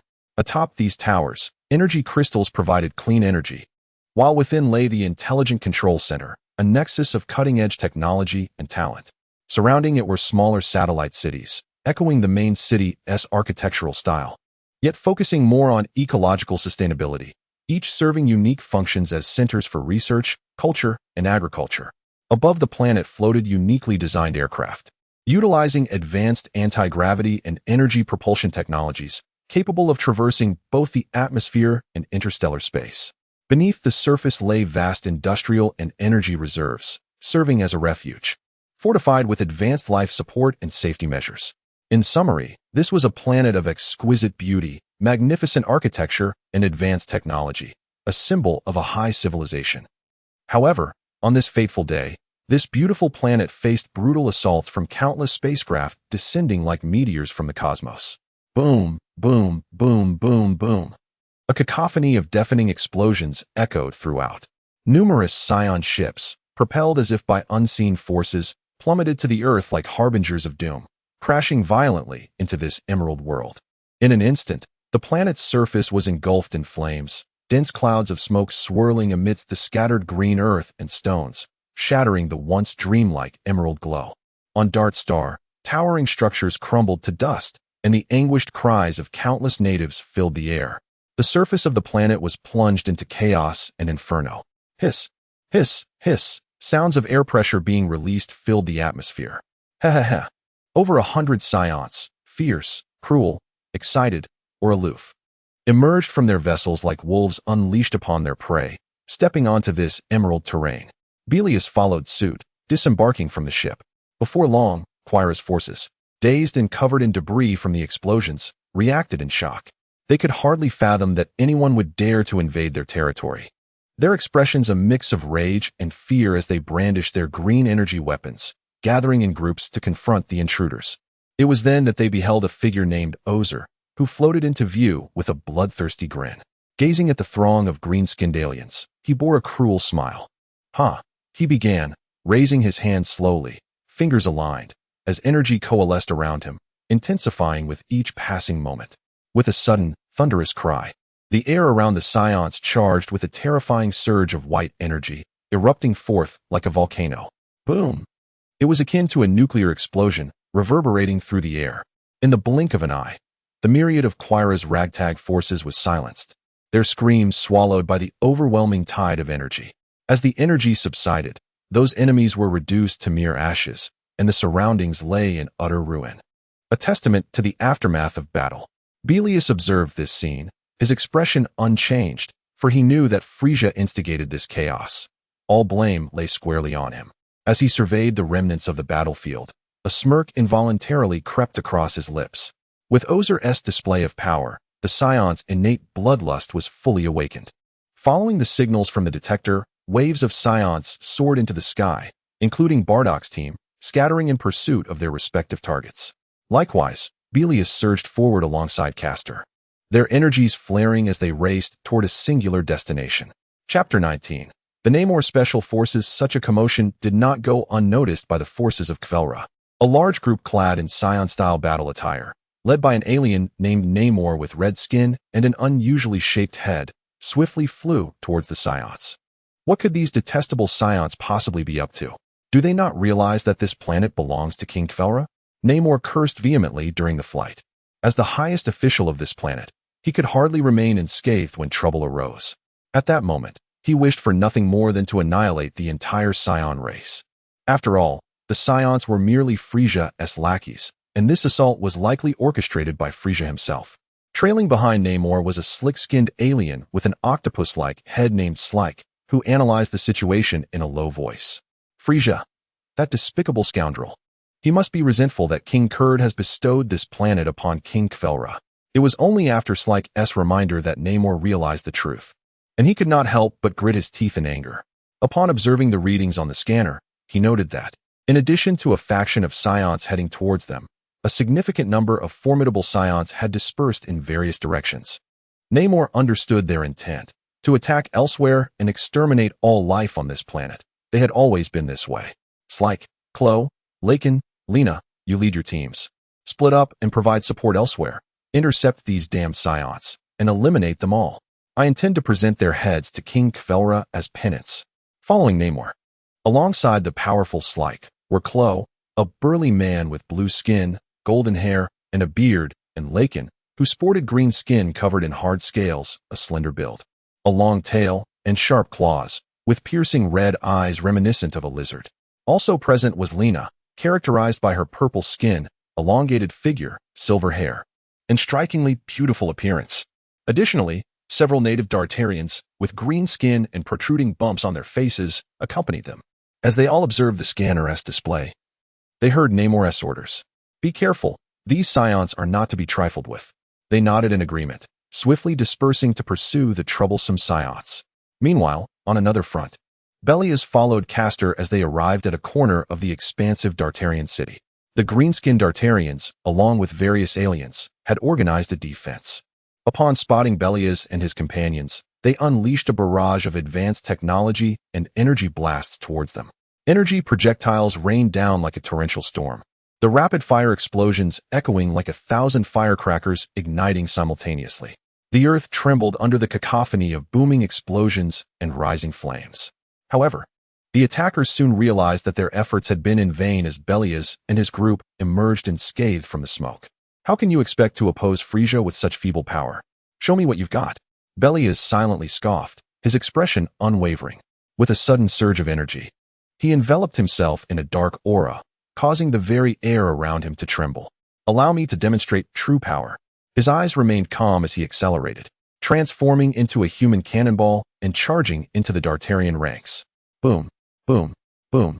A series of deafening explosions erupted, resembling countless heavy bombs detonating amongst them. Fiery mushroom clouds soared into the sky, and the shockwaves surged like a relentless tsunami, accompanied by the desperate cries of Dartarians. Forming a tragic symphony composed by Belias's might, a merciless reprisal against all who dared resist. Besides Belias, the others also unleashed their unique abilities upon the enemy. Castor, with a haughty smile, unleashed a powerful energy wave from her fist, piercing through a row of Dartarians firing energy cannons. Asya, Jolly, Ratais, Nappa, and Para followed suit, each launching energy blasts of varying intensity and form towards their foes. Wherever the energy waves struck, destruction ensued, as sturdy buildings crumbled like paper under the tremendous force. The cries of Dartarians and aliens echoed, their defensive formation shattered. Yet, the enemy did not falter. You damn Scions! Several stronger aliens broke through the energy waves, charging angrily towards them. Why come here to meet your demise when you're so weak? Belias coldly mocked as he swiftly confronted one, delivering a kick that obliterated its skull. The others quickly dispatched several more aliens. At that moment, Belias sensed multiple powerful energies approaching rapidly. Captain, it seems formidable opponents are on their way, he informed Castor. Finally, some interesting adversaries. These aliens are pathetically weak, Castor retorted dismissively, discarding an alien she had been holding. Soon, the energies Belias had sensed were upon them, led by Lena, the silver-haired beauty with purple skin. Observing the devastation around her, Lena maintained her composure, even smiling at her companions. Did you all do this, Scion monkeys? You have truly been a great help. I've long wished to do this myself. Is that so? Are you here to meet your end as well? Castor's expression soured at being called a Scion monkey, a title she despised, akin to a sharp thorn piercing her heart. So monkeys can get angry too? What a revelation. Lena laughed lightly, covering her mouth demurely before activating her scanner to assess their battle powers. Beep beep beep. 6442, 6121, 6145, 1232, 1011. 1089. How weak indeed.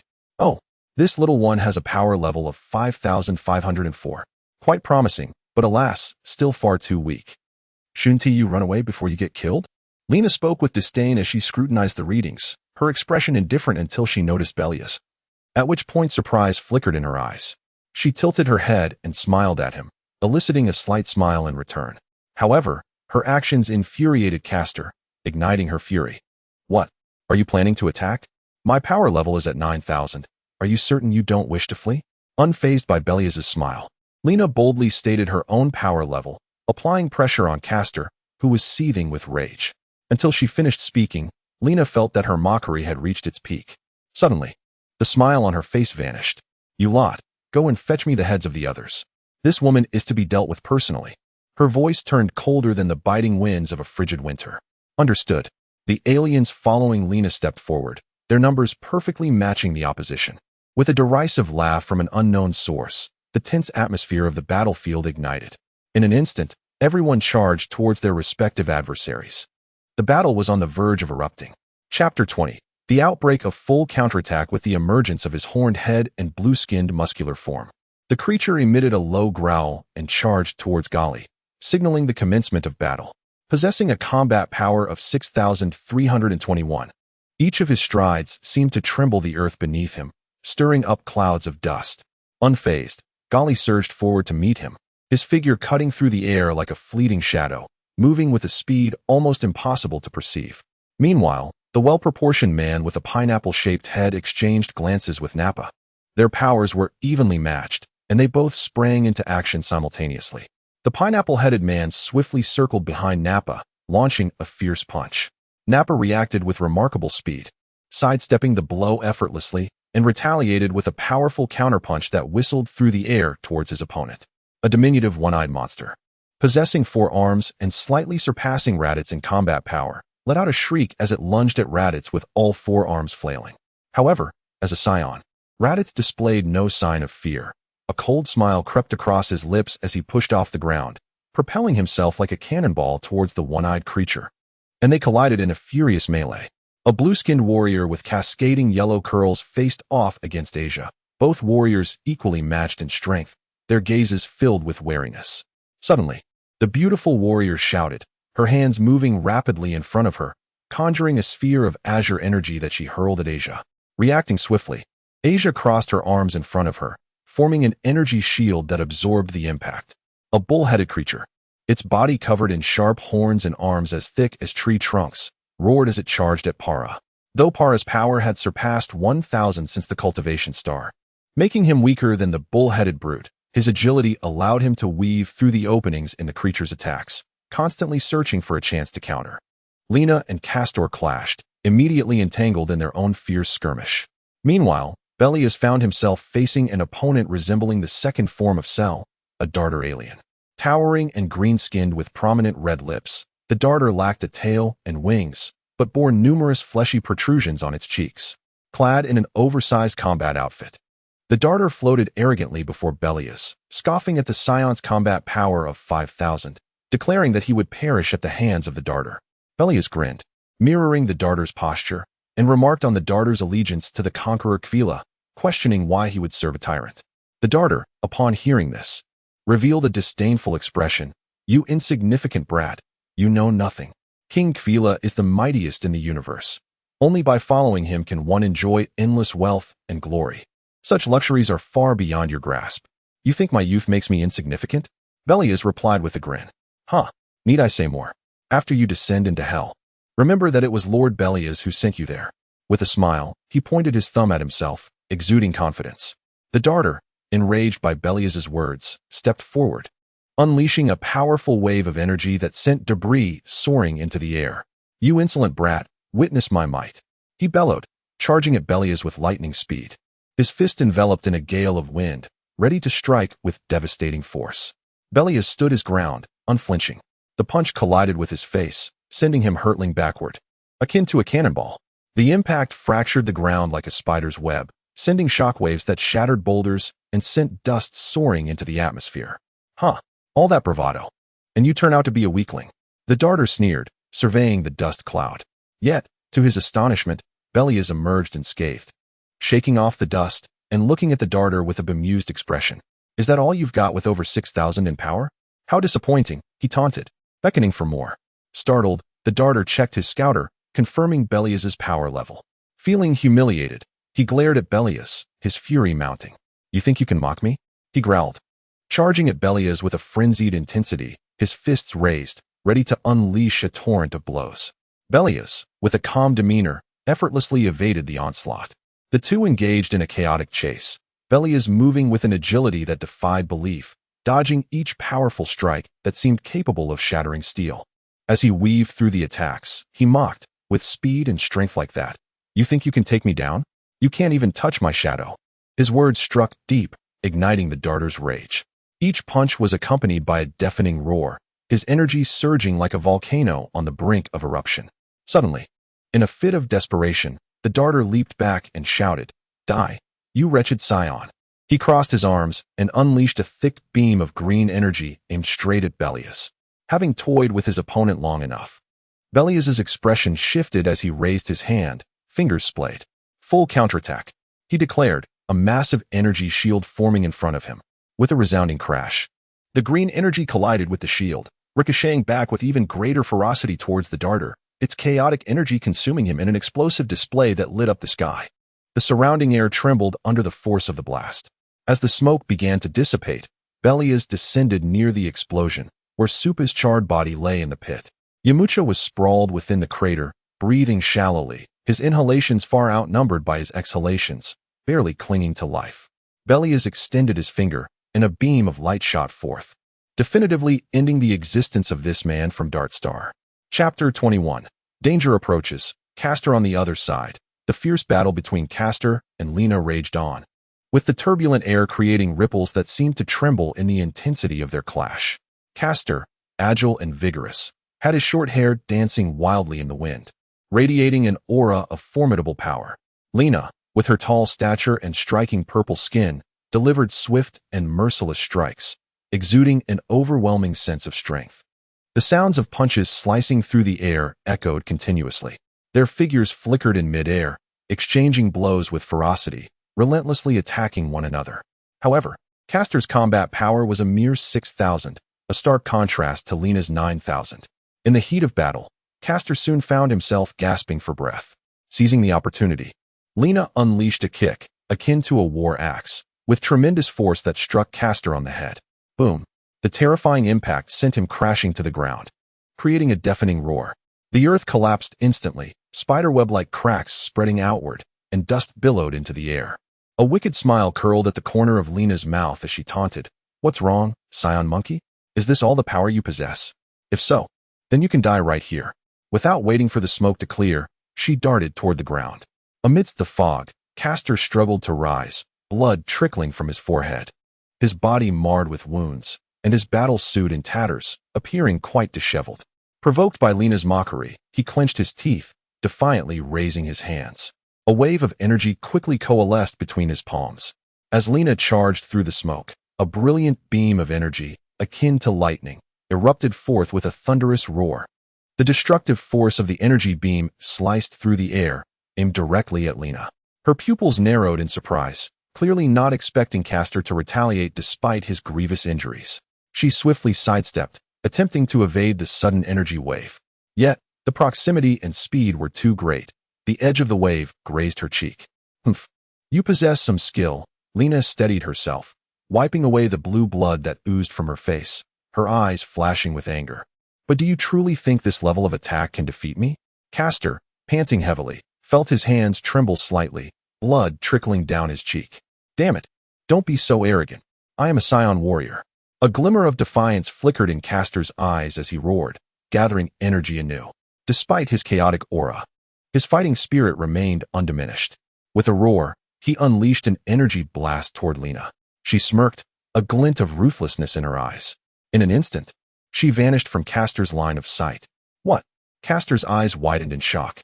In the next moment, Lina reappeared behind him. "What's that you said about your people?" Lina's mocking voice echoed. Before Castor could react, Lina, with a cruel smile, gripped his head tightly. Then, with a sudden burst of strength, she yanked him by the hair and slammed his head violently into the ground. Boom! The sound reverberated, as Castor's head was forcefully driven into the earth, unleashing an astonishing shockwave. The ground around them collapsed, forming a massive crater, while violent gusts of wind swept outward, sending dust soaring into the sky.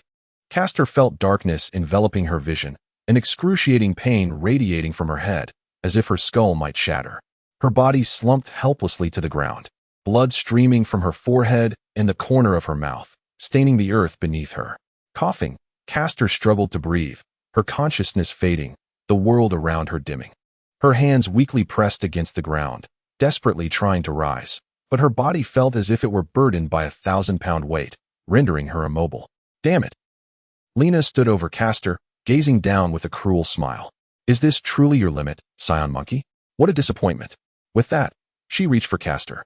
Meanwhile, on the other side, honestly, serving these cosmic overlords, only to end up without a place to call home.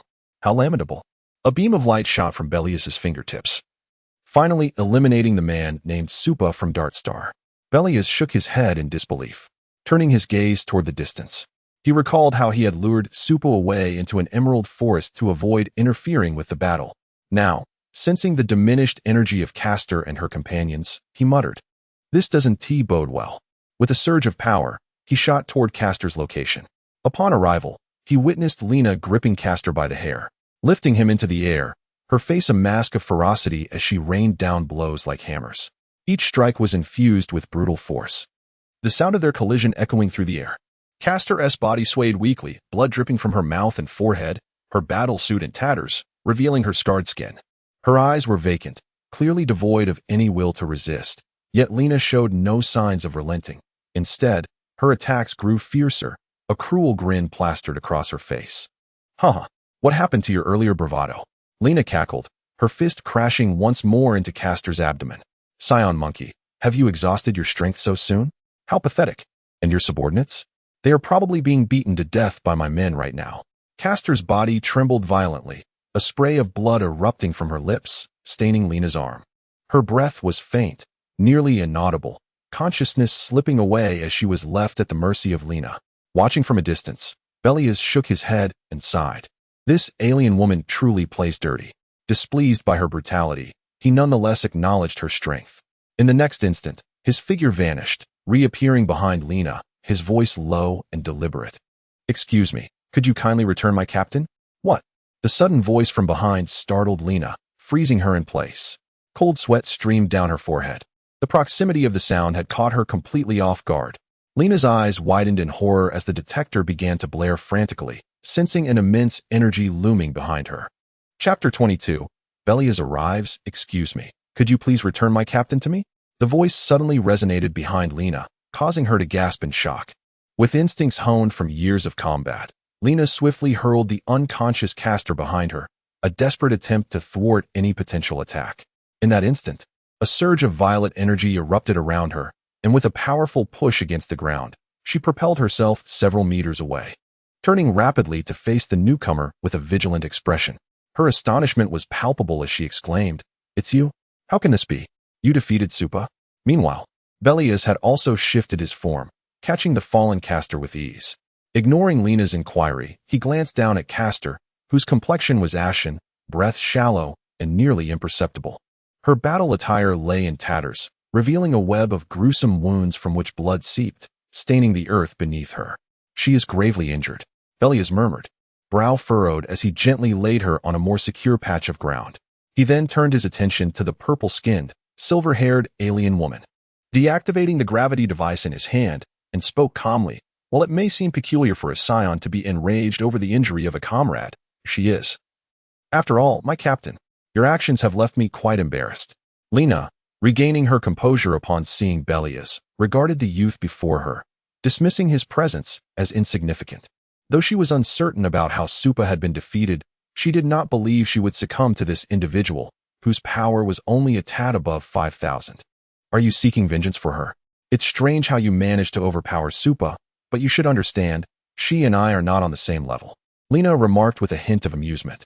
A glint of bloodlust flickered in her eyes as she warned, "But beware, you may end up dead." Belias smiled faintly at her words, responding, "Then let us test that theory. I must thank you for incapacitating our captain. It would have been quite troublesome otherwise." "How insufferable." "You Saiyan brat," Lina retorted, her expression darkening. With a forceful stomp, the ground beneath her shattered. A tremendous aura enveloped her as she launched herself at Belias with the ferocity of a violet lightning bolt. "Let me see what you're truly capable of," she cried fiercely, her fists clenched like meteors, the winds howling in her wake. Belias remained unfazed as Lina's formidable punch approached. His gaze deepened, a subtle smile gracing his lips as he murmured, "You truly are relentless. Very well, I shall reveal some of my strength as well." In an instant, his demeanor shifted, muscles tensing as he prepared for her attack.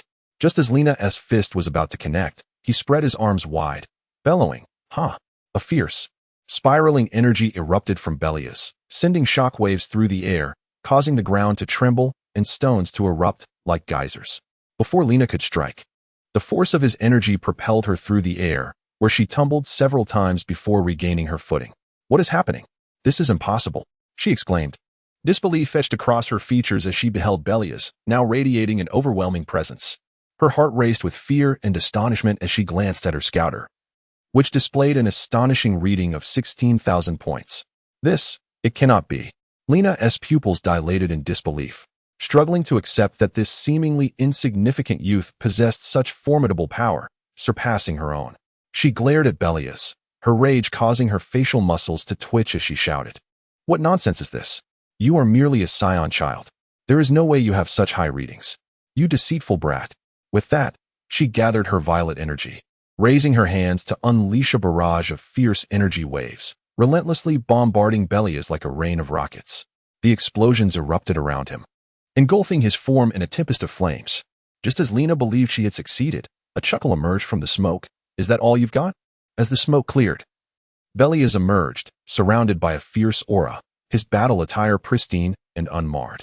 His expression was stoic yet tinged with amusement, his hair cascading defiantly in the wind, embodying a spirit of untamed pride. My attacks, all thwarted? Lena stammered, her voice trembling as she fixated on Belias, her scouter still reading that incredulous 16,000 points, far exceeding her own. Fear began to seep into her consciousness. Belias nonchalantly brushed non-existent dust from his attire, his tone shifting from casual to grave. It appears your assaults have proven ineffective. Now, it's my turn. With a chilling gaze, he surged forward like a rocket, closing the distance to Lena before she could react. With a devastating knee strike, he collided with her abdomen, the power of his blow akin to a meteor crashing into her. Lena felt a blinding flash of pain as her vision blurred. Cough! She gasped, her eyes widening in shock, her body curling in agony as blood erupted from her mouth. This knee strike felt as though the cosmos itself had shattered upon her, her insides feeling as if they had been pulverized. Belias, with an icy demeanor, withdrew his leg, stepping back as Lena's eyes filled with fury and sweat beaded on her brow. She struggled to lift her hands, but her entire body succumbed to weakness, plummeting helplessly to the ground. Thud!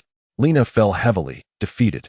Meanwhile, on another battlefield, a red-skinned creature with a grotesque visage, Namor, smirked coldly as he withdrew his arm from the chest of a Saiyan, tossing the lifeless body aside.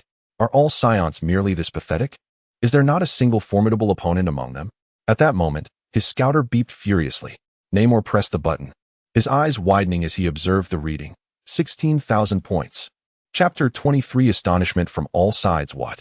A battle power of 16,000. Upon witnessing this figure, an expression of horror instantly spread across Namor's face. In a fleeting moment, his complexion turned ashen, resembling the ominous sky before an impending storm. As he muttered in resentment, "Damn it! This battle power surpasses my own." He could hardly fathom that among the Saiyans, there existed such formidable strength. He had been certain that he was the strongest on this planet, and this revelation made him acutely aware of the escalating complications. However, as the highest-ranking official of this planet and the most loyal subordinate of Kila, he steeled himself for the challenge. At this moment, the deep-seated loyalty and stubbornness within Namor ignited fervently. With this thought, his gaze sharpened, and an aura of ferocity enveloped him, erupting forth with a thunderous sound as he soared into the sky, heading towards the direction of Belias. Meanwhile, elsewhere on the planet, a group of Saiyans engaged in battle had similarly sensed this surge of energy. They involuntarily halted, their expressions filled with astonishment as they beheld the staggering energy reading. Among them was Bardock's team. Boom! A sudden loud crash resonated as Bardock's team collided violently with Slek. Bardock, Pabukin, Dodbo, Dima, and Celebi unleashed their fists from various angles, striking Slek with tremendous force.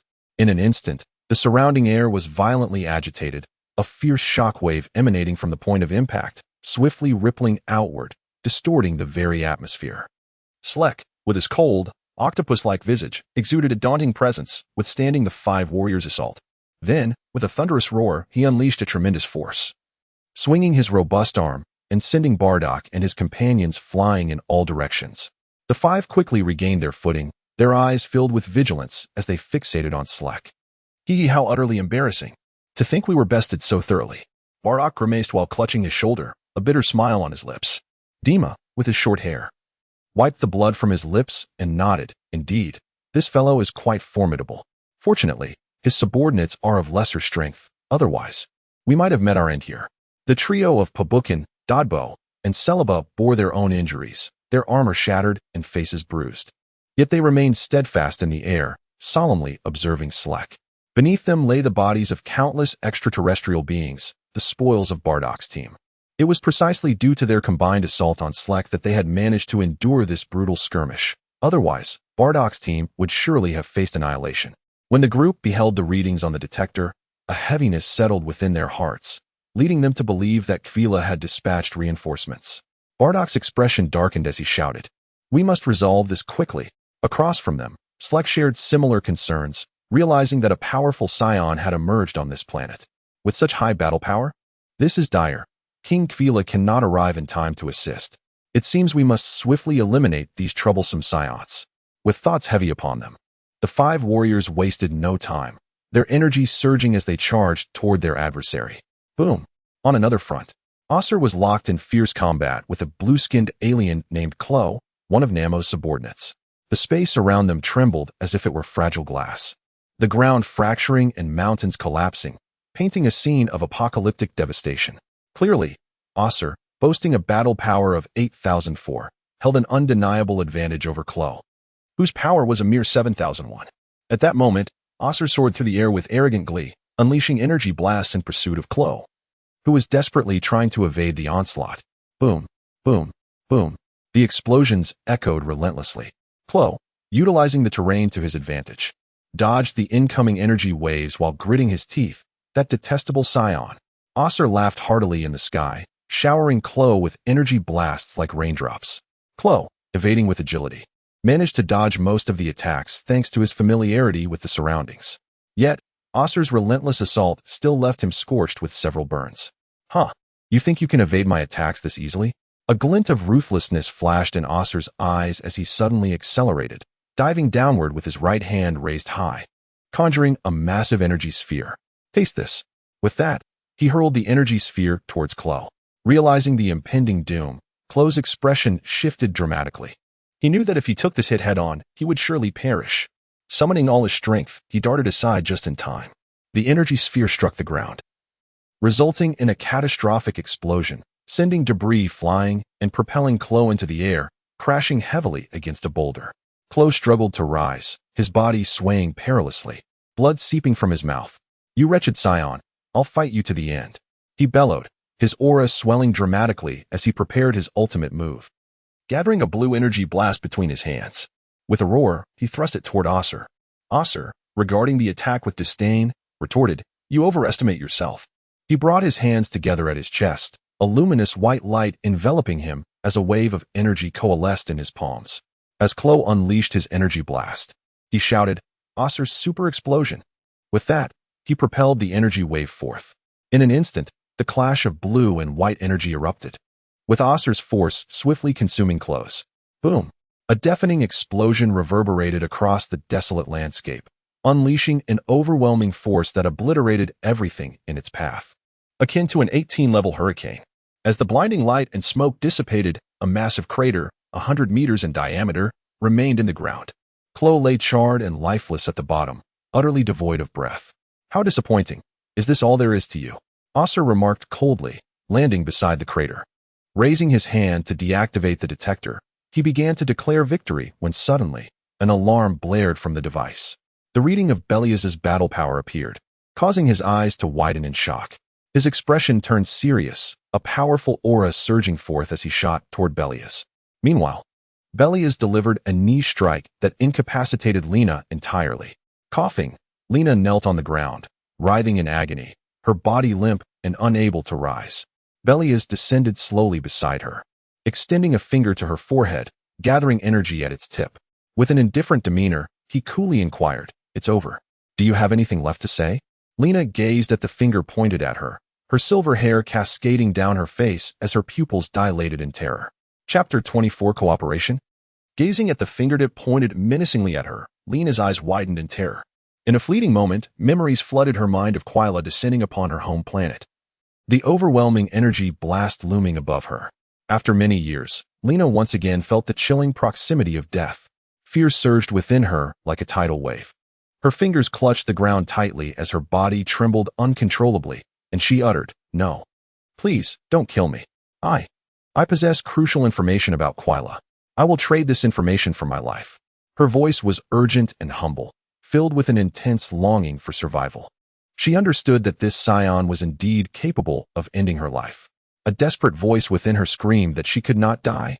Her homeland had been ruthlessly ravaged by Kila, reduced to ashes, with countless loved ones and dear friends slaughtered in the ensuing chaos. The deep-seated grievances remained unavenged, and the flames of hatred still blazed fiercely in her heart. Moreover, her life was just beginning. A future brimming with beautiful moments awaited exploration across the vast universe, uncovering the unknown marvels. How could she allow herself to perish so easily here? Belias raised an eyebrow at her words.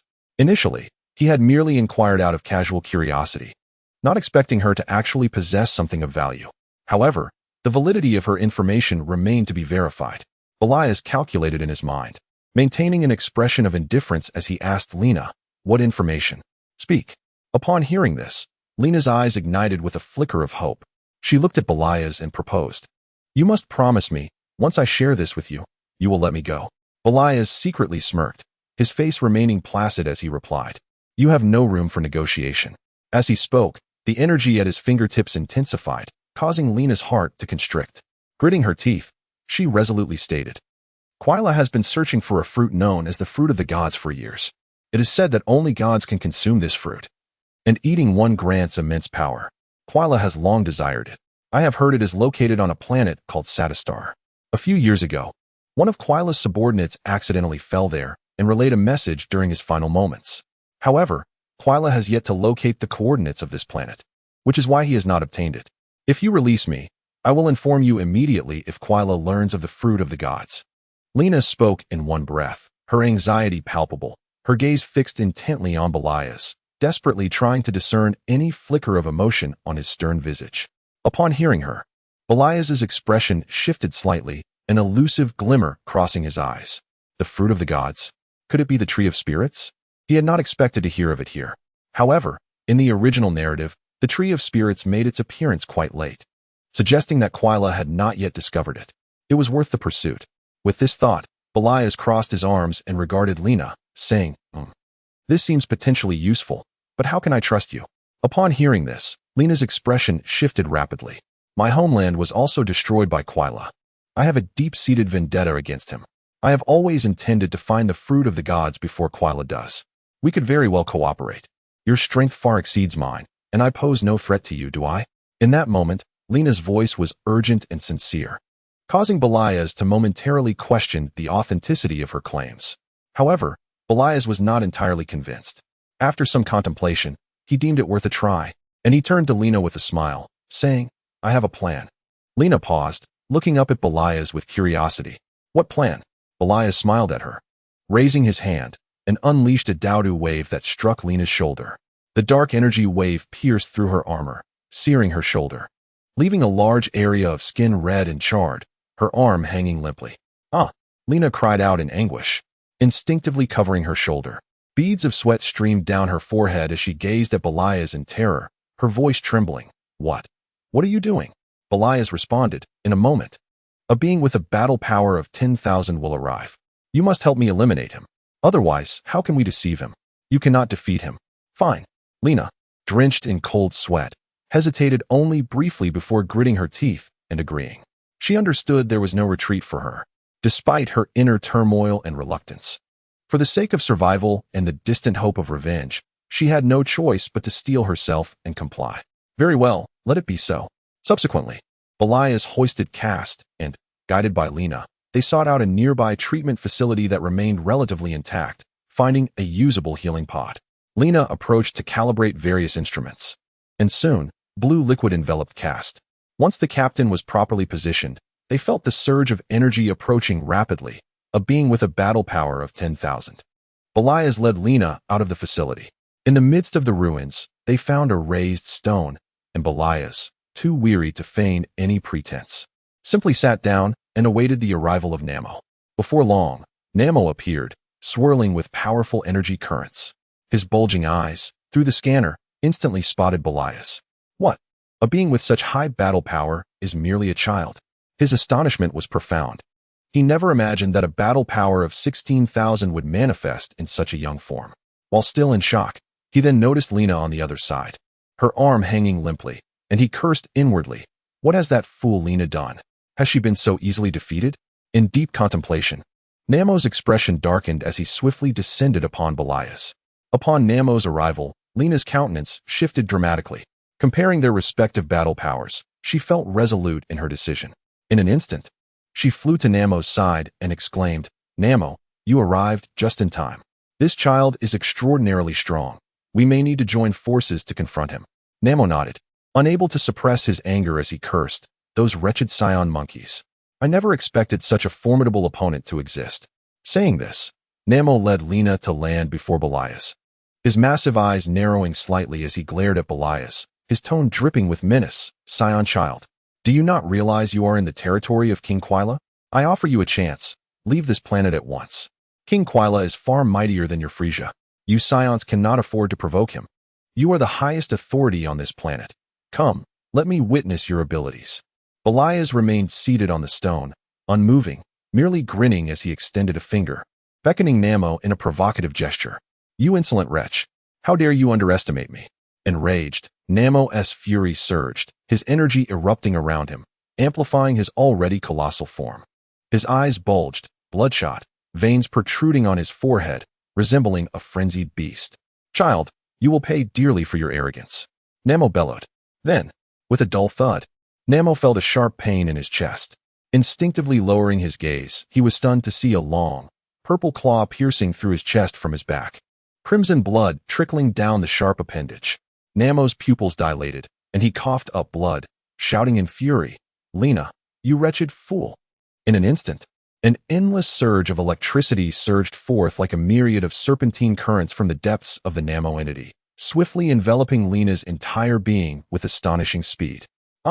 Lina was instantly shrouded in the electric flow, her body charred and her skin coated with a layer of scorched blackness.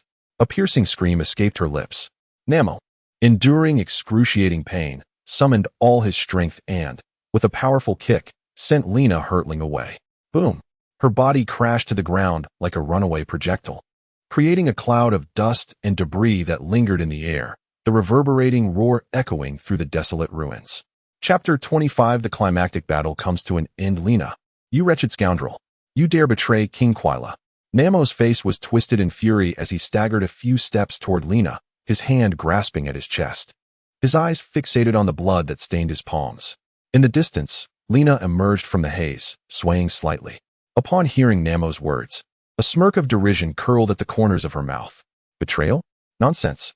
I do not recall ever pledging my loyalty to him.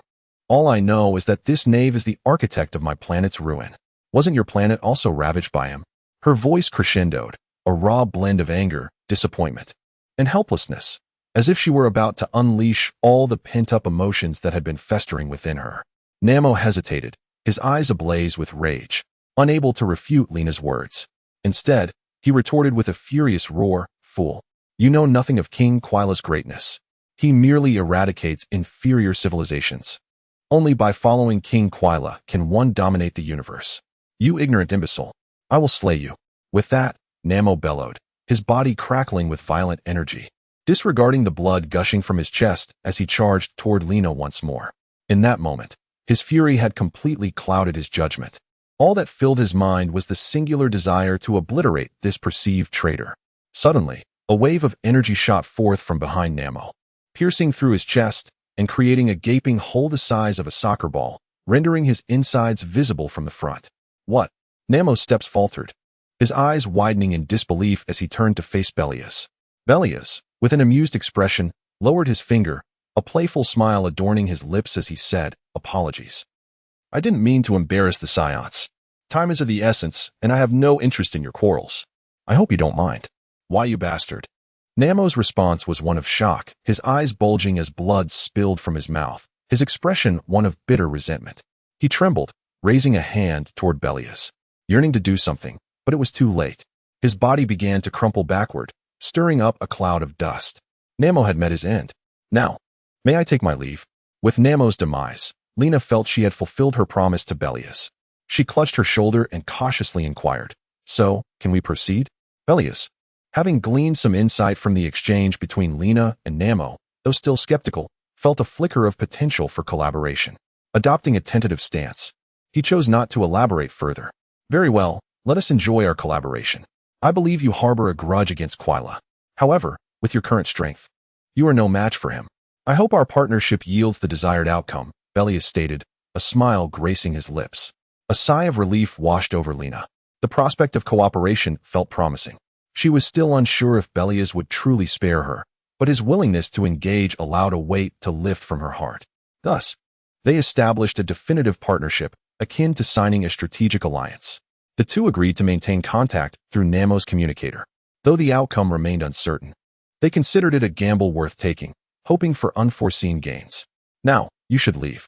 Otherwise, a few bothersome individuals will soon arrive, Belias advised, sensing several energy signatures approaching. He lowered his energy to 5,000 before calmly addressing Lina. As Lina listened, her eyes fixated on the communicator, astonishment filling her gaze as she observed the diminishing energy readings. However, this was not the moment for inquiries. She nodded slightly, and, under Belias's watchful eye, swiftly turned and sped away, her figure rapidly vanishing into the distance. Belias remained seated on the stone, waiting a moment longer. Although his solitary presence seemed odd, he believed the proud Saiyans would likely refrain from prying into what appeared to be beneath their dignity. No one would believe that a mere child of 5 or 6 could possess a battle power of 16,000. Nor would they want to accept that they had been surpassed by one so young. Moreover, Belias had no intention of explaining. A stoic demeanor would suffice. After a brief interlude, a figure swiftly appeared in the sky. The newcomer, tall and resolute, was Osir. Upon arriving at the battlefield, Osir's keen gaze swept across the surroundings, landing on Nemo's lifeless body and Belias perched on a stone. Yet, these were not his primary concern. He sought the source of the extraordinary energy he had sensed. Strange? It was just here moments ago. How could it vanish so abruptly? Osir pondered, scanning the area in confusion. There was only this small child and one corpse. Pressing the communicator again for another scan yielded no results. All that remained was a child with a power level of 5,000 and another source at 4,000. While a distant energy signature of 9,000 was fleeing, Osir murmured to himself, his gaze darting between Belias and the medical pod. After searching the vicinity once more and finding nothing, he finally turned his attention to Belias, looking down at him from his elevated position. Hey, you little brat from Team Castor, what just transpired here? Belias met Osir's gaze, a smile gracing his lips as he replied, I have no idea. I just arrived myself. Upon hearing this, Osir's brow furrowed instinctively, sensing something amiss. There had clearly been a power level of 10,000 prior. Where had that 16,000 gone? And whose corpse lay on the ground? The 9,000 energy signature fleeing was understandable, just a retreating enemy. But the body on the ground, whose was it? Could it have been a 10,000? Impossible for it to be 16,000. Who could have killed him? If it were merely 10,000, then he was dead. But who, then, was the 16,000? Did this child slay him and scare off the 9,000 enemy? Don't be ridiculous. Osir's expression shifted rapidly as he hovered in the air, his mind racing through possibilities, nearly transforming him into a modern-day Sherlock Holmes. When the notion that Belias might possess a battle power of 16,000 crossed his mind, he laughed at the absurdity of it. It was utterly ludicrous. He preferred to believe Belias's claim of being new to the scene. Osir couldn't decipher what had transpired, but one thing was certain. Belias's smile irked him. Slowly descending beside Belias, he tilted his chin up, his icy gaze scrutinizing the boy. You better not be trying to pull a fast one on me. Chapter 26. Osir's jealousy. Boy, you'd best not try to fool me. Osir lowered himself beside Belias, tilting his chin upward, his gaze icy and oppressive. Belias responded with a smile. Suddenly, a fierce glint flashed in Osir's eyes as he raised his fist, howling as it descended toward Belias's cheek. Swish. The moment Osir's fist was about to connect, Belias deftly tilted his neck, causing Osir's blow to merely graze his face, stirring a gust of wind that sent a few strands of Belias's hair dancing wildly. Deep down, Osir was astonished, yet he concealed it well. In quick succession, Osir unleashed another punch aimed at Belias's abdomen, believing that while he had narrowly missed the first strike, this one was bound to connect. To his surprise, Belias, seemingly at ease, swiftly rolled backward, effortlessly evading the attack. With 2 consecutive strikes that felt like hitting cotton, Osir appeared clumsy and infuriated. Little brat. You're quite good at dodging. Osir muttered irritably, poised to continue his lesson for Belias. Stop it. Just then, Asia and Nappa raced over from a distance, positioning themselves in front of Ozer. Accompanying them was a group of Saiyans, all donning tattered battle armor and bearing various injuries. Drawn in by Belias' earlier display of combat prowess. They had just emerged from a fierce battle, weary yet eager. What do you intend to do, Ozer? Asia landed, her gaze fixated on Ozer, a warning in her tone. Haraha. Is that not Ozer? Bullying a child. How amusing. Hey, Ozer. Are you really going to strike? The crowd of Saiyans erupted into loud laughter from afar. Humph, a bunch of annoying fools.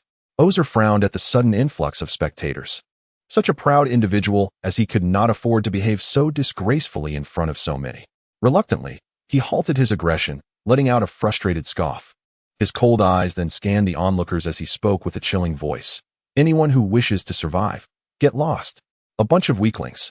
What? You scoundrel, Ozer. Say that again. An offended Saiyan shouted back in anger. Don't get too cocky, Ozer. The chorus of protests only fueled Ozer's rage, his aura surging dramatically.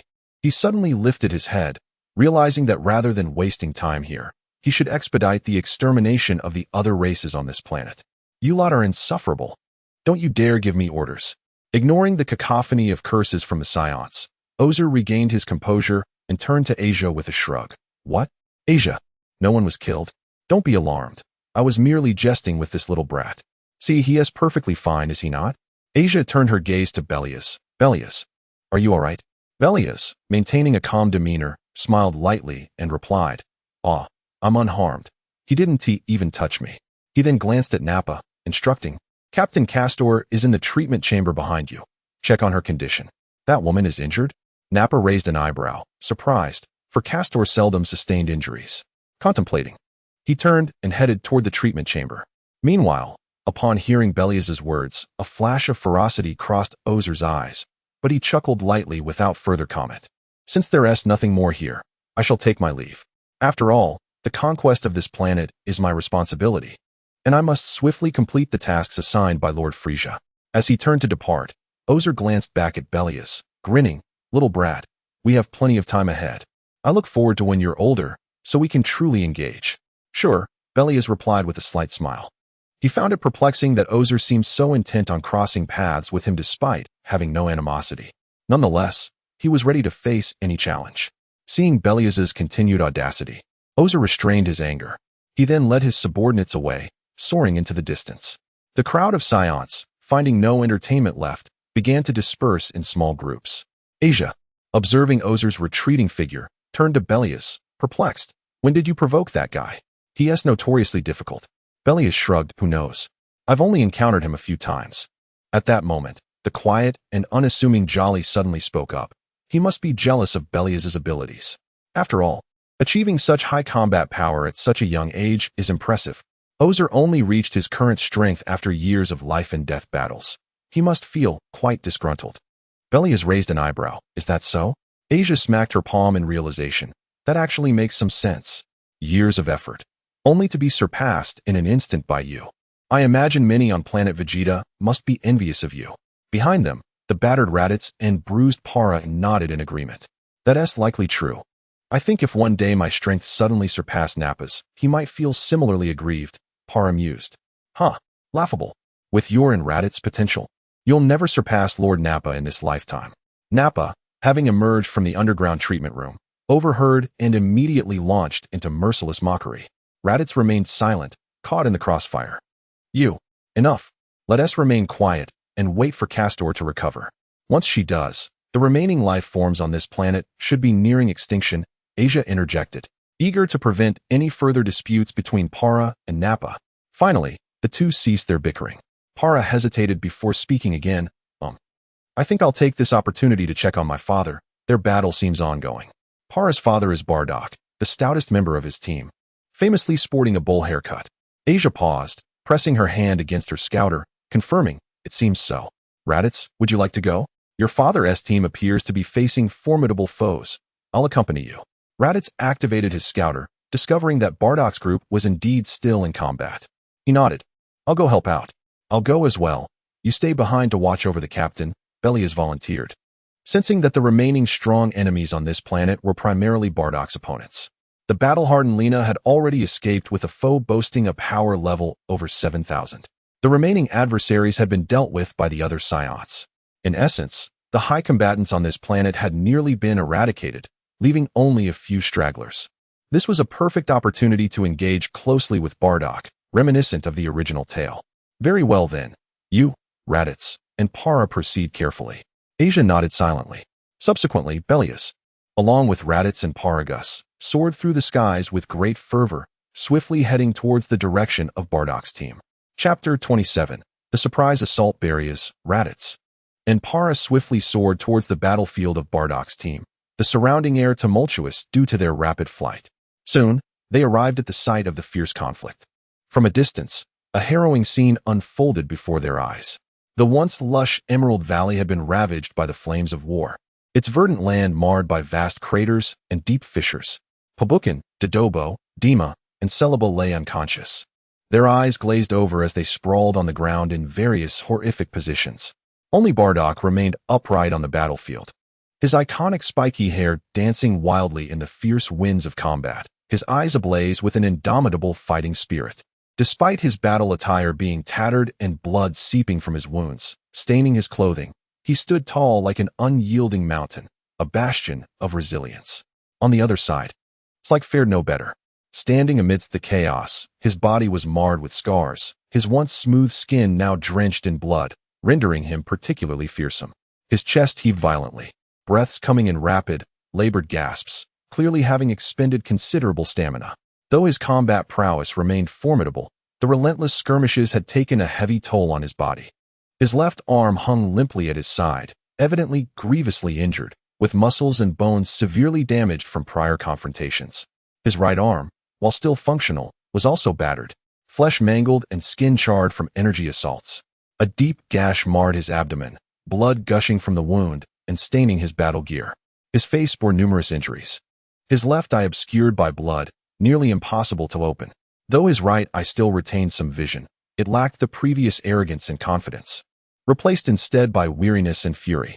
Blood trickled from the corner of his mouth, his teeth grinding as he struggled to endure the pain. Damn these Saiyans. They have pushed me to my limits. Slyke muttered under his breath, a mixture of resentment and rage evident in his tone. He understood he could not hold out much longer, yet he remained unyielding, raising his hand high above his head, summoning his remaining strength for a final stand. Suddenly, his remaining right palm erupted with blinding arcs of electricity. A vortex of energy rapidly collapsed in his palm, and debris within 100 meters defied gravity. Levitating into the air, Slyke's battered vocal cords emitted a metallic screech as he bellowed, "Die, Saiyan! Cosmic Annihilation Cannon!" With that, he swung his hand fiercely. In an instant, a brilliant shockwave burst forth from his palm, the overwhelming force scattering trees and stones, hurtling towards Bardock with a fierce roar. Bardock, witnessing this, revealed his fierce demeanor, his eyes narrowing in determination as he shouted, "Come on! I will not be defeated by you." The energy surrounding him surged violently, his hands outstretched. Two radiant orbs of energy coalescing quickly in his palms, their brilliance akin to a dazzling sun, the energy within roiling like a tumultuous ocean. With a forward thrust of his hands, the two orbs merged into a massive surge of energy, unleashing a terrifying pressure that fractured the ground beneath him as it charged towards Slyke. The two energy forces collided fiercely in the air. Boom! The clash produced a deafening roar, as if the very planet trembled. A dazzling light radiated like the sun, the energy shockwave expanding rapidly from the point of impact, tearing the ground apart, uprooting trees, and pulverizing rocks into dust. Bardock gritted his teeth, veins bulging on his forehead, pushing forward with all his might to suppress Slyke's assault. Yet, Slyke's final onslaught was equally desperate. The two energies locked in a stalemate, forming a colossal barrier of energy that threatened to engulf the entire battlefield. Damn, this guy still possesses such strength. Bardock cursed inwardly, his stamina waning, pain radiating from his wounds as blood trickled down his arm, pooling on the ground. Slyke was equally beleaguered, his right arm trembling from overexertion, the wound on his abdomen continuing to bleed. His left eye was completely obscured by blood, his vision blurred. Yet he refused to relent, gritting his teeth as he roared, "Saiyans, you will not defeat me." The two forces of energy surged against each other, the terrifying shockwaves buffeting Belias, Raditz, and Para, compelling them to shield their faces. Observing the scene before them, Para's expression shifted dramatically. "Father!" he cried out, his voice trembling. The sight of Pabukin and his teammates, bloodied and sprawled on the ground, ignited a fierce anger within him. Raditz clenched his fists, fury igniting in his eyes. Damn it! How could they have reduced Father's team to this state? It seems Bardock's adversaries are indeed stronger. Your father may be on the verge of defeat, Belias remarked, shielding himself from the oncoming wind pressure. Watching Bardock grit his teeth, arms straining as he resisted, Slyke's energy wave relentlessly advanced. Belias knew that Bardock was nearing his breaking point. Slyke, sensing Bardock's waning strength, became emboldened, laughing maniacally as he exerted his power. "Ha! Saiyan, your strength is still lacking against me. Perish. Fool, I will not lose." Bardock gritted his teeth, exerting himself so fiercely that his gums bled. "Cover me," he called out to his companions. Without hesitation, Belias's gaze sharpened, and with a swift shout, he unleashed a colossal energy blast from his palm, roaring forth like a raging river. Boom! Raditz and Para followed suit, unleashing their energy attacks without hesitation. The three blasts surged forward with an unstoppable momentum, targeting Slyke from behind. Boom! The sudden onslaught caught him completely off guard, leaving him no time to react. "What? Damn brats!" "No!" Slyke's lone eye widened in terror as he screamed, filled with despair and defiance. The three powerful energy blasts struck him like the final straw that broke the camel's back. In an instant, they slammed into his back with a resounding thud, consuming him in a blinding light. Slyke was thrust forward violently, as if an invisible giant hand had propelled him. Bardock, sensing the sudden decrease in resistance, seized the opportunity to unleash the last of his strength, thrusting his hands forward, the immense energy surging towards Slyke with overwhelming force. Caught in a pincer attack, the energy struck Slyke with tremendous force, enveloping him in a blinding radiance. Boom! After a cataclysmic explosion, the entire battlefield was cloaked in this energy. As the brilliance began to fade, Slyke lay motionless, transformed into charred remnants in a crater resembling a site of devastation. Bardock's legs buckled, and he knelt on one knee, panting heavily. At that moment, Belias, Raditz, and Para flew to his side, with Raditz helping him to his feet. Chapter 28. The full assault. Raditz helped the weak-legged Bardock to his feet. "What brings you here?" Bardock gasped, his head bowed as he spoke in a somber tone. Raditz took over the conversation and explained the situation. At that moment, Belias landed beside Bardock. Assessing him closely, Para dashed over to check on her father's condition. Bardock bore a striking resemblance to the legendary Sun Wukong, possessing a robust and muscular physique. His well-defined muscles, broad shoulders, and powerful arms exuded an immense sense of strength. His resolute face bore a scar from battle, adding an air of ruggedness and masculinity. Clad in Saiyan battle attire, his appearance was both practical and emblematic of Saiyan combat style, exuding seriousness and a fervent desire for victory. In contrast to Sun Wukong, Bardock lacked some of the innocence and gentleness. To Belias, he appeared more indifferent, his demeanor perpetually stern. Belias mused that had Sun Wukong not suffered his head injury and grown up on Earth, he might have displayed a similar disposition. Meanwhile, Bardock noticed Belias. He had heard of Belias's prowess during his time on Planet Vegeta, and curiosity sparked within him. Leaning on Raditz, Bardock furrowed his brow, enduring his pain, and addressed Belias. "So, you are Belias? I've heard you are a formidable young warrior." His voice was neither subservient nor arrogant, steady yet cool. Upon hearing this, Belias couldn't help but smirk inwardly, thinking how similar these Saiyans were in their brusque manner of speech. Maintaining a calm facade, he nodded and replied, "Hello, I am Belias." Bardock chuckled self-deprecatingly. How embarrassing, to be laughed at by a kid. At that moment, Belias observed Para carrying Pabukin over and suggested, "Let us leave this place. They may require medical attention." Despite the pain coursing through him, Bardock managed to rise, surveying the chaotic battlefield, and nodded, "Let us find a healing pod for them. We mustn't let them perish." Subsequently, Belias and the others carried Celebi, Derma, Pabukin, and Dodobo, flying towards the healing pods of Castor.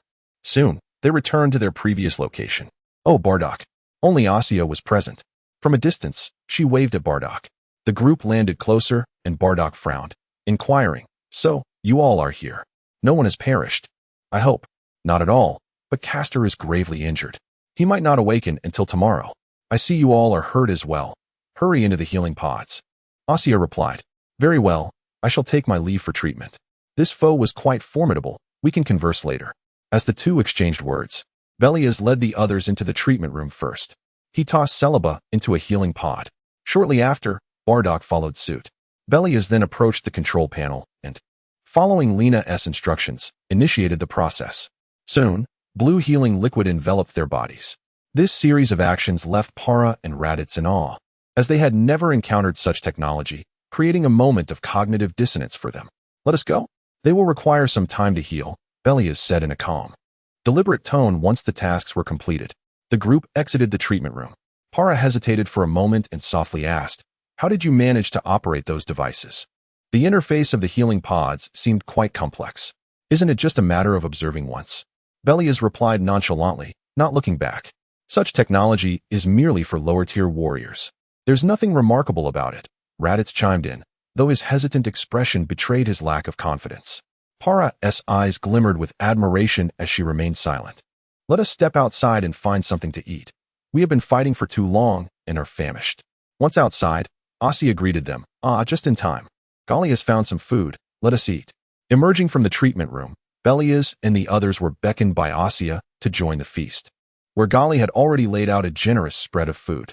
As Saiyans, Belias's appetite was prodigious, and without hesitation, they gathered around and began to feast heartily, engaging in light-hearted banter. Meanwhile, in another corner of the universe, on planet Kfera number 000, the imposing, stark white palace housed Kfera, a towering figure with a muscular build adorned in hues of purple and white. His crimson eyes radiated coldness and ferocity, while his purplish-black lips framed a face accentuated by two streaks resembling blood tears, enhancing his sinister aura. 6 powerful subordinates flanked him in the grand hall. At that moment, a red-skinned subordinate, resembling a toad, knelt tremblingly to report, his voice quivering with fear. King Kfera, emergency distress signals have been received from planets 360 to 390. Reports indicate that these 30 planets are under fierce attack from Frieza's underlings, the Saiyan race, with many already falling into their hands. Should we send reinforcements? Silence enveloped the hall as Kfera listened intently to the report, his icy eyes half open, his body reclined against the throne. The sound of his fingers drumming against the armrest echoed ominously, each tap resonating like a heavy hammer against the hearts of his subordinates. The kneeling messenger found his forehead beaded with sweat. Silence. After a long pause, Kfera finally spoke, the mere utterance of the words sending chills through the room. At that moment, a handsome young man standing before Kfera, brimming with confidence, cautiously inquired, King Kfera, shall we mobilize the troops to eliminate these despicable Saiyan monkeys? His voice was exceedingly gentle, as if afraid to disturb Kfera's contemplation. The speaker was none other than the captain of Kfera's elite, Savaiza Mecha Corps, Savaiza. However, Kfera did not chastise Savaiza for interrupting his thoughts. Instead, he let out a cold chuckle. I fear this assault is not of the Saiyan's own design. He then commanded icily, Savaiza, assemble the troops. We shall reclaim these 30 planets. On the other side, at Frieza's imperial star, Lord Frieza, we have just received word from the Saiyans that all 30 planets are now under our control.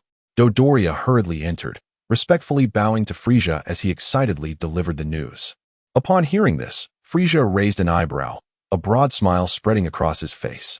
His purplish-black lips curled upward as he turned to Dodoria. Oh, you truly bring me splendid news, Dodoria. Haraha. At that moment, Zarbon rushed in, his steps hurried. He bowed and respectfully reported, Lord Frieza, we have just received word that Kfera's Mecha Corps has been mobilized and is heading towards those 30 planets.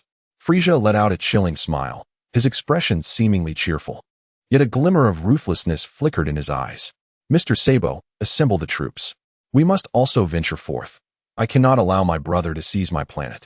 Oh ho ho ho. His laughter carried an undertone of cunning and avarice, as if plotting a grander scheme, enveloping the entire hall in an eerie atmosphere. Chapter 29. The Counterattack of Kila. Ha ha ha. These Saiyan monkeys are quite useful. Frieza chuckled, covering his dark purple lips. He then turned his gaze to Sabo and commanded with a smile, Mr. Sabo, gather the troops. Let us go and see for ourselves. While these Saiyan monkeys are indeed effective, they still fall short compared to Quila's mechanized forces. In the days that followed, The Scions on planet Dart thoroughly eradicated all other races on the planet. The once belligerent Scions found themselves with an abundance of leisure time, idly awaiting the counteroffensive forces from Kila. A group of them engaged in carefree banter, utterly oblivious to the dread that should accompany an impending confrontation. Their laughter resonated, dismissing the gravity of the situation. Castor and Bardock had fully recovered from their injuries and awoke. Castor inquired about Asia's condition during her unconsciousness, but she merely shook her head, and no one else could provide answers. Belias observed the scene with a detached demeanor. During idle moments, he sparred with Para, Raditz, and Nappa. In a 1-on-3 match, he left the trio reeling from defeat. The other Scions spent their time drinking or engaging in combat training. Meanwhile, Belias would either meditate in solitude, controlling his inner energy, or undergo rigorous physical training under 30 times the normal gravity, sweating profusely in preparation for the formidable foes that might arise. 3 months passed in the blink of an eye. Just as everyone believed that Kila had lost the will to retaliate, the sky suddenly erupted with immense fireballs, obscuring the sun, resembling a torrential meteor shower. Each fireball exuded an overwhelming force, crashing down upon the ground with a resounding impact, igniting flames that surged skyward. Boom, boom, boom. The deafening sounds of collision resounded beneath their feet. The air rippled, and the earth trembled violently, as if the very continental shelf were on the brink of collapse. The Scions instantly became alert, launching themselves skyward like arrows, their eyes fixed on the ground below, where thousands of spaceships crowded the landscape. Beep, beep, beep. The detectors blared chaotically. 7,883. 8,850. 9,963. 17,520. 18,520. Continuously reporting staggering energy readings, and then 20,006. 22,335. 24,996. 24,998. 25,001. 25,021. Bang! As the energy levels soared to 25,000, the detectors exploded in a cacophony of alarms. The Scions were taken aback, their expressions darkening. How is it possible for an alien to possess such a high power level? They muttered incredulously. Castor, Asia, and the others cursed under their breaths. Belias felt a chill run down his spine. Under his extraordinary perception, he realized that the energy was not merely 25,000. It was closer to 120,000. That powerful energy surged like a tidal wave, making him acutely aware that the battle ahead would be 100 times more arduous than anticipated, a potential fight for survival. However, the Scion's inherent stubbornness and warrior spirit ignited within Belias, compelling him to suppress his shock. Faced with such a formidable enemy, he felt a surge of desire to prove himself. Soon, the enemy's ships opened, revealing a being adorned with 2 horns and purple skin, clad in Scion battle attire, followed by a horde of uniquely shaped aliens. Upon seeing him, Belias's eyes widened in surprise. Jinyu? How could this be? The individual was none other than Jinyu, the captain of Frieza's elite Jinyu force. Belias furrowed his brow, momentarily bewildered. Hadn't the Jinyu force been established long ago? Then, he recalled Jinyu's peculiar ability, body swapping. It dawned on him that Jinyu might not currently be in his original body. His attention shifted back to the battlefield, where Jinyu's eyes gleamed with malice as he surveyed the Scions. A cruel smile spread across his face as he taunted, "Are you ready to embrace death, Scions?" As his words fell, the alien warriors behind him donned bloodthirsty grins, surging towards the Scion ranks like a relentless tide. Despite being outnumbered, the Scions were not without their legendary reputation as warriors. Under the leadership of the formidable Ozer, they quickly quelled their fears, grit their teeth, and charged at the enemy with fierce determination. Boom! The two forces collided like 2 raging torrents, plunging Planet Dart into a hellish inferno of battle. Energy beams crisscrossed the battlefield, intermingled with shouts of war and explosions. Before long, the Scions automatically sought their opponents, with strong warriors facing strong warriors and weaker ones paired with lesser foes. Bardock, Castor, Ozer, Asia, Gali, and several other Scions with combat power around 5,000 clashed violently with Jinyu's strongest subordinates. Boom! The clash unleashed an overwhelming shockwave. Belias stood on the periphery, observing the unfolding chaos. Soon, 2 aliens resembling red frogs, with power levels around 4,000, approached him. Hee hee, little monkey, let me entertain you. They cackled menacingly. Belias, feeling indifferent, beckoned them over while his eyes scanned the battlefield for a solution to the dire situation. How dare you underestimate me? The two frogs roared in fury as they lunged at Belias. The moment the battle commenced, Belias sensed impending doom. The Saiyans had yet to unleash their full power, yet they already found themselves at a disadvantage. Ozer, Bardock, and Castor, the most powerful Saiyans, were quickly overwhelmed by enemies boasting power levels exceeding 10,000, treated like mere playthings. Despite Castor's significant growth and strength through adversity, he was swiftly beaten, blood spilling from his mouth as he lost his fighting capability against foes nearing 20,000 in strength. The Saiyans, although slightly stronger than their adversaries, found themselves ensnared in a fierce struggle, as the enemy had evidently prepared well. Several aliens of comparable strength surrounded them, launching a relentless assault. In mere moments of conflict, Belias witnessed his comrades being battered mercilessly, some falling after a single strike, including Bardock. This was still before the true Jinyu had made his move. Belias' brow furrowed deeply. In a flash, he disappeared and reappeared behind one of the frog-like aliens, gathering energy at his fingertips before unleashing a spiral energy blast that pierced through the hearts of both foes. Without a glance back, he surveyed the battlefield, concerned about the dire situation and realizing that a decisive strategy was needed. On the other side, Castor grimaced, wiping blood from his lips, and exclaimed coldly, "Damn. Are the enemies on this planet truly this formidable? Huh, I am Ozer." As Ozer valiantly fended off the enemy's relentless assault, he emitted a defiant roar, his voice brimming with impotence and frenzy. Huh, it seems I am destined to perish here. Bardock coughed heavily, blood escaping his lips, a wry smile of self-mockery gracing his face. Huh, how infuriating. I never imagined the minions of Kira would be so formidable. As Asia dodged the onslaught, she gasped for breath, her words tinged with desperation. Nappa, Raditz, and Para gritted their teeth, enduring the fierce blows from their adversaries, powerless to retaliate. Then, just as despair enveloped them all, a dazzling orb of light, so radiant it nearly blinded those present, soared into the sky. Boom! The orb flickered violently before transforming into a luminous sphere, suspended high above. Haraha! Who is it? Truly impressive work. In the next moment, the Saiyans erupted into laughter, their muscles swelling dramatically, their expressions contorted into fierce visages, as dense black fur rapidly sprouted across their bodies. On the battlefield, countless colossal apes arose. Nearby, the false Jinyu witnessed the white sphere, his countenance instantly darkening as his gaze locked onto Belias, who had just lowered his hand. Chapter 30. The transformation into giant apes. The roars of the giant apes echoed through the battlefield, a cacophony that invigorated the beleaguered Saiyans, amplifying their power tenfold in an instant. The tide of battle shifted dramatically. The once suppressed situation was now reversed.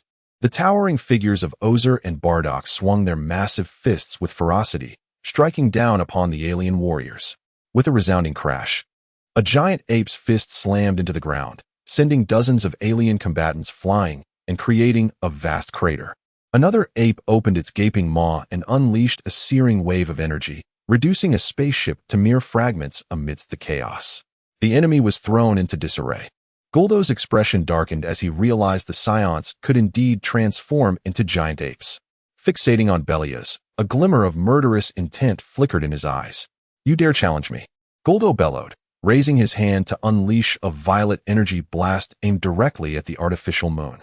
He had only heard tales of the Saiyans transforming upon gazing at the moon, and he was astonished to witness it in action. As the orb of light loomed, he quickly deduced its nature, resulting in a fury that propelled his attack. The purple energy wave surged forth like a rocket, targeting the artificial moon. At that moment, a figure sprang forward from the ground, bracing itself against the energy blast with its chest. With a thunderous roar, the giant ape that was Castor deflected the energy wave, sending it crashing into the distance, where it erupted in a brilliant explosion. Did you think I would allow you to destroy it? Castor sneered, his crimson eyes locked onto Guldo, a malicious grin spreading across his face. During his battle with Lena, he had suffered a similar fate, so he was now particularly vigilant. Looking back at the enemy he had previously fought, Castor had already dispatched them with a single blow. Having recovered from his injuries, Castor's strength surged to 7,500, and in his transformed state, His battle power soared to nearly 80,000. Eliminating foes with a power level of over 10,000 was now a trivial task. Not only Castor, but the other Scions too found their strength amplified, swiftly turning the tide of battle. The severity of their retaliation was a stark contrast to the torment they had endured earlier at the hands of their enemies. Some Scions cackled maniacally as they grasped their foes and crushed them mercilessly. Meanwhile, Kor, who was not Goldo, observed Castor deflecting his attack with a cold glare. A smirk crept onto his face. "How dare you, Scion monkey? Have you become as arrogant as those who follow Frieza?" he declared, his eyes narrowing as he prepared to strike. With a sudden burst of speed, Kor vanished and reappeared before Castor, his menacing visage inches away. "What? So fast?" Castor gasped, realizing the disparity in their powers. "My strength is 120,000. Kor shouted, executing a swift kick akin to a steel whip that sent Castor hurtling away. Cough. Castor's eyes widened, his mouth agape as pain contorted his features. His immense frame crashed into the ground like a projectile, kicking up a cloud of dust. "Huh," Kor roared, coalescing a massive energy sphere the size of a grinding wheel in his hands, unleashing it upon Castor. A terrifying explosion erupted, sending shockwaves into the sky. Castor bore the brunt of the blow, howling in agony as his body was scorched and charred. "Castor!" Asia cried, her massive fist swinging down toward Kor. With a derisive chuckle, Kor easily evaded her strike, retaliating by hurling Asia away with a vicious grip. The other Scions, witnessing their brethren transformed into giant apes, yet still enduring such punishment, felt their ire rise. Roar!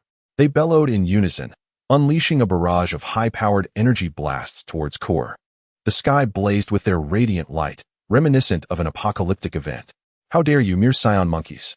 Kor thundered, filled with arrogance as he conjured an energy sphere akin to a small asteroid. His muscles tensed as he retaliated against the oncoming energy blasts. "Die!" he roared, the colossal sphere colliding with the Scion's energy blasts. A cataclysmic explosion engulfed the battlefield, consuming both sides in a maelstrom of energy. The shockwave sent debris flying, tearing the ground apart and illuminating the sky in blinding white, as if the very planet trembled. Kor's subordinates were swept away by the force, and even lower-tier Scions like Para could not withstand the energy, despite their bulk. As the dust settled, Bardock and the others lay sprawled on the ground, their battle suits torn and tattered. In contrast, Kor remained only slightly singed, panting heavily, his eyes filled with contempt. "You Scion monkeys, even in your giant forms, are nothing compared to me." Despite their formidable power, they found themselves outmatched by Kor's overwhelming strength. "This guy is too powerful," Bardock muttered through gritted teeth, his massive body collapsing to the ground. "Damn it, how can he be so strong?" Raditz cursed from a distance. "You ugly freak. I am Ozer." Ozer roared defiantly, steadying himself and charging at Kor once more. His fist, imbued with violent energy, struck Kor's chest with tremendous force. Kor smirked, raising his arm to block the attack. His muscles taut as he absorbed the impact.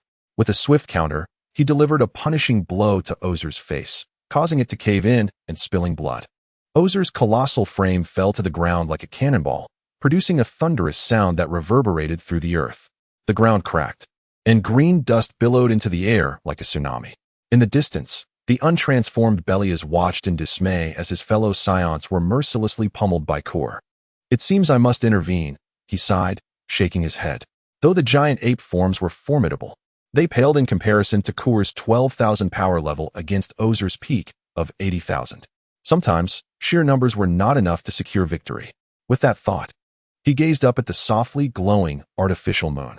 Suddenly, a rhythmic thumping echoed in his chest, and black fur sprouted, his handsome features contorting into a fearsome visage, fangs protruding, eyes glowing crimson with bloodlust as his body surged in size.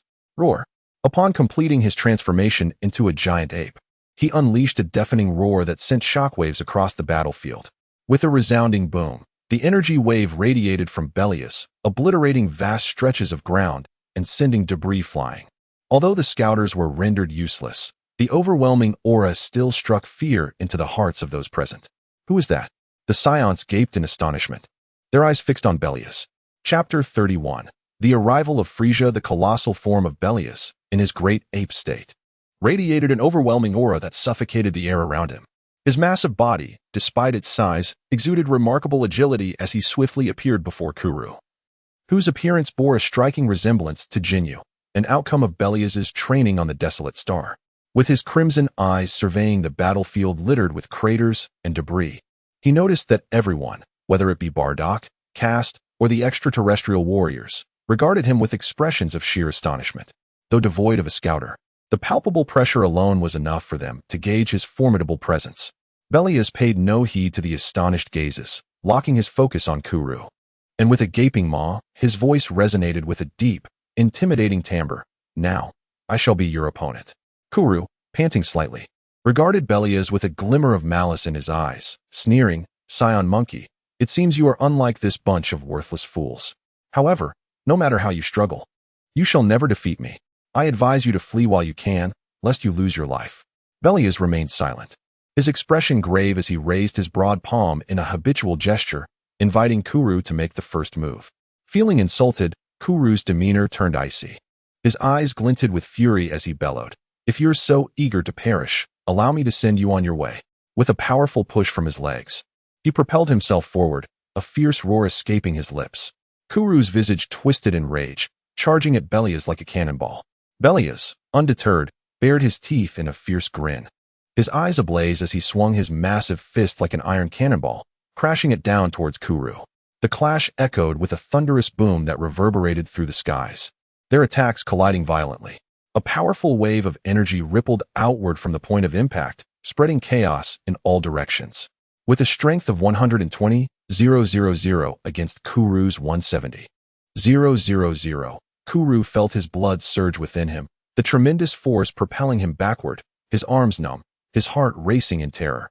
How is this possible? Kuru's face contorted in a snarl as he clenched his teeth, suppressing his inner turmoil, and defiantly shouted, "Come again." In an instant, he vanished from sight. Belias, grinning wider, darted forth as well. In the air, they exchanged a flurry of punches and kicks in a whirlwind of combat. Each strike produced explosive sonic booms, sending ripples through the atmosphere. They exchanged blows, landing heavy hits upon one another, soon becoming drenched in blood.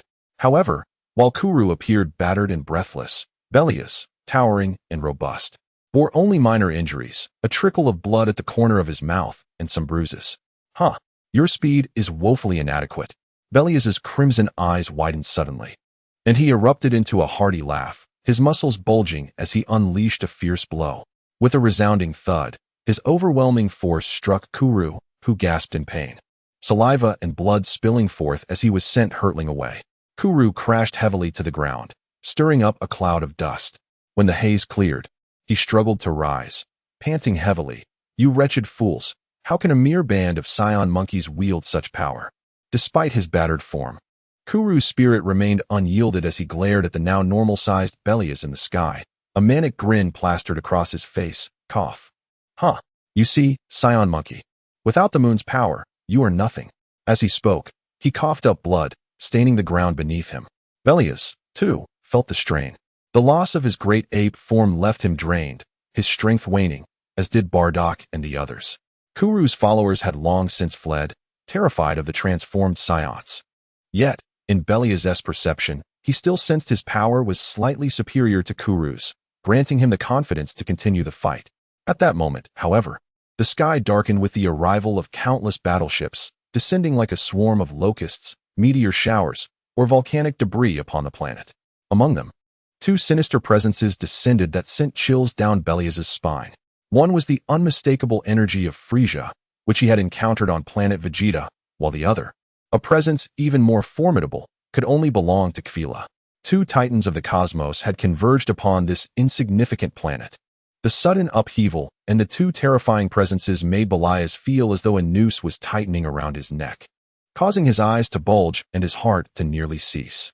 If these two were to unleash their full power, this planet would be doomed. Meanwhile, Kuru had also taken note of the situation, bursting into a maniacal laugh. "Ha! Saiyans, your demise is imminent. King Kila has personally arrived on this planet, and you shall all perish. Just await your doom here. I shan't indulge you any longer."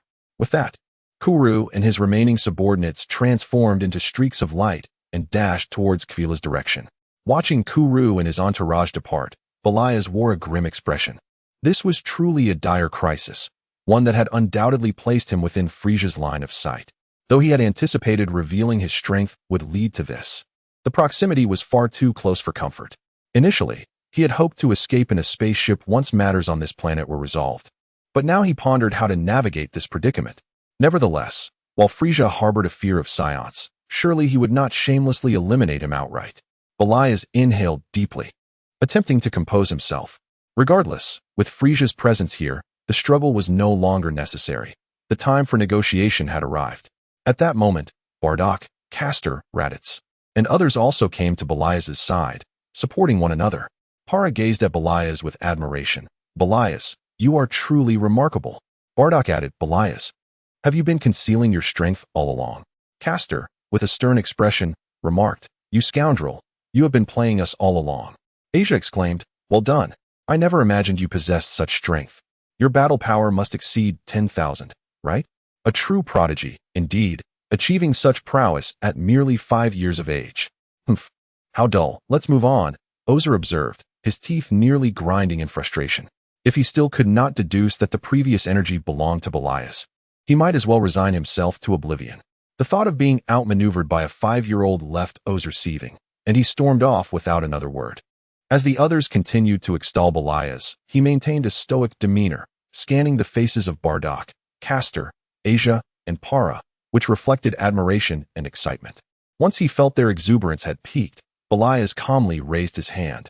Everyone, let us remain composed. I merely wish to avoid drawing attention. Now is not the time for such discussions. Let us proceed to Frieza. Subsequently, the group settled down, refraining from further chatter, for greater matters awaited them. They swiftly ascended into the sky, heading towards Frieza's location. Meanwhile, Frieza and his substantial forces had successfully landed on the planet. They received word that the inhabitants had been thoroughly dealt with by the Saiyans, and even Kila's reinforcements had suffered considerable losses, with Kuru of the Shavazat team retreating in disarray to Kila's camp. This news elicited an involuntary smile from Frieza. Ho ho ho, Mr. Sabo, this is splendid news. The Saiyans from other planets have not exhibited such performance. I dare say this will vex Kila for a time.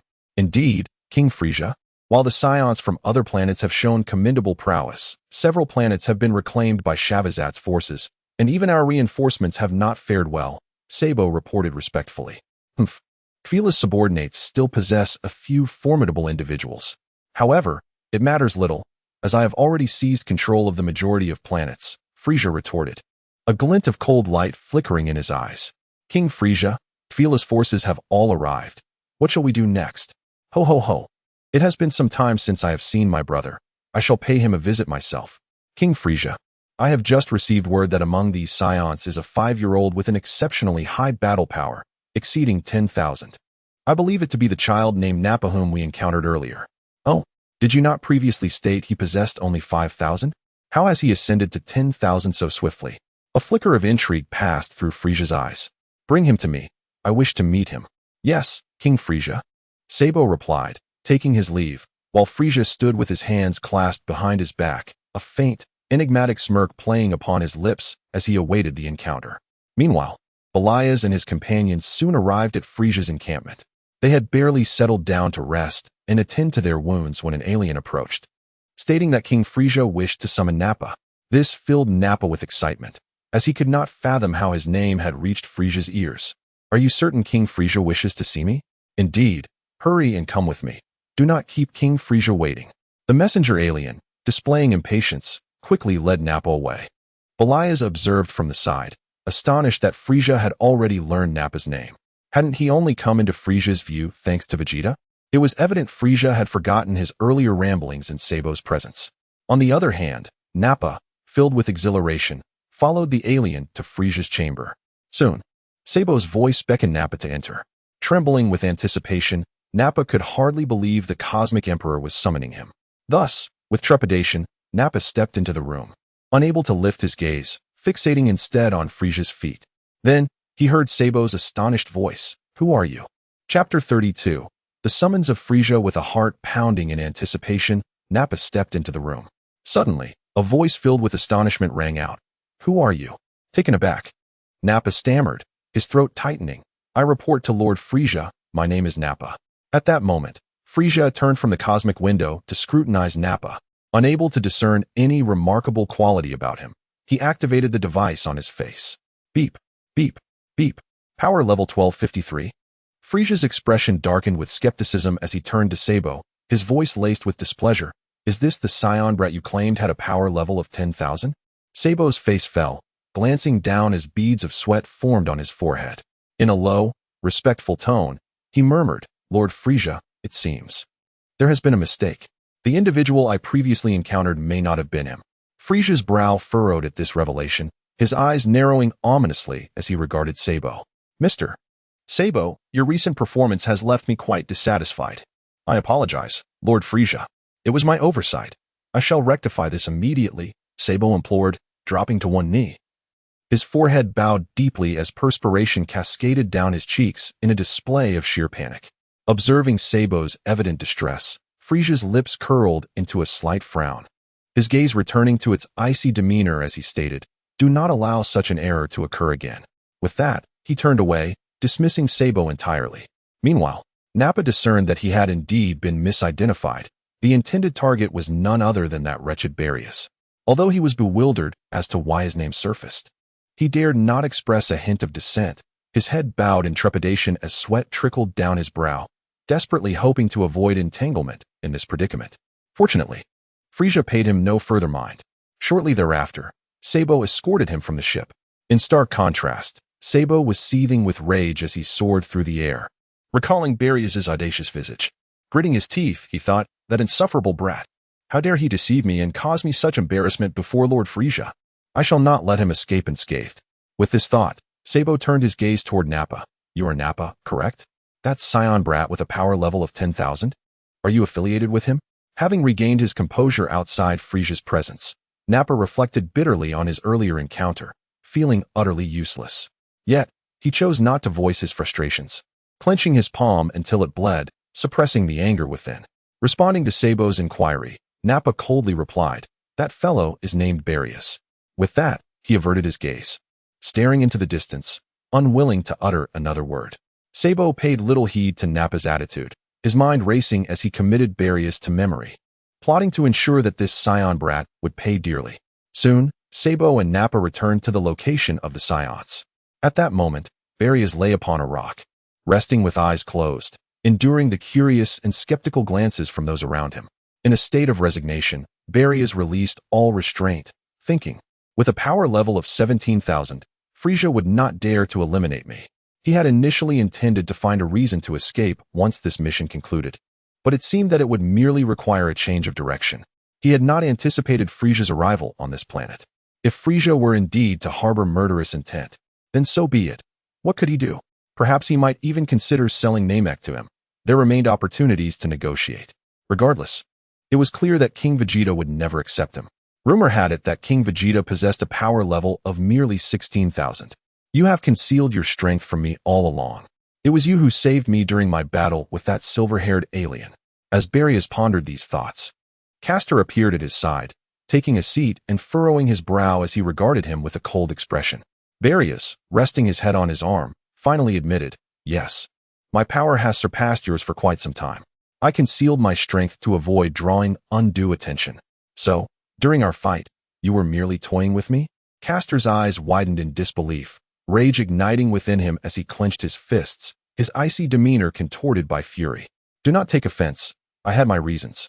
I also have something to share with you, Belias replied nonchalantly, waving his hand dismissively. Do not play games with me. When you have time, we shall settle this with a battle, Castor retorted, his face a mask of indignation. Before Belias could respond further, a voice rang out, Belias, someone is looking for you.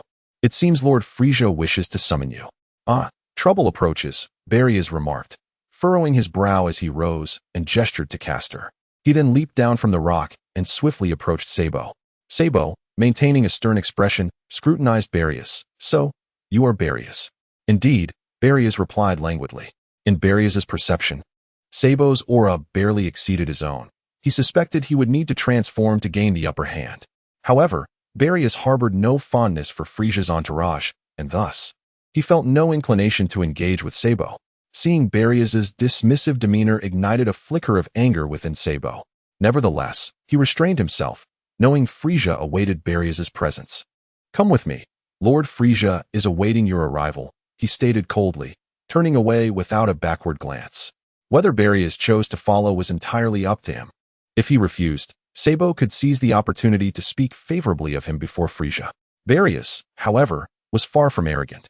Following closely behind Sabo, he soon arrived near Frieza's ship, which stood majestically atop a mountain peak, illuminated like a jewel against the night sky. Belias silently applauded the pilot's skill. His gaze then shifted to another mountain, where another brightly lit spaceship stood, mirroring Frieza's craft in the distance. That was Kila's spaceship. Belias pondered deeply, wondering why the two had yet to engage in combat and what they were waiting for. Chapter 33. Meeting Frieza, not dwelling on it too much. Belias swiftly followed Sabo into the spaceship. The mighty Frieza awaited them. Sabo respectfully announced their arrival at the door before stepping inside. Belias followed closely behind, soon encountering the most notorious villain within the Dragon Ball saga, Frieza. With elongated horns, a massive purple cranium, and pale lavender skin adorned with white armor-like patterns. He was diminutive in stature, yet robustly built, exhibiting an impressive physique with a pronounced triangular form. He sat in what appeared to be a rather comical infant chair. The pale hue of his skin reflected an eerie and chilling glow under the dim lights of the spaceship, imparting to Belias an impression akin to that of a reptilian creature. As Belias's figure came into view, a faint, sinister smile crept across Frieza's lips, his gaze scrutinizing Belias as if appraising a cherished toy, sending a chill down Belias's spine. However, he dared not display his discomfort. In Belias's perception, Frieza's aura resembled that of a colossal beast, rendering him as insignificant as an ant, with an overwhelming presence that seemed capable of crushing him effortlessly. It was prudent to maintain decorum in such a presence. "Lord Frieza," Belias managed to suppress his unease and bowed respectfully. "Ho ho ho." After meticulously examining Belias's features, Frieza emitted a peculiar laugh from deep within his throat, then inquired ominously, "You truly look quite young. I've heard your battle power has surpassed 10,000 points." Belias maintained a calm demeanor, slightly inclining his body in a show of utmost respect. "Yes, Lord Frieza. To better serve you, I have been diligently training my body." Internally, he vowed that one day he would make Frieza kneel before him, reenacting this very moment. Upon hearing this, Frieza's eyes narrowed with amusement, and he covered his mouth, chuckling. "Ho ho ho. You are quite the amusing little rascal. I've heard you've made considerable contributions on this planet. It's truly remarkable that someone so young possesses such strength." After a brief moment of laughter, Frieza lowered his hand, regarding Belias with a tone of negotiation. "What do you say? Why not come closer to me? I find you quite likable. Stay by my side." What an honor it would be to remain in the presence of Lord Frieza. A smile graced Belias's face as he cheerfully acquiesced. He had anticipated such an occurrence and suspected that Frieza intended to keep him as a pet, much like Vegeta. Belias's eyes narrowed with a smile, yet a simmering intent to kill bubbled beneath the surface, difficult to suppress. Frieza, too, laughed heartily. "Ho ho ho. Splendid. I have high hopes for you. At such a young age, with such considerable battle power, you may very well become a legendary Super Saiyan. I pledge my unwavering loyalty to Lord Frieza," Belias declared, striking his chest emphatically with resolve. His face was solemn, contemplating that when he transformed into a Super Saiyan, Frieza would be his first target. Subsequently, Frieza, in high spirits, instructed Sabo to lead Belias to change into new attire. Sabo bowed and guided Belias out. Throughout the journey, Belias followed Sabo in silence, boredom enveloping them both. Upon reaching the changing room, Sabo finally spoke, his expression indifferent yet tinged with warning. "From now on, serving Lord Frieza, you must rid yourself of the barbaric habits of your Saiyan kin.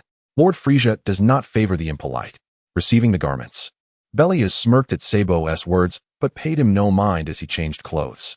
Sabo's face darkened, and he ceased leading Belias, instead directing a subordinate to escort him to his quarters before departing. Unfazed by Sabo's demeanor, Belias donned his clean attire and made his way to his new living quarters, a ship not far from Frieza's. He reclined comfortably, instructing the subordinate to inform Castor and the others of his change in allegiance. Subsequently, he relaxed on the bed. Meanwhile, Sabo returned to report to Frieza. "Lord Frieza, everything has been arranged. This little rascal is only 5 years old. Isn't. Frieza gazed out the window, his expression contemplative.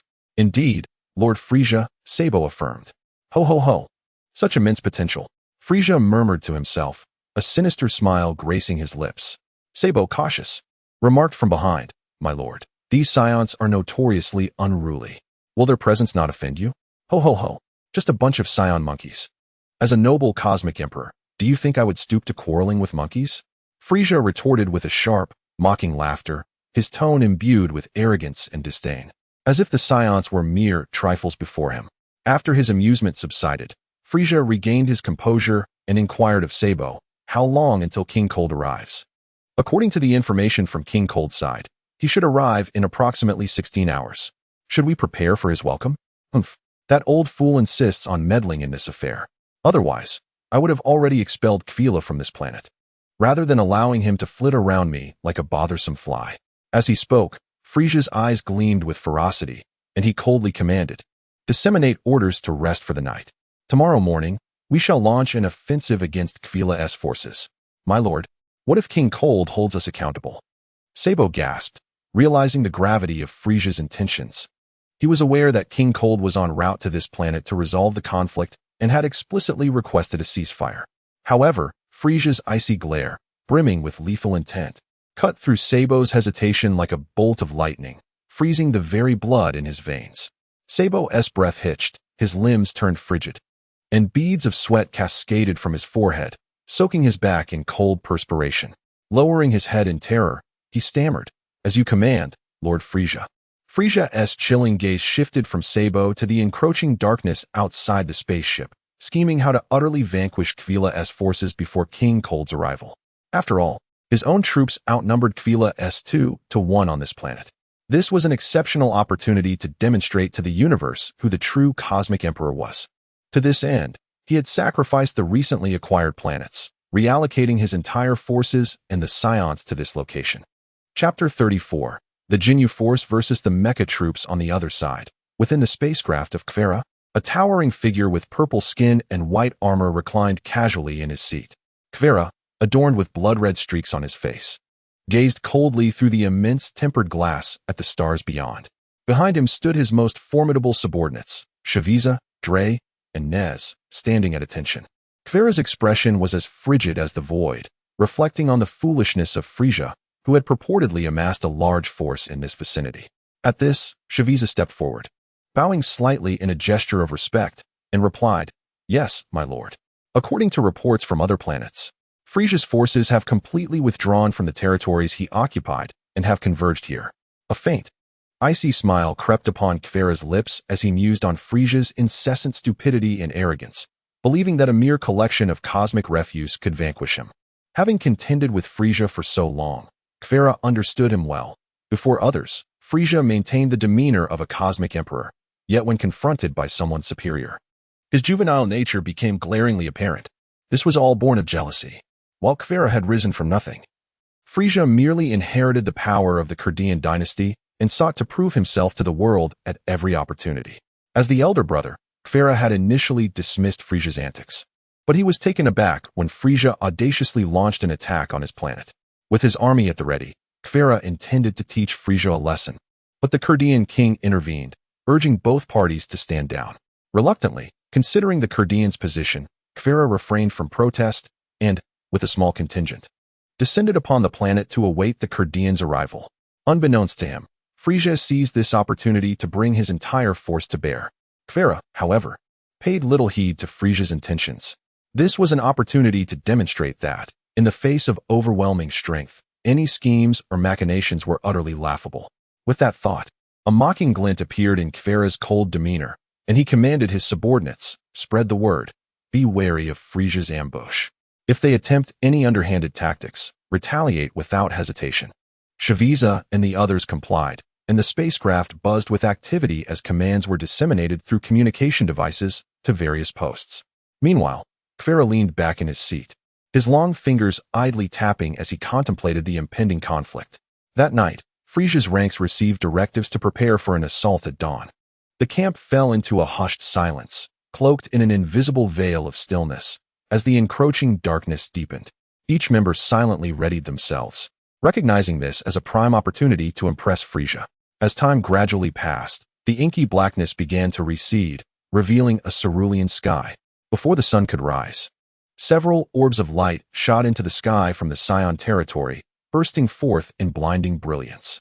Then, with a resounding roar, colossal apes emerged from the ground, unleashing a cacophony of earth-shattering howls. Following this were numerous powerful shockwaves emanating from the mouths of the giant apes, roaring towards Kfara's domain. With a deafening explosion that reverberated throughout the planet, a blinding light surged forth like a newborn sun, illuminating the surrounding area for miles. A scorching wave of heat radiated outward from the point of detonation, causing the ground to crack and debris to fly. "Attack! Leave no one alive," commanded one of Frieza's commanders, and a multitude of extraterrestrial figures surged forward like a torrent, led by the Jinyu force, shouting and howling as they charged towards Kfara's army. Simultaneously, Kfara's forces had long been prepared. Despite suffering casualties from the assaults of the giant apes, Kfara's troops were not to be underestimated. Their quality surpassed that of Frieza's forces. As Frieza's troops barreled forward, Frieza rallied his soldiers, charging fiercely into battle. The two torrents collided with a thunderous roar, creating a symphony of sonic booms in the sky. Soldiers engaged in close combat, and chaos erupted on the battlefield. Charge! Slay them! Annihilate Frieza's minions! The cries of the combatants mingled with the sounds of clashing weapons, creating a brutal melody of warfare. Within the Jinyu force, the four-eyed Gudu utilized his unique powers to momentarily freeze time in a localized area. In that suspended instant, he crafted glimmering emerald crystal shards that pierced through countless foes. The crimson-skinned Rika leaped high, his body resembling a heavy artillery shell, crashing into enemies with overwhelming force, causing Kfara's soldiers to falter and fall. The blue-skinned Barde and red-skinned guys formed a whirlwind duo, spinning rapidly in the air and unleashing a barrage of powerful energy blasts that struck everything in their path. Meanwhile, Captain Jinyu, maintaining his youthful yellow-skinned form, exhibited formidable strength, his face twisted into a cruel grin as he unleashed devastating attacks that reaped the lives of his enemies. In the Saiyan ranks, their giant ape forms charged the battlefield like humanoid tanks, their immense strength shaking the ground and claiming countless souls with each punch.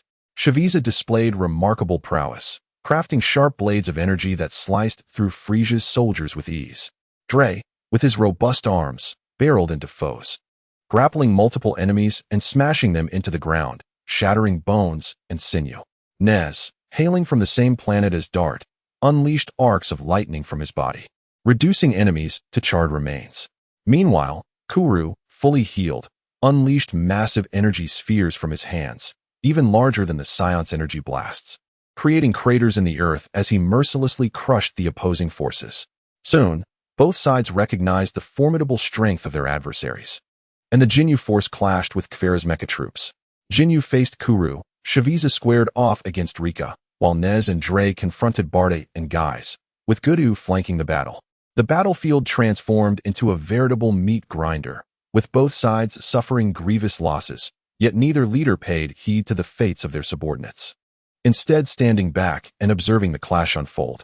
Chapter 35. The battle between Frieza and Kila on Datstar. The fierce battle raged on, waves of energy crashing against one another with an intensity that seemed to shake the very earth.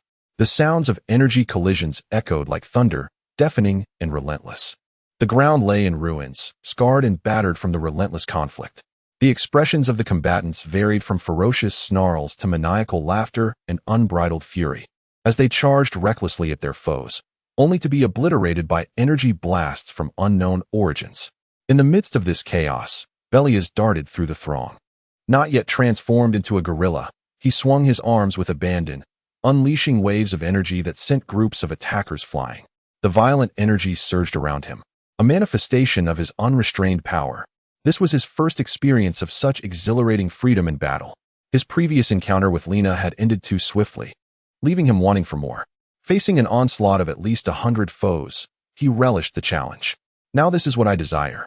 Only this makes the fight worthwhile. A grin spread across Belias's face, and he laughed with excitement. Suddenly, he found himself engulfed by enemies, completely surrounded. Then, buzz, a ghostly light erupted from the mass of bodies. Boom! A tremendous explosion followed, as the ferocious energy radiating from Belias sent the attackers sprawling like pebbles scattered by a storm. Amidst the fray, Belias spotted Kila's cohort, a grim-faced adversary charging toward him with formidable intent. Belias had noticed this individual had already dispatched several of Frieza's subordinates. At that moment, it was the perfect opportunity. With a steely gaze, Belias vanished from his position, reappearing before the foe, and unleashed a powerful punch. Bang! A shockwave erupted as the enemy was caught off guard, their heads snapping to the side, a trickle of blood escaping from the corner of their mouth. Yet, the adversary, gritting through the pain, swiftly retaliated with a punch of their own. Bam!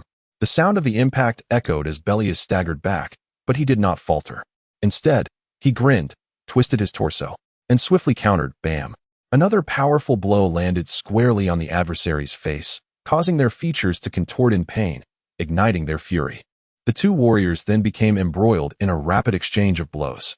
The overall battlefield appeared to lean slightly in Frieza's favor, given the overwhelming numbers at his disposal, more than double that of Kila's forces. In the sky, Kila and Frieza faced each other in tense silence. Frieza hovered mid-air, narrowing his elongated eyes as he scrutinized Kila. A smirk curled his violet lips as he taunted, "Ho ho ho! It seems I am the superior force in this universe. Wouldn't you agree, Kila?" Kila remained expressionless, regarding Frieza with the gaze one might reserve for a child with learning difficulties. After listening to Frieza's boasts, he calmly replied, "Is that your justification for attacking my planet?" His tone held a chilling detachment, as if Frieza's actions were mere childish antics in his eyes. This very demeanor of Kila's struck a nerve deep within Frieza, igniting a simmering fury. Kila's arrogance, his self-assuredness, his condescension, Frieza found it intolerable. How dare Kila belittle him, simply for being born a few years earlier? The resentment within Frieza swelled, reaching a boiling point.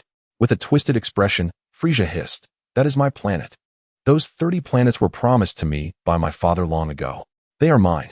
His voice sharpened to a piercing shriek by the end. Kila, in response to Frieza's ire, merely scoffed. His expression remained haughty and indifferent. "You are always so eager to quarrel. Frieza, can you not display a modicum of maturity? Do you not realize that I exchanged 5 superior planets for it? Enough of your nonsense, especially coming from you." Frieza's pent-up resentment erupted. His eyes blazed with fury, his visage a mask of rage, as he declared, "The sight of your face disgusts me. Today, you shall know. I am the strongest in the universe." With a roar, Frieza surged forward, enveloped in a fiery red aura, as he charged at Kila. The air seemed to tear apart in the wake of his overwhelming energy. Kila remained unperturbed, floating serenely as he stated, "Frieza, you remain as naive as ever. Very well, let me show you the chasm that separates us. You will understand. You can never surpass me." As his words fell, Kila's eyes flared with intensity. A tremendous energy erupted from him, and he lunged forward like a cannonball aimed at Frieza. In an instant, Kila stood before Frieza, narrowly avoiding the oncoming fist imbued with a torrent of crimson energy. "Since you are so eager to prove yourself, allow me to oblige." Kila's voice remained calm, though a fierce glint shone in his eyes. He concentrated a brilliant scarlet energy in his palm and drove it towards Frieza's abdomen. Boom! A powerful shockwave surged forth, enveloping the area in a cloud of dust and smoke. Frieza, caught off guard, felt the searing pain of the energy blast strike him, sending him plummeting from the sky. Struggling against the agony, he raised his head mid-fall to glare at Kila, his eyes filled with defiance and wrath. Kila hovered above, coldly gazing down at Frieza, devoid of any sympathy, only disdain. "Frieza, you cannot surpass me. Our powers are simply not on the same level." This truth was unbearable for the cosmic emperor Frieza. "Kila, you bastard!" He seethed, his teeth gritted in fury. His body surged with even greater energy, halting his descent mid-air. The crimson flames roared around him, and with a fierce expression, he launched himself back at Kila. "I am the strongest." In the next moment, he was upon Kila, his fist charged with destructive energy, howling through the air as it aimed directly at Kila's chest, intent on obliterating him. Snap! A sharp, crisp sound rang out, jarring amidst the fierce combat. Kila expertly seized Frieza's wrist, halting the blow mere inches from his face, rendering Frieza unable to advance further. Kila's grip was as unyielding as iron, holding Frieza firmly in place. With a glint of cold arrogance in his eyes, Kila drove his foot forward like a steel whip, delivering a crushing strike to Frieza's abdomen. The force was staggering, causing Frieza to cough up blood, his body rocketing upwards like a cannonball shot into the sky. Chapter 36. The Escape on the Other Side. The battle for Belias was equally fierce. The two combatants exchanged rapid punches and kicks, darting across the battlefield in a relentless struggle. Their clash was a stalemate. He also noticed that Frieza had engaged with Kila, yet Frieza was being thoroughly overwhelmed, which was quite demoralizing. As Belias dealt with his opponent, he couldn't help but internally lament the situation. If this continued, once Frieza was defeated, it was likely that Kila would annihilate them all. Dodging a horizontal kick from his adversary, Belias swiftly countered with a side kick that struck with force. The enemy blocked the attack and retaliated with a punch, prompting Belias to evade and strike back. As the battle raged on, an unexpected roar echoed from above, filled with rage and humiliation. Die! Belias heard Frieza's furious bellow. Looking up, he saw that Frieza had transformed for the second time, while Kila was at an unknown stage. His white horns elongated and his muscles bulging with strength. Frieza, with a reptilian head and blood-red eyes, held a colossal energy sphere overhead, exuding a frenzied aura as he prepared to unleash it upon Kila below. Come on, Frieza, show me your true power. You cannot defeat me. Kila responded coldly, preparing to absorb the attack. Witnessing this, Belias couldn't help but curse under his breath. Frieza was utterly disregarding the safety of his subordinates. If they continued down this path, the planet would surely explode. Fortunately, Belias was not the only one feeling the fear. As the enormous energy sphere descended, everyone on the battlefield halted in their tracks. When they saw the energy ball overpower Kila and force him to the ground, panic set in. Run! Retreat! This planet is about to explode. Frieza has lost his mind. We must escape. The warriors, now devoid of any desire to fight, scattered in all directions, desperately searching for their ships. At that moment, the sky darkened due to the overwhelming energy, with ominous clouds gathering, lightning flashing, and thunder rumbling. It was amidst this chaos that Belias spotted a glimmer of hope for his escape from Frieza. A smile crept across his face as he blended into the crowd, swiftly heading toward the Saiyan spacecraft. During his flight, Belias saw Bardock, Raditz, Castor, Nappa, and numerous familiar Saiyan figures, all rushing toward the ships. They too noticed him. As he landed beside a spacecraft, Belias offered a subtle farewell smile to Bardock, Castor, and the others. He was uncertain when he would return to Vegeta once this escape was over. Without hesitation, Belias climbed aboard the ship. The others were momentarily taken aback by Belias's smile, unsure of its meaning. With a hiss, the cabin door sealed shut. Belias began inputting commands at the control panel, and a series of star maps unfolded before him. The urgency of the situation left him no time to discern specific locations, so he randomly pressed the launch button. The spacecraft ascended, soaring alongside countless others as they fled the planet. As the ship shot into space like an arrow, it arced away from the scene, while other ships lingered in orbit, observing the doomed planet. In the vastness of space, Zabo, who was monitoring the situation on Dart, caught sight of this moment through reinforced glass. Standing aboard Frieza's ship, he furrowed his brow, muttering, "Whose ship is that? It seems to be fleeing in a panic." Quickly, the pilot pulled up the ship's surveillance footage, magnifying the image until Belias's face appeared in the cockpit. "It's that little brat." Zabo's eyes widened in surprise. He hurried to the control panel, his expression darkening as he activated the intercom to connect with Belias's departing ship. He was well aware of Frieza's regard for Belias, but the latter's current actions were unsettling. Meanwhile, Belias observed the Dart planet shrinking behind him, a smile of satisfaction forming on his lips. Beep, beep. The request for communication from the detector suddenly chimed. Belias smiled, knowing exactly who it was. "Hello, Belias. Frieza is still fighting. Where are you going? Hurry back. Don't anger Frieza." Zabo's voice came through, filled with urgency. Leaning back in the cockpit, Belias teasingly replied, I've given it some thought. Frieza is utterly useless, unable to even defeat Kila. Tell him that I said to wash his neck and wait for me. You scoundrel. Do you even realize what you're saying? Zabo's voice burst forth with barely contained rage. Belias couldn't help but let out a hearty laugh, picturing Zabo's furious expression as he hung up the communicator. On the other end, Zabo seethed, slamming his fist against the control panel, sending sparks flying. With a grim expression, he commanded his subordinates. Find out where that scoundrel is headed. All ships under Frieza's command were connected to his main computer system. Yes, the subordinates responded, trembling with fear as they hurried to carry out the order. Soon, Belias's flight path was traced. Report, sir. He is heading towards the abandoned lands. The abandoned lands. That scoundrel certainly knows how to pick a location. Zabo cursed under his breath, feeling helpless. He was aware that it was an area with extremely harsh conditions, where anyone entering would lose their way. Most importantly, it possessed a unique magnetic field capable of disrupting electronic devices, making escape nearly impossible. Zabo pondered whether Belias's choice to go there was a stroke of luck or a grave misfortune. As Zabo was engulfed in thought, a blinding light erupted from Dart, illuminating the surrounding area of space. Moments later, a deafening explosion resonated, and although sound could not travel through the vacuum, the tremendous shockwave felt tangible, causing all observing ships to tremble violently. Chapter 37. The Abandoned Land. Demon capital star in the vastness of the cosmos, stars streaked by like meteors. Belias sat aboard his personal spacecraft, trailing a white plume as he soared straight into the depths of the universe. It had been over 7 months since Belias had departed from Dart Star. The spacecraft sped toward the abandoned land, a place he had carelessly designated in an attempt to distance himself from Frieza and his associates. Beyond that, Belias had given little thought. Outer space felt quite unfamiliar to Belias. Although he had traversed the cosmos a few times over the years, he had only a handful of planets to call home. Thus, to him, every planet seemed interchangeable. His immediate concern was to resolve the connection issue between his spacecraft and Frieza's headquarters, take a brief tour of the universe, and then set off to Yadrit to see if he could learn instant transmission. In his previous life, he had often read novels featuring characters traveling to Yadrit for that very purpose, and had always questioned whether the other party would genuinely teach them if they expressed a desire to learn. Just look at the color of his energy wave, somber and murky, hardly the essence of a benevolent being. Ultimately, Belias felt no confidence in the endeavor. However, it was only by going that he would know for certain.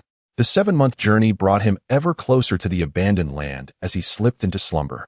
As the spacecraft approached its destination, the cosmic scenery grew increasingly bizarre. A multitude of meteors began to materialize in the expanse of space. The ship boldly navigated through the debris, the sound of impacts echoing around him. Yet, soon enough, the surface of the ship erupted with sparks. As if it had entered a magnetic storm, and ominous crackling sounds reverberated throughout the hull. A sudden jolt of turbulence jolted Belias awake. The entire vessel shook violently. The lights within flickering erratically, and the instruments emitted a piercing drone, heralding an impending doom. What is happening? He was astonished to find himself engulfed in a thick fog. Before him lay an impenetrable void, while the interior of the ship began to glow ominously red. Belias hastily pressed buttons, desperate to escape the area, only to realize that he could do nothing. The ship showed no signs of response. Panic surged through him. He could not possibly perish in the depths of space. His hands frantically hammered the controls, but to no avail. His heart thundered in his chest, cold sweat trickling down his forehead. His fingers danced wildly across the console, yet every button seemed unresponsive, the screens flashing with garbled data, accompanied by the shrill sound of alarms. Warning: engine failure. Navigation system offline. Hull damage, severe. The mechanical voice was cold and merciless, and Belias's breathing quickened. His gaze darted around the cabin, seeking any means of salvation. However, the ship trembled more violently, as if it would disintegrate at any moment. Damn it! What is going on? He roared, slamming his fist against the console. Warning: life support systems failing. The system's voice rang out like a death knell, and Belias felt his heart plummet. He watched helplessly as the device sustaining his breath extinguished. Belias felt a sudden constriction in his chest. What the hell is happening? His voice trembled. He attempted to activate the backup systems, but every action yielded no response. The ship seemed entirely ensnared by the fog, dragging him toward an unknown abyss. The temperature within plummeted, and Belias's breath condensed into a mist in the frigid air. He pounded the controls in desperation. Then, he managed to shut down the ship completely, and all light vanished from his sight. What the hell? Belias felt his vision blur. A moment later, he was engulfed in a whirlwind of chaos, plummeting rapidly. The spacecraft, like a deflated ball, lost all restraint, careening through the meteor field. Drawn by gravity, it descended upon a desolate planet, devoid of sunlight, shrouded in darkness. Boom. A violent impact ensued. Ugh. The The spacecraft crashed brutally to the ground, collapsing and contorting. Belias's eyes bulged, and he gasped for breath, consciousness fading into a deep void. His arms hung limply outside the wreckage, blood dripping from his arm onto the soil below. If someone were to gaze down from above, the scene on this desolate planet would inspire dread. The vast expanse of land was swept by howling winds, stirring up clouds of gray dust. Beneath the haze, countless shipwrecks lay half-buried in the sand, resembling the bones of colossal beasts forgotten by time, silently resting upon this lifeless terrain. This place was undeniably a graveyard for spacecraft. Time passed, though it felt unmeasured, and Belias's consciousness gradually stirred. He felt as though his body had been pulverized, each bone emitting a painful groan. Am I still alive? His throat was parched, as if sandpaper had scraped it, his voice barely audible. He attempted to open his eyes, but found his eyelids weighed down as if laden with lead. With great effort, he pried them open, and his blurred vision began to clarify. Before him lay a roof hewn from dark brown stone, the interior dimly lit by a peculiar crystal orb illuminating the space. Belias surmised he was in a cave. Just then, a delightful voice rang in his ears. "Ah, big brother, you're awake." In an instant, a petite girl with a delicate face, pale skin, and white hair appeared before him, looking down at Belias with joy.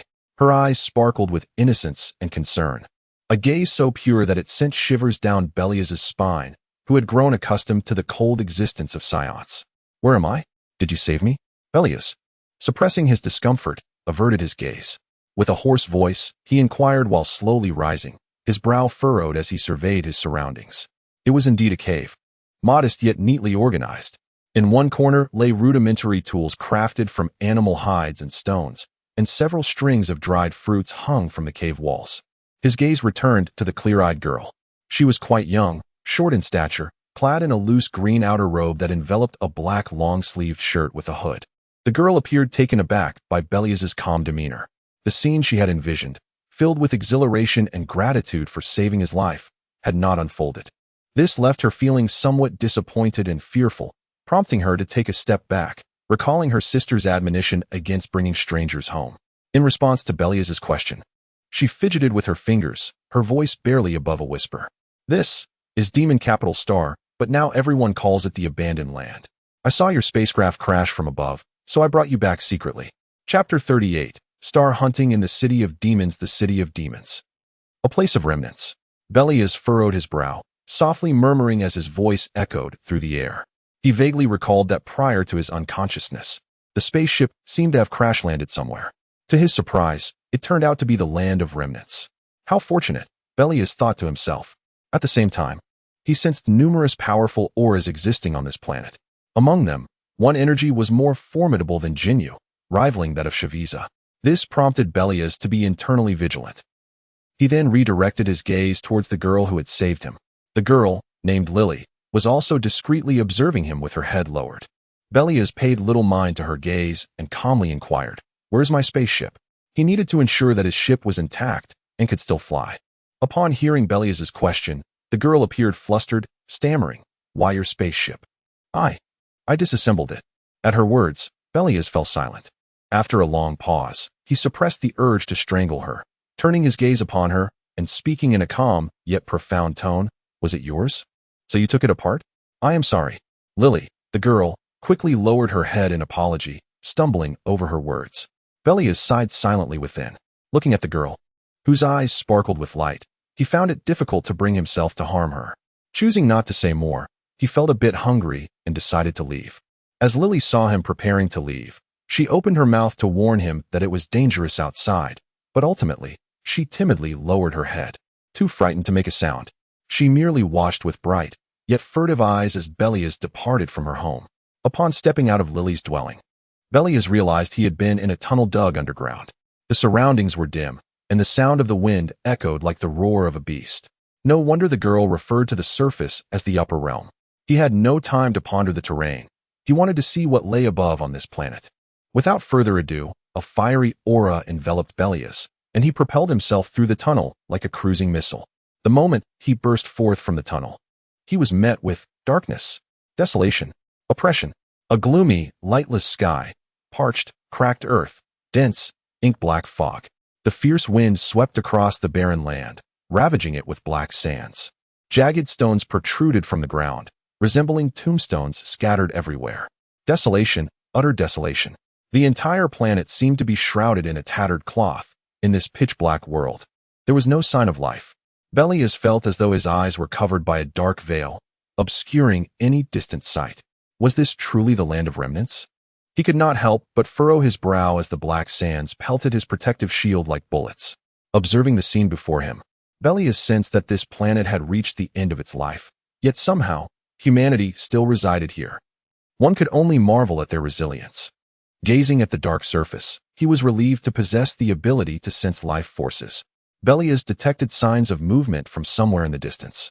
Without further contemplation, he soared into the air, swiftly heading towards the source of activity. Meanwhile, within the stone dwelling, Lily's kind heart compelled her to ensure that this handsome young boy did not come to harm. After a moment of internal struggle, she resolved to secretly follow him to see what he intended to do.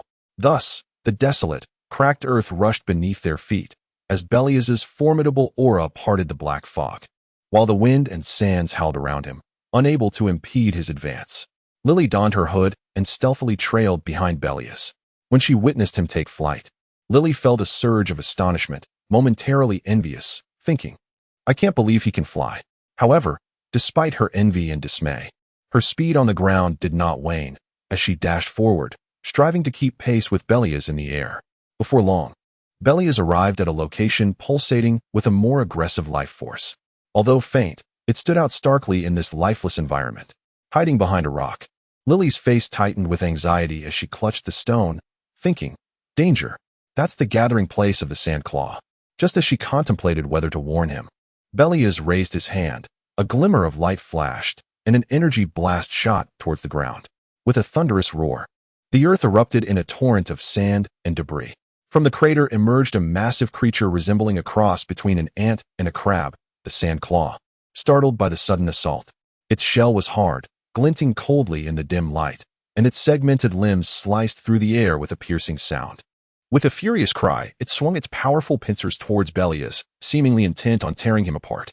Behind the rock, Lily clenched her fists, ready to shout in alarm. In an instant, a beam of light pierced the sand claw's forehead. Belias lowered his finger, causing the creature to freeze, its eyes losing focus.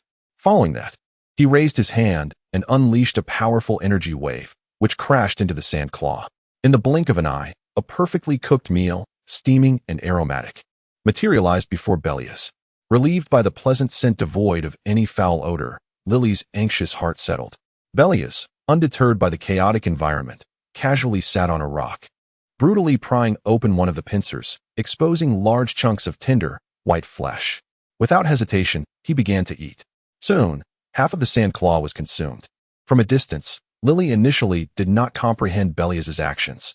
When she saw him eat, a smile crept onto her face, realizing he was simply hungry. However, as half of the sand claw vanished into Belias's stomach, Lily's smile faded, replaced by shock. That was sustenance meant for herself and her sister for 2 months. Was he a monster? Or was this how aliens behaved? While Lily concealed herself behind the rock, she suddenly heard Belias's voice. "How long will you continue to watch from there? Do the people of your planet enjoy spying on others?" Startled, Lily trembled and pressed her body tightly against the stone, attempting to hide. It was only then she realized Belias had already noticed her presence.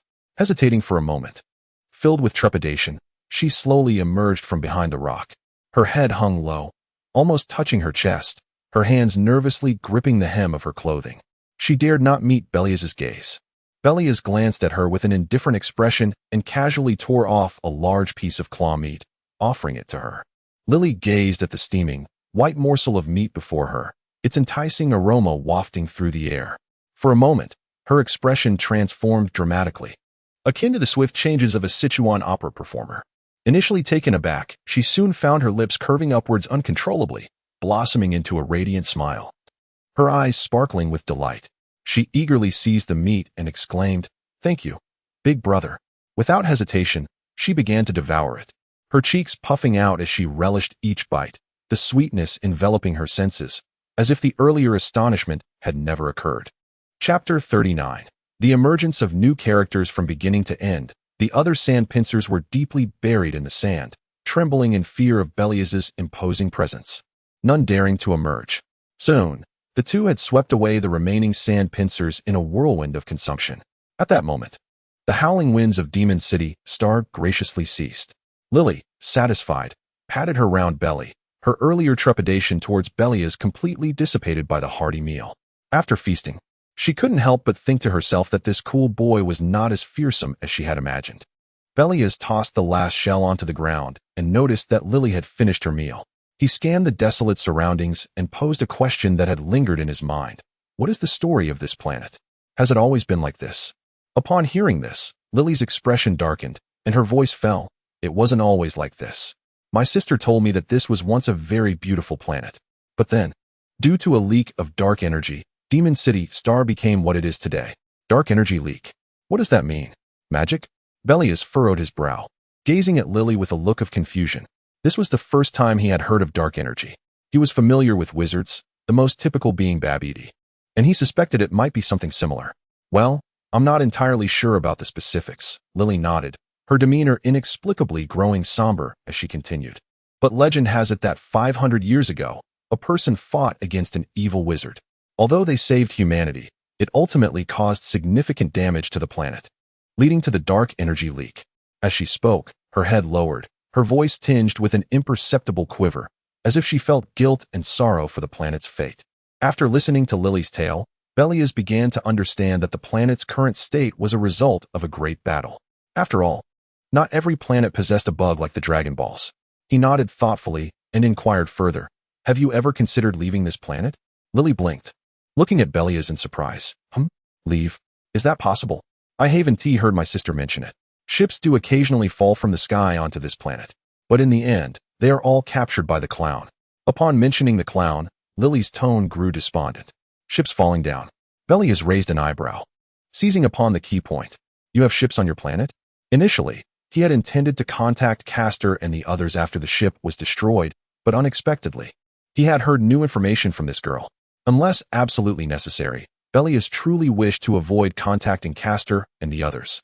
After all, this was akin to defecting, betraying Frieza, and thus betraying Planet Vegeta. King Vegeta would certainly not dare to harbor him.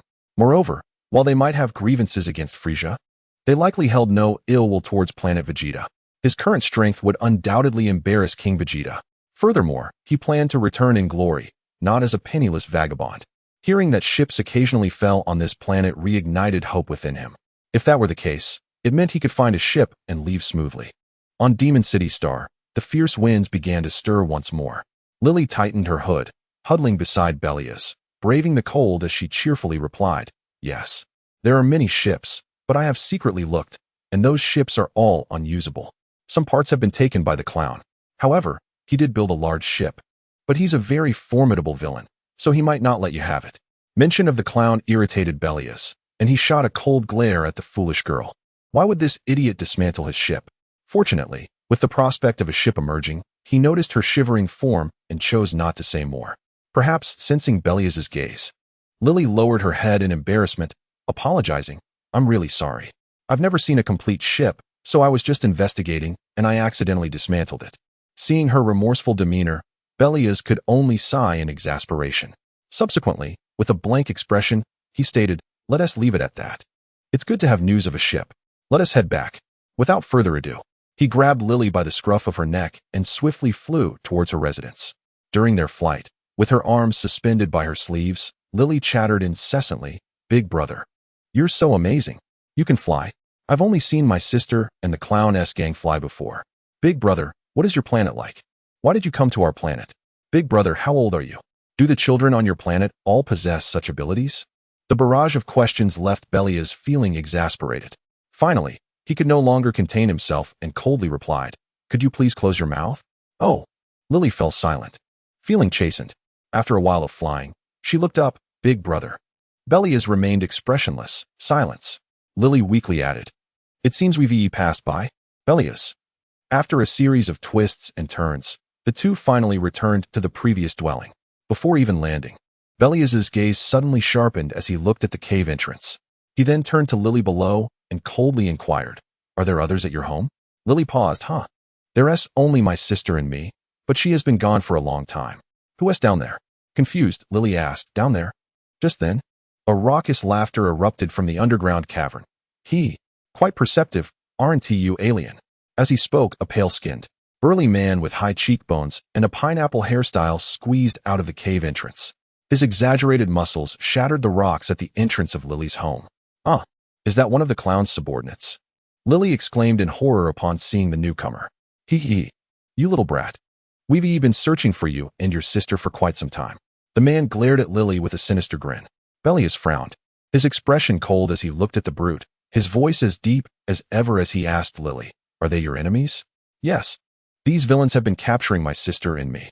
Big brother, put me down. I'll distract him. You run," Lily urged, her expression grave. Aliens captured by them become slaves, forced to mine dark ore. Belias, still holding Lily, smirked slightly. Are you joking? I should run from such scum? Big brother, they are very strong, Lily insisted anxiously.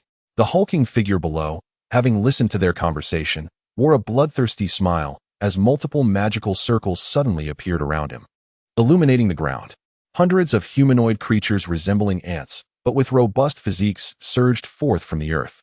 The brute grinned, feigning concern. "Have you all figured out how to escape? Then you should be careful, for I am about to make my move." With that, the brute's eyes widened suddenly.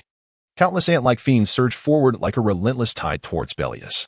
With an expressionless visage, Belias retreated while simultaneously gathering energy orbs in his hands. Before he could launch them, a brilliant arc of shockwave roared in from the distance, sweeping through the multitude of sinister entities. Boom! Hundreds of monstrosities erupted in a cacophony of destruction. Belias's brow arched in surprise. Then, a figure with meticulously styled short hair, possessing the same pallid complexion, white locks, and a black pattern adorning the right side of their face, emerged swiftly from afar. Their lips were as dark as night, and their form was well proportioned. Clad in a voluminous black coat and a long-sleeved purple hood, in hand, they brandished a long blade, positioning it defiantly before Belias, leaving behind an imposing and extraordinary silhouette. Chapter 40. The first encounter with the dark spring, a woman emerged, radiating an intense aura as she leapt into the air, brandishing a gleaming blade. The dazzling light of her weapon slashed down upon the giant figure before her with the precision of a hot knife through butter. It's my sister," Lily exclaimed with delight upon seeing the sudden arrival of the woman, twisting excitedly in Belias's grasp. The enigmatic woman, referred to as sister by Lily, slightly tilted her head, casting a glance at Belias and Lily with a soft voice. "Lily, are you hurt?" Her tone was cool, yet imbued with a soothing strength. "I'm fine, sister. Brother is protecting me," Lily replied eagerly. When Eric's gaze fell upon Belias, the latter met her eyes with a calm expression, remaining silent. Gradually, he descended, gently setting Lily down. Meanwhile, the adversary that had been cleaved in two roared in agony. "Eric, you bastard, you will not kill me."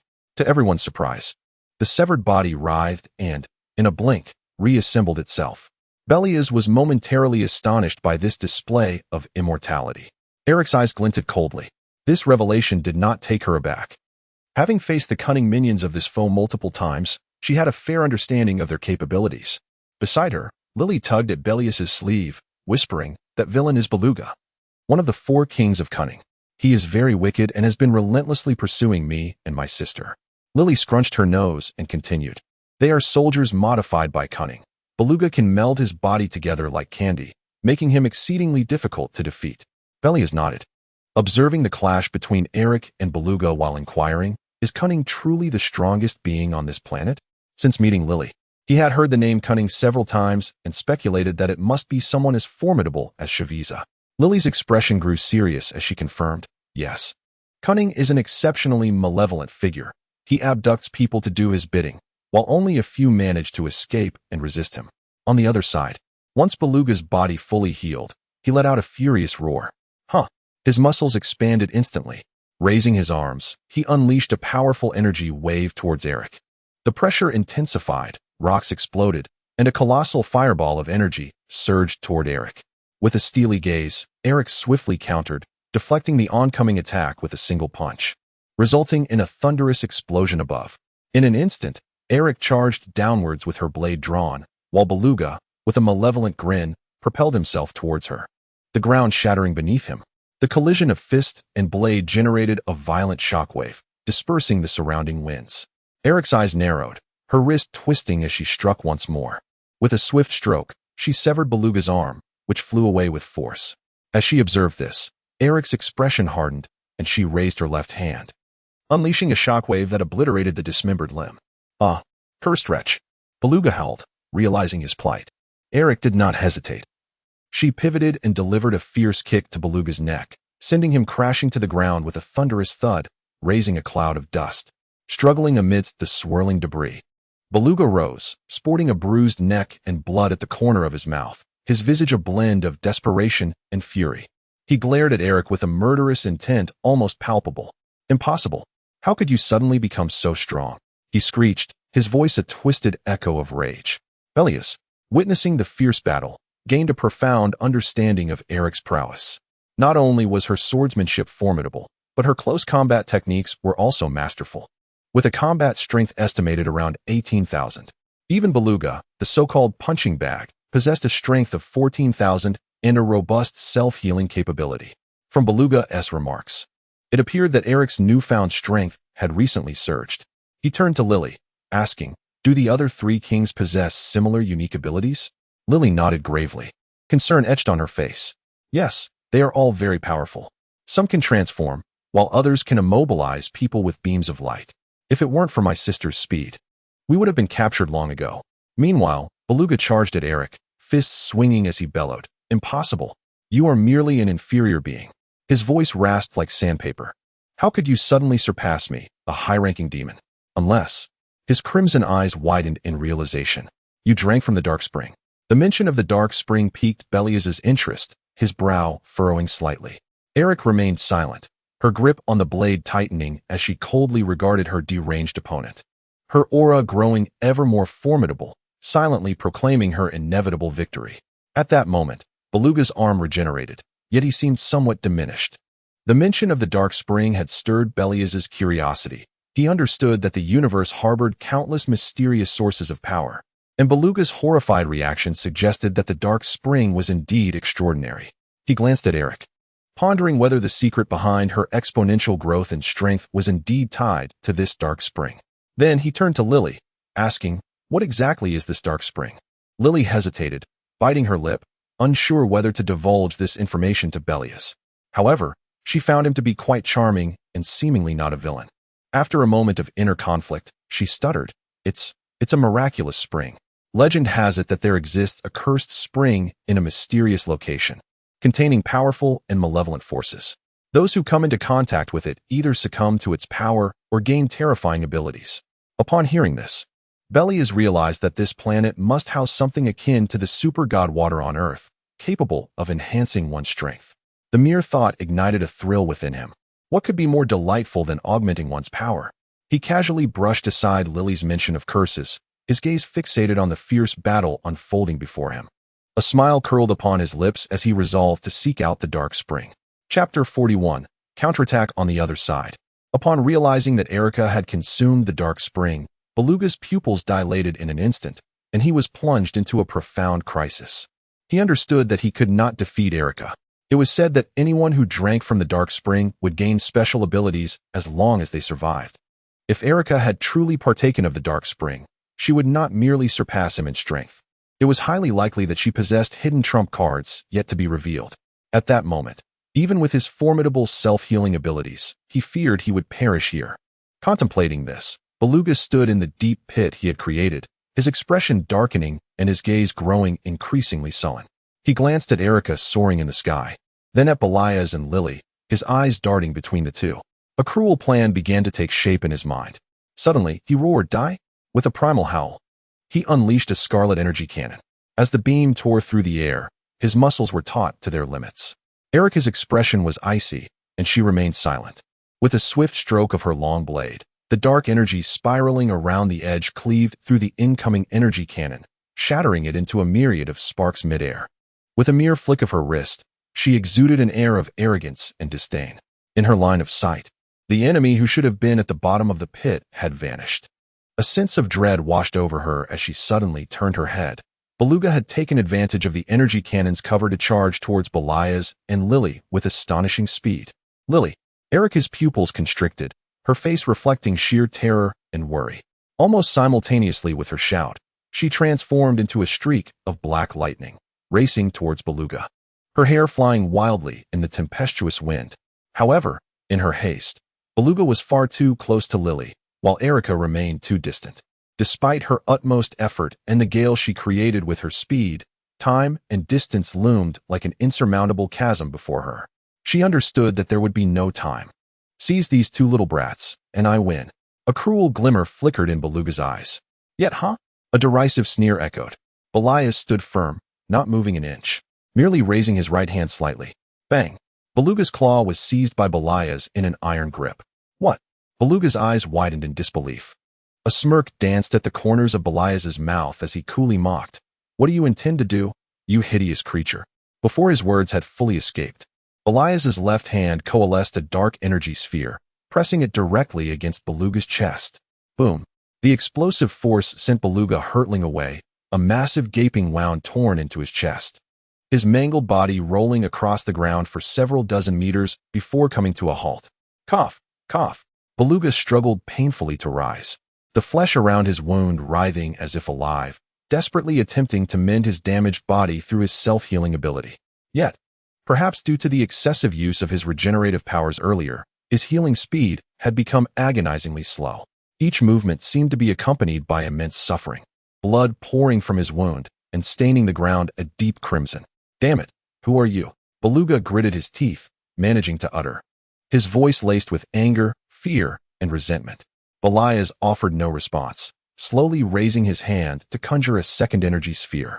Just then, whoosh, a shadow flitted by, and Erica's sharp blade, imbued with chilling intent and lethal force, carved a perfect arc through the air, swiftly severing Beluga's head from his shoulders. Splurt! Beluga's pupils dilated as his head soared into the air, blood gushing forth like a fountain. Thud! His body crashed heavily to the ground. Curse you, Erica!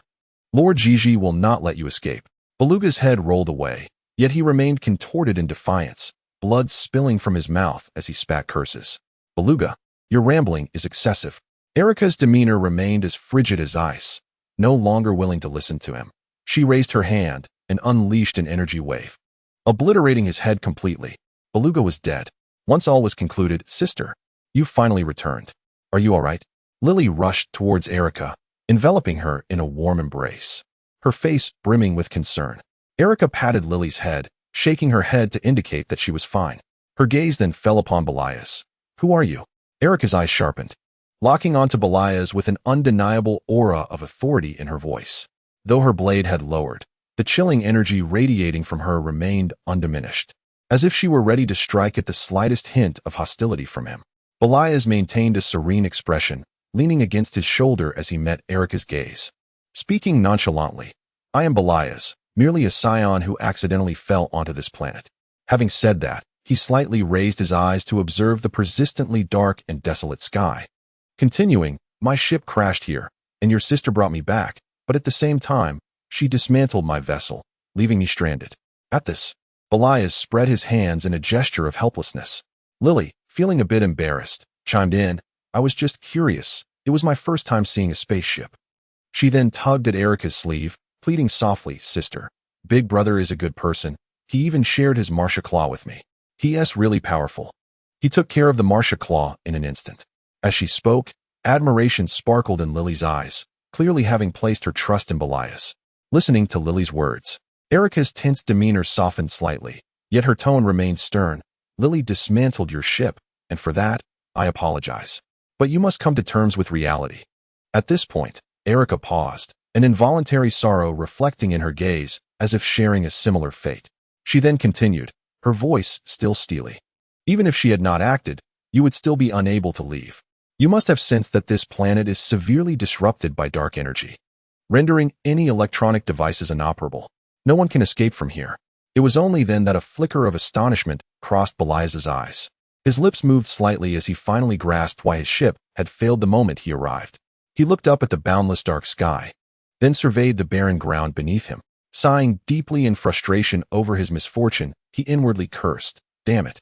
However, he did not succumb to despair. Rather, he felt time slipping away. In his understanding of the Dragon Ball world, as long as one possessed sufficient strength, nothing was insurmountable. Contemplating the terrifying power that Belias continuously cultivated over time, he believed that with enough strength, a solution would eventually present itself. How could he possibly be trapped by a mere planet? Yet, this only provided Belias with a compelling reason to seek out the Dark Spring. Chapter 42. The music box in the Dark Spring. As Belias pondered, a resonant sound echoed. Alike slowly sheathed her longsword, the blade scraping against the scabbard with a dull thud, as if marking the conclusion of a fierce battle. Noticing Belias's prolonged silence, Alike refrained from further conversation, her fair, delicate face remaining composed. Since there is nothing more to discuss, Lily and I shall take our leave. This place is no longer safe now that it has attracted the attention of the cunning. You should depart as well. With that, she began to gather her belongings, intending to bid farewell to the location. However, when she tugged at Lily, to her surprise, Lily remained still, gazing at Alike with a sorrowful expression. Alike, perplexed, inquired Lily. Lily bit her lips slightly, her tone laced with a hint of pleading. Sister, let brother come with us. He must feel lost in this unfamiliar place and has nowhere else to go. Alike, taken aback by the wistful yet hopeful look in Lily's eyes, found herself momentarily stunned. Her gaze instinctively shifted to Belias, recalling how he had just rescued Lily. Despite the lingering wariness towards this unexpected Saiyan, Lily's words, combined with Belias's earlier display of strength and timely assistance, began to soften her heart. With a gentle sigh, Alike was about to speak when she noticed Lily had swiftly approached Belias, taking his hand and cheerfully declaring, "Brother, you should come with us."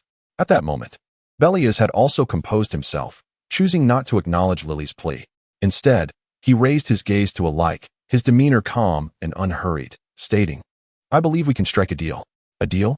Alike echoed, momentarily taken aback, her eyes cold as she regarded Belias, waiting for him to elaborate.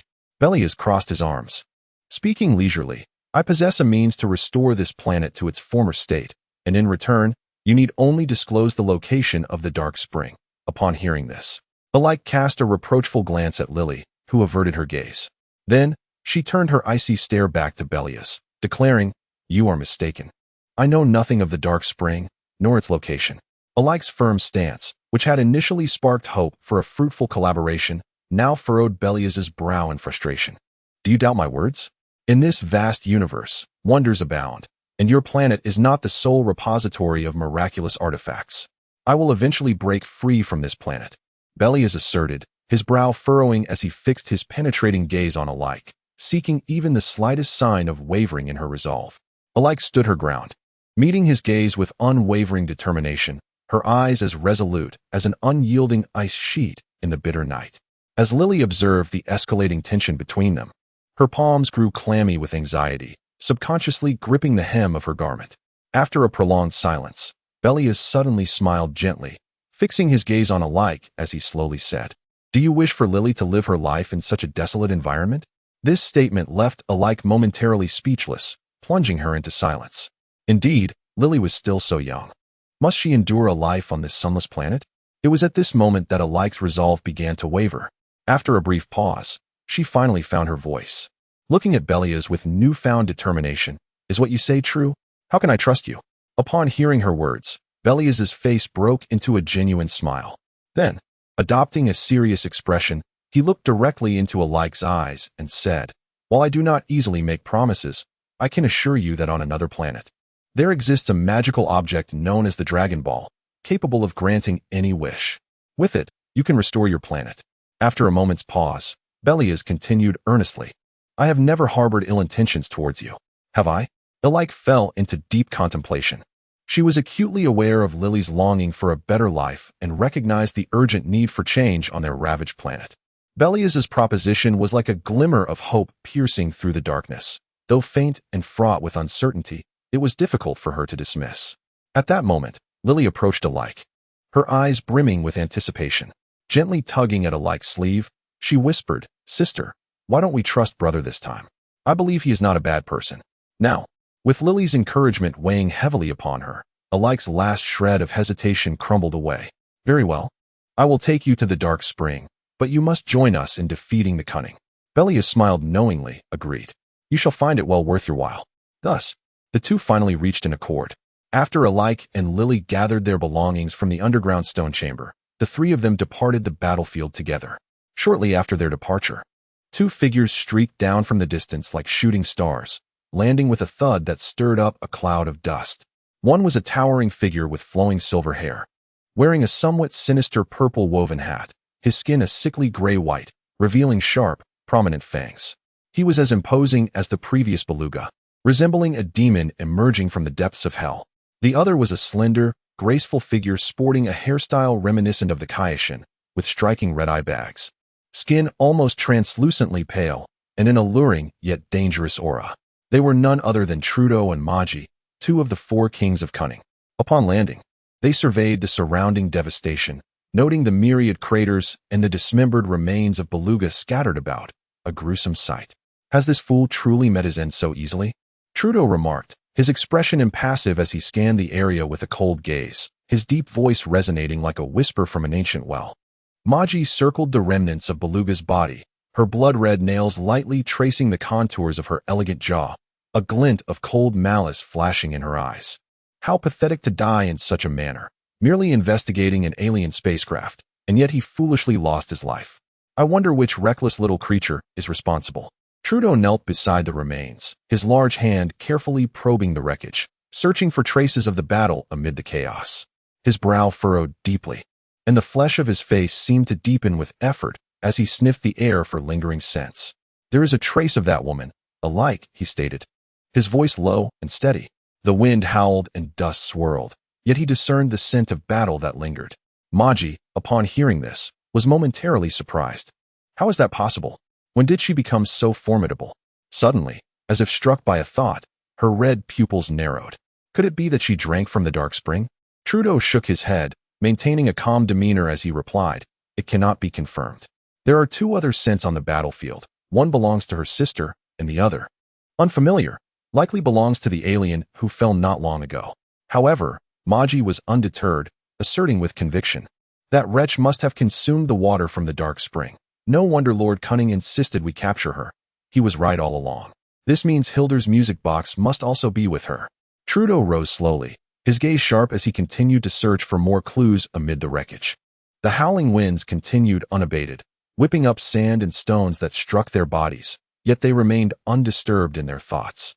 The crimson pupils in Maggie's eyes sparkled with a glimmer of greed as she eagerly turned to Trudeau, her voice trembling slightly with excitement. We cannot allow her to escape. The secrets of the music box and the dark spring are of paramount importance to Lord Huanji. We must pursue her. Trudeau nodded in agreement, and without exchanging another word, they unleashed their energy, soaring swiftly into the sky. Chapter 43. Keen Trudeau and Maggie were enveloped in a surge of dynamic energy, their imposing presence instantly disrupting the surrounding air currents. They soared skyward like two meteors piercing the heavens, accompanied by a howling wind, vanishing into the somber expanse of the sky in the blink of an eye. However, as the two of them surveyed the battlefield, beneath the dim sky and amidst the roaring winds, Belias, along with Eric and Lily, had long since fled the scene. Sensing the emergence of two formidable presences on the battlefield, Belias glanced back, speculating that they were likely two of the so-called for heavenly kings mentioned by Lily. After flying for a while, they arrived at a desolate valley filled with jagged rocks. The duo conjured a shimmering protective shield as Eric led Lily, with Belias following closely behind. As they entered the valley, a fierce wind, laden with sand and gravel, assaulted them like a hail of bullets, thundering against their shield. Belias lifted his gaze, observing how the howling wind and swirling sands resembled a barrage of shrieking steel blades, mercilessly pouring into the valley. The gusts acted as an invisible yet immensely powerful hand, transforming the sand into glistening streaks of cold light, continuously howling as they surged within the valley. The sharpness of the wind and sand was terrifying, as if nothing in existence could withstand its ferocity. Surveying the surroundings, Belias found that the valley's landscape was nearly entirely obscured by the violent storm, making it impossible for the naked eye to discern anything. All he could see was the nearby rock face, which the tempest, akin to a ferocious beast, ravaged mercilessly. The relentless winds gnawed at the rock walls, which buckled under the pressure, crumbling away in large chunks. Simultaneously, he sensed a powerful aura emanating from within the valley. Yet, he said nothing, merely following along. Eric held Lily's hand, her white hair neatly arranged, her demeanor calm in the face of the perilous surroundings. To her, the danger permeating the valley and the wind's wailing sounded like mere commonplace occurrences. Lily, peeking out from behind Eric, surveyed the area with both curiosity and a hint of fear, softly asking, "Sister, is this the Gregor Gorge?" "Yes, indeed," Eric confirmed. With her suspicions validated, Lily's eyes widened with anxiety and confusion. "Isn't this place filled with terrifying monsters corrupted by dark energy? Why have we come to such a dangerous location?" Eric remained silent, resolutely advancing deeper into the gorge. As they progressed, the ferocity of the winds intensified, the howls intermingled with low growls. Trembling with fear, Lily soon found her questions answered. After an uncertain distance, a sudden beam of light pierced through the swirling sands ahead. Upon approaching, they discovered a figure, bare-chested and seated in midair. This individual possessed a muscular physique, his skin as pale as the moonlight, with a square, determined face, and a deep five-fingered scar across his chest that only amplified his commanding presence. He sat suspended in the air, radiating a fierce light, continuously honing his body against the brutal winds. The trio halted their steps, Belias squinting to scrutinize the man. Noting he too bore the unique pale skin of the Magic City, exuding a powerful aura. Unprotected, he was utilizing the fierce winds to fortify his physique. Surrounded by a multitude of monstrous demons, their grotesque forms towering over him, muscles bulging, claws as sharp as daggers. At the sound of a monstrous roar, the creatures erupted into chaos, launching powerful energy waves towards the man seated above. In the next instant, he opened his eyes wide, a spark igniting within them. With a thunderous shout, his voice resonated like a bell, filled with boundless strength and authority, echoing throughout the valley. A powerful wave of energy radiated from him, manifesting as an invisible barrier, resiliently absorbing the onslaught of the demon's energy assaults. Subsequently, this energy morphed into a potent force, sending the demons reeling as if they were leaves caught in a tempest. The winds of the valley suddenly fell silent, as if an invisible hand had gripped the storm by the throat, halting its ferocity. Even the sand and gravel on the ground were swept away, plunging the valley into an eerie stillness, as if time itself had ceased in the presence of such overwhelming power. Once the tumult subsided, the man, panting heavily, gradually lifted his head, locking eyes with Eric. His voice, tinged with complexity, inquired, "You truly did drink from that spring water?" Eric nodded calmly, offering no further explanation. "It merely makes it somewhat difficult to control the dark thoughts within me. There is no significant harm." At that moment, the demon-like creatures surrounding them began to rise. Yet they showed no intent to attack. Instead, they stood silently to the sides, displaying no desire to intrude. The man's gaze shifted to Belias, scrutinizing him as he asked, "Who is he?" Eric introduced, "He is Belias, hailing from outer space." Belias offered a slight nod in acknowledgement. The man then turned his attention back to Eric, who affirmed with a nod. The man proceeded to introduce himself to Belias. "Greetings, extraterrestrial. I am Keen." Turning to Eric, Keen asked, "So, what brings you here today?" Eric replied, "I wish to request your assistance in looking after Lily. I need to venture to a place where I cannot take her. Previously, she snuck out and was nearly captured by Beluga." Keen nodded in understanding, glancing at the frightened Lily hiding behind Eric, a smile breaking across his face. "No problem. It seems this is your first time bringing your sister here." Eric offered a wry smile. Meanwhile, Lily realized that there were no monsters left. They had all been vanquished by this man. Then, Eric's gaze shifted to the terrifying creatures behind Keen. Though she had her suspicions, she couldn't help but inquire, "Who are they?" Following Eric's line of sight, Keen's expression darkened with anger as he responded, "Indeed, as you surmised, they are the inhabitants of Tata Village. Constructed for the purpose of the Homical Tower by the brains. Heavily tainted by dark energy, they were meant to be exterminated, but I saved them recently." "What? Humans?" Belias exclaimed in shock. Chapter 44, The Dark Spring. What? Are they actually human? Belias stared in astonishment at the group of beings who bore an uncanny resemblance to the demon race on Earth. So, this must be why Baruga referred to himself as a high-ranking demon? At that moment, Belias recalled Baruga's earlier mention of the demon race and turned to Lily, asking with curiosity, "Why are they like this? Do you know?" Lily, pleased that Belias was speaking to her, couldn't help but smile. However, recalling the heaviness of the topic, she quickly suppressed her smile and replied in a solemn tone, "They were once just like us, humans. But then that scoundrel Huan-Ji captured them to mine stones underground. And after long exposure to dark energy, they became like this. Belias nodded in understanding. Although he couldn't grasp the concept of dark energy, he assumed it was the gas swirling around them. He then inquired, "Is this what Baruga meant by demon race?" Lily blinked her large eyes in confusion. "Huh? We are all demons, you know." Realizing the implication, Belias understood that this was not a planet where humans lived. No wonder there was constant talk of dark energy. Yet, one thing struck him. These individuals did not seem to possess particularly malevolent traits. They were nothing like the severely corrupted beings he had encountered in the Yunzabit Highlands. At that moment, Elric and the others concluded their conversation. Keen glanced at Lily and then said to Elric, "Let her stay in Tata village for now. Follow me." Under Keen's guidance, the three traversed the valley and soon arrived at a rock face with a concealed entrance. They descended into an underground space, which was entirely different from the dark, cramped cellar where Lily had previously resided. This underground area was much more spacious and illuminated, resembling an underground parking lot. The corridors branched out in all directions, leading to a central square surrounded by various rooms. Keen then selected a clean room for Lily and Elric. They entered, and without hesitation, Lily placed a crystal ball from her clothes on the stone table nearby. She then looked up at Elric and nodded. Elric observed this, but said nothing. Once everything was arranged, Keen told Elric, "You two can chat. Call me if you need anything," and exited the room. Belias leaned against the wall, watching him leave, and curiously asked Elric, "Aren't you afraid he might betray you?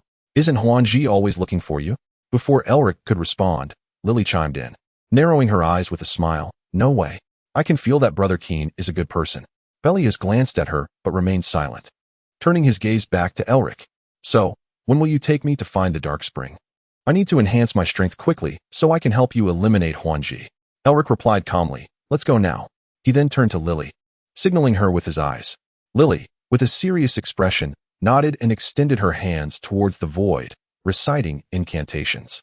In an instant, her robe billowed as if stirred by an invisible wind, and her hands were enveloped in a crimson glow. With a focused gaze, Lily opened a massive rift in the room. Belias's eyes widened in astonishment as a torrent of black mist poured forth from the rift, engulfing the entire room as if it were the claw of a demon emerging from hell. He was incredulous that this seemingly chatty girl was the key to finding the Dark Spring. No wonder Huan-Ji was so intent on capturing Elric. His reasoning was correct, albeit slightly misguided. Seeing Belias's astonished expression, Lily felt a sense of satisfaction. At that moment, Elric spoke calmly, "That's it. We can go in." Belias looked at the swirling mist behind the spatial passage, sensing an air of danger. Yet, rather than fear, he felt excitement. Without hesitation, he smiled and stepped forward, disappearing into the room. Elric watched Belias vanish, his expression contemplative and silent, lost in thought. After a long pause, he murmured, "You risked everything to save him. Do you believe he is the savior of this planet?" Lily tilted her head, blinking with confusion, and replied, "I don't know. I just felt it was necessary to check on him." "Do you think he might be poisoned?" Elric shook his head, saying nothing, and stepped forward to follow Belias into the rift. On the other side of the rift, Belias felt as though the world had shifted around him, and he was abruptly transported into a cavern. As he stepped into the cave, a damp, decaying odor assaulted his senses, mingling the scent of earth with that of unknown creatures, nearly nauseating him. A faint black mist enveloped the cavern, obscuring his vision, rendering the surroundings hazy as if viewed through a veil. Stalactites of various shapes hung from the cave walls. The ground beneath him was uneven, littered with stones of varying sizes and depressions. The surface of the stones was coated with a slimy black moss, making it slippery and treacherous. In the hollows, murky liquid pooled, displaying a bizarre dark red hue with a pungent odor, reminiscent of a blend of blood and some malevolent substance. From deep within the cavern, the sound of trickling water echoed eerily, heightening the somber atmosphere. Belias surveyed his surroundings, muttering, "Is this truly the most wondrous dark spring on this planet? This place resembles the super-divine water space on Earth." "Earth? What is that place?" Just as Belias was speaking, Elric stepped in behind him, and, hearing Belias's murmurs, asked with curiosity, "Oh, what is that?" "Nothing much," Belias replied with a light chuckle, shaking his head and moving on from the topic. "What do we do next? Move forward?" Elric didn't dwell on it, as she didn't understand what he meant either. She simply explained the rules of the place. "For now, You need to do nothing but feel the essence of the dark spring and respond to its call. Just that, Belias exclaimed, unable to hide his skepticism. Don't be impatient, I once. Elric began, but upon hearing Belias's comment, she paused, looking at him in surprise. Did you hear its voice? It nearly drove me mad. The sound of rushing water is so loud, even a child would wet themselves, Belias retorted, exasperated, as he stepped deeper into the cavern. Chapter 45. Enhancement of power. Belias hurriedly advanced, soon vanishing into the thick mist deep within the cavern. Observing this, Eric furrowed her brow sharply and quickly followed, calling out, Belias, stop. Do not venture further inside. Yet, her cries echoed through the vast, eerie cave like a stone cast into the ocean, swiftly swallowed by the impenetrable darkness. Yielding no response from Belias. Meanwhile, Belias delved deeper, the roar of the dark spring's waters growing deafening, as if countless low growls intertwined in his ears. The ground beneath him became increasingly slippery, the black moss seeming to grow more viscous, and several times he narrowly avoided slipping. Nonetheless, he soon arrived at the heart of the cavern. Before him stood an altar supported by 8 colossal stone pillars. The surface of the pillars was inscribed with strange, ancient runes, emanating a faint crimson glow, as if revealing long-buried, enigmatic tales. At the center of the altar, a spring resembling a large bathtub gushed forth black water, its surface rippling with peculiar waves that flowed over the rim and trickled down the ravine. As he followed the direction of the water's flow, swirling mist began to shift, soon forming a figure from the haze. The figure, with an elegantly styled profile, held a broken bowl and slowly bent down to scoop a handful of clear water from the ravine, drinking it leisurely.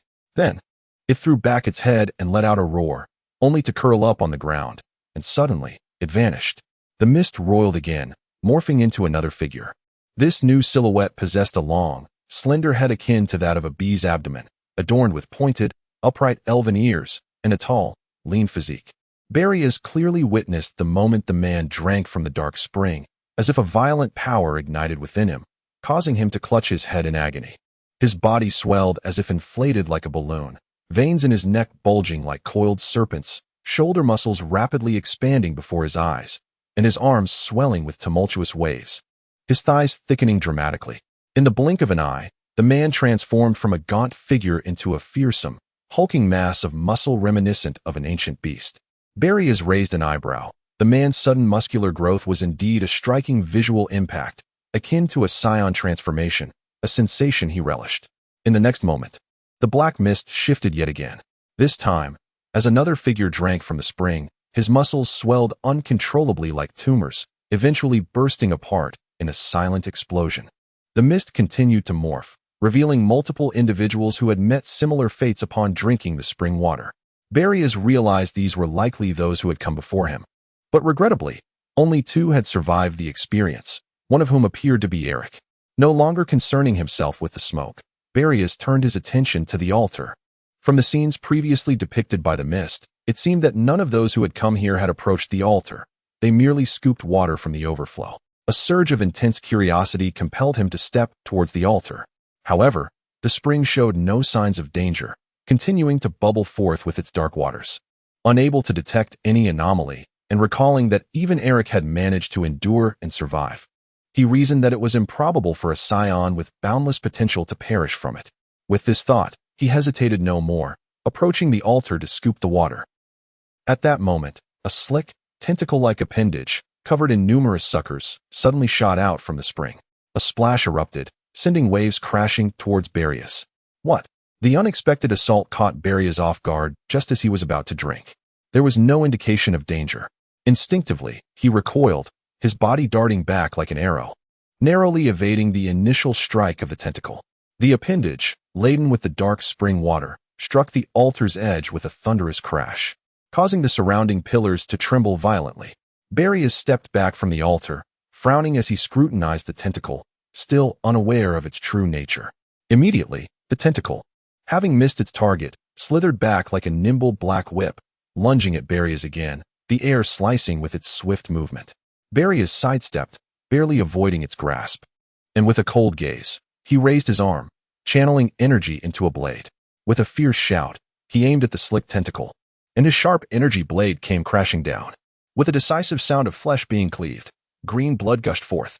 The tentacle was severed, retreating abruptly into the spring, while the remaining half writhed on the ground, slapping against the surface with a resounding thud. Belias unleashed a ki blast, obliterating it to smithereens. In the next instant, a deafening explosion erupted as the spring exploded violently. In the blink of an eye, a monstrous creature with 8 tentacles and a grotesque, slimy body emerged from the water.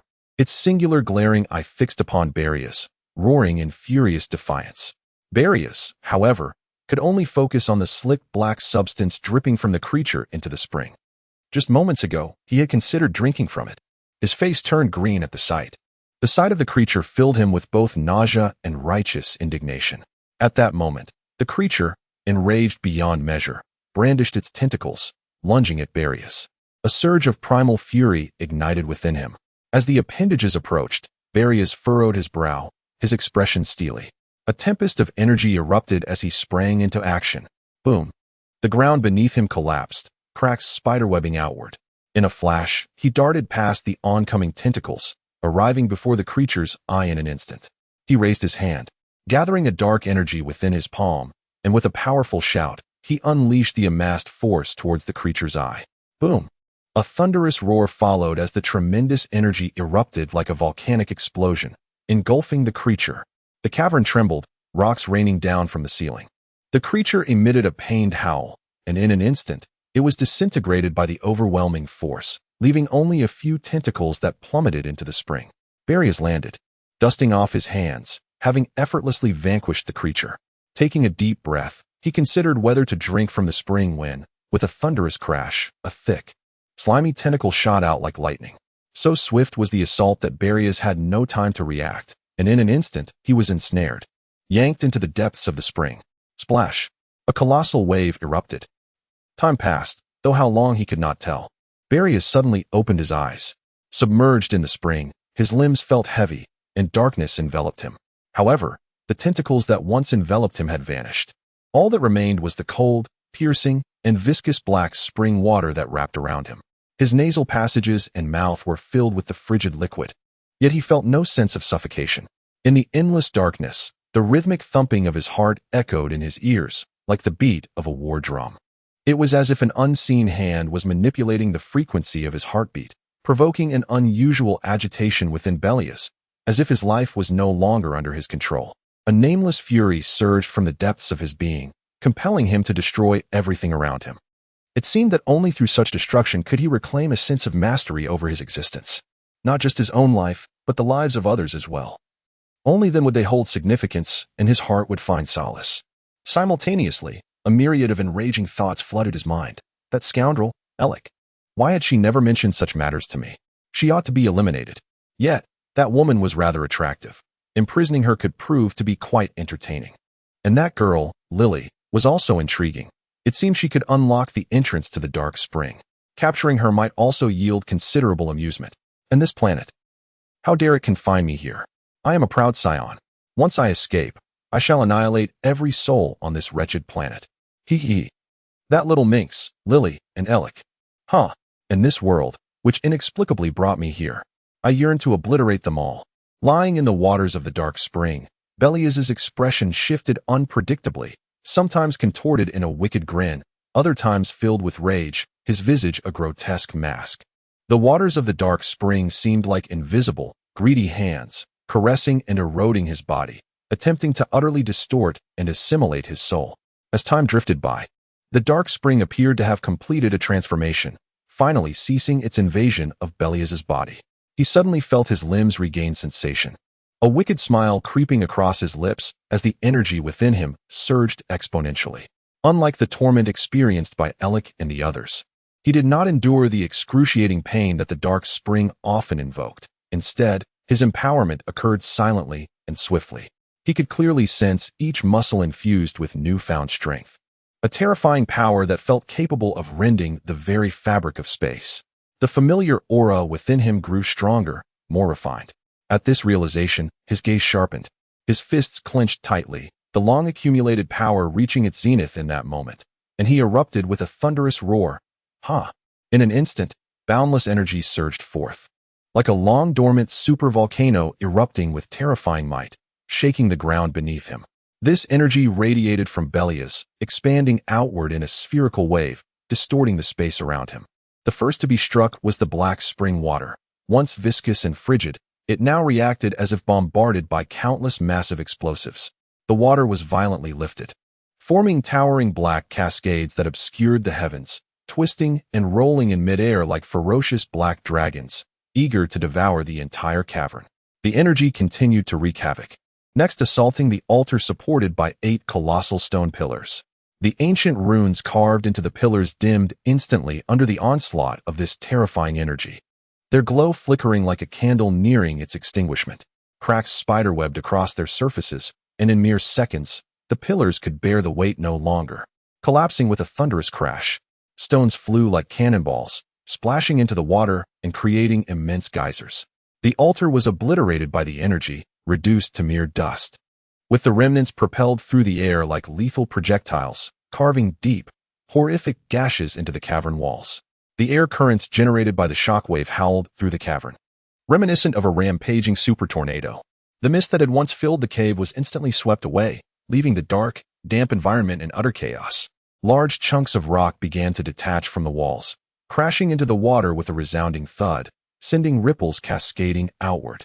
The black moss, scorched by the intense heat of the energy, swiftly carbonized into fine black powder, dispersing into the air, adding a sense of apocalyptic dread to the chaotic scene.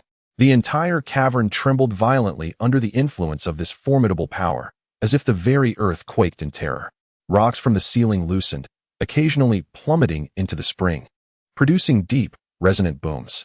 Amidst this cataclysm, Belias emerged as the undisputed master of this annihilative disaster, radiating a torrent of energy as he floated gracefully from the water. Buzzing, he hovered in midair, his long hair dancing wildly.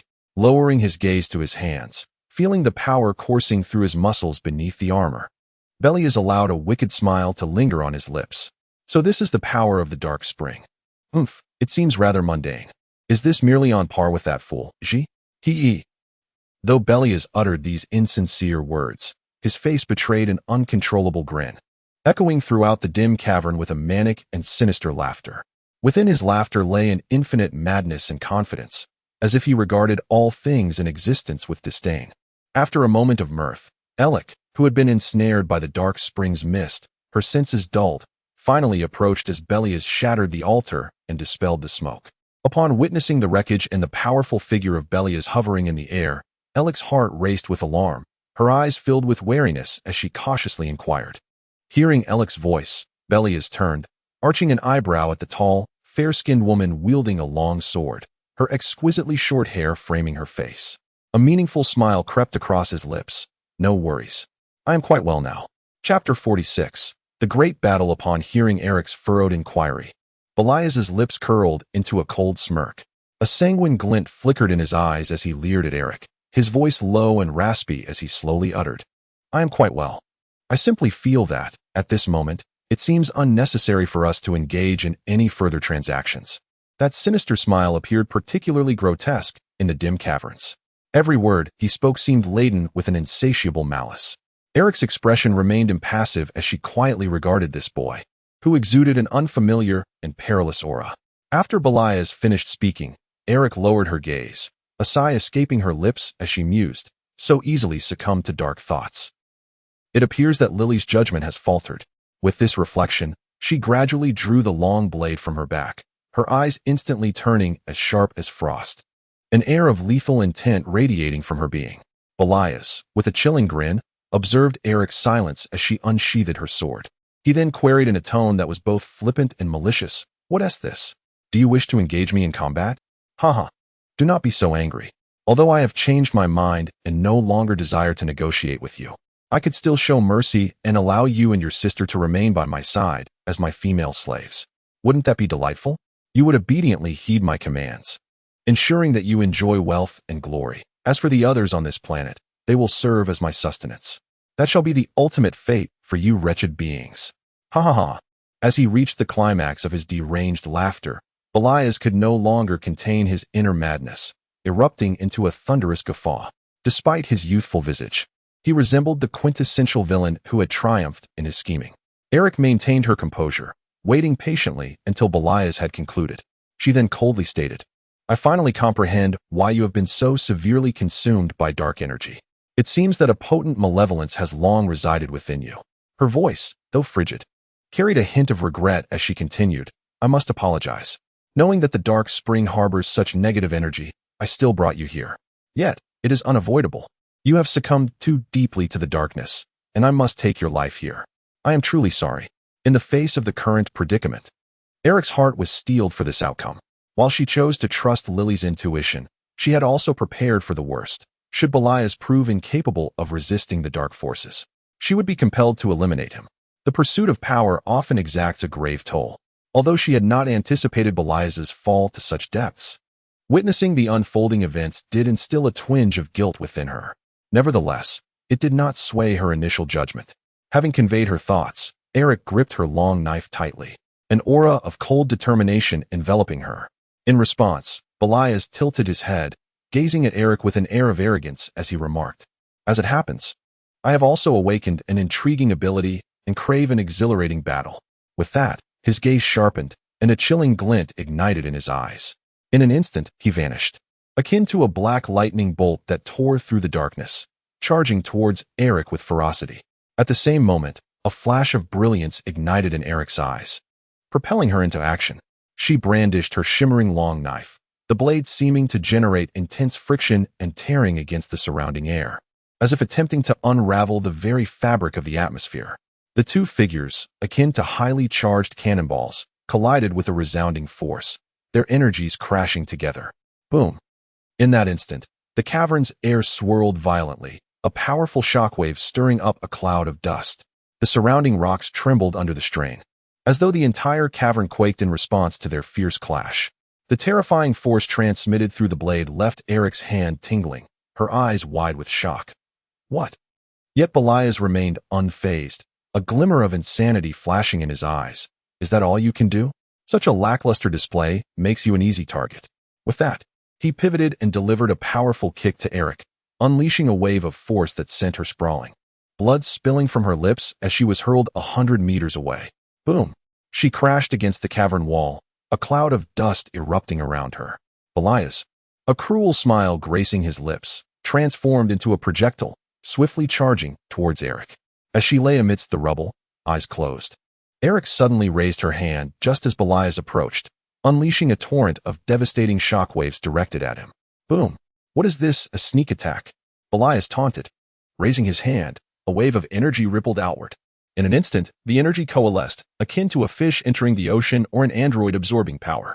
Belias absorbed the energy in the same manner, feeling a surge of vitality coursing through him, igniting a newfound desire for even more power. As he basked in the invigorating energy, he turned to Eric, whose face was a portrait of shock, and smiled. Now, I return it to you. A point of energy gathered in his palm. At Tata Village, Lily sat idly on a stone bench, eagerly anticipating Belias's successful consumption of the dark spring's water, envisioning the day when she and her sister would vanquish the threat of Enji and restore their world to its former glory. With her chin resting on her hand and eyes gleaming with delight, she dreamed of a beautiful life free from the encroaching sandstorms, her feet swinging joyfully. In that moment of bliss, a deafening explosion erupted from the portal Lily had opened. Flames instantly filled the small room. Two figures burst forth from the rift. The first figure dashed towards Lily, scooping her up and preparing to flee. Sister, what has happened? Lily exclaimed in surprise as she recognized Eric.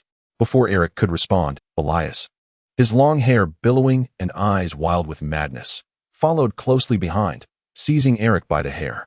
Where do you think you're going, my dear servant? Though he called her dear servant, his grip was merciless as he yanked her towards the ceiling, slamming her down towards the ground. Boom! With a series of violent impacts, Belias propelled Eric's head as if it were a locomotive, driving her through the underground until they broke through to the surface. Chapter 47. The Great Battle 2. Boom! Boom! The thunderous roars echoed like a series of explosive detonations, shaking the very earth beneath. Belias, akin to a frenzied beast, cackled madly as he viciously yanked at Alik's hair, mercilessly slamming her head against the ground. Amidst this chaotic frenzy, Alik held Lily tightly in her embrace, braving wave after wave of brutal impacts that threatened to shatter her bones. Together, they broke through layers of earth and stone, bursting forth with a thunderous blast into the air, like a dragon rising from the depths. Yet Belias showed no signs of relent, with a fierce swing of his arm. He hurled a lick to the ground as though she were nothing more than a rag doll. The earth shuddered with a resounding crash, as if the heavens themselves were collapsing, enveloping the area in a cloud of dust and smoke, reminiscent of the apocalypse. What is happening? Alik, come out quickly. Such feeble strength will not suffice. Show me what you've got. As a slave, shouldn't you strive to please your master?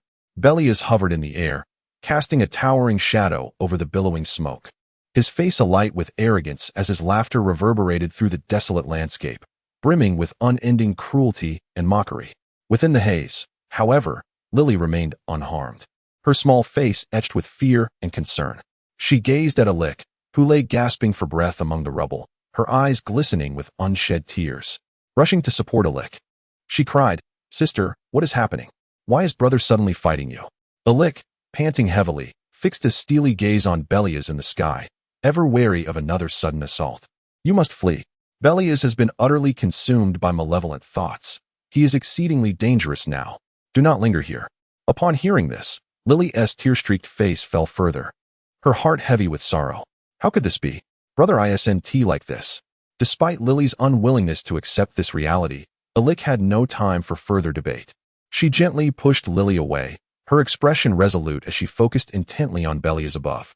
Through their brief but fierce encounter, Alik had come to understand the depth of his power. The pressure Belias exerted was not unlike that of the cunning adversary they faced. Alik realized that if she did not summon every ounce of her strength, she might very well perish today, though giving her all would come at a grave cost. She found herself with no other choice. Just then, Hien soared through the air like a shooting star, racing towards the scene. Upon arrival, he immediately spotted the arrogant Belias hovering above and the battered Alik sprawled on the ground. With just a glance, he recognized the tension in the air, the imminent clash between the two. Yet he could scarcely fathom how this boy, seemingly of similar age to Lily, had driven Alik, who was his equal in strength, into such dire straits. Hien rushed to Alik's side, concern etched on his face as he spoke softly yet cautiously. "What is going on?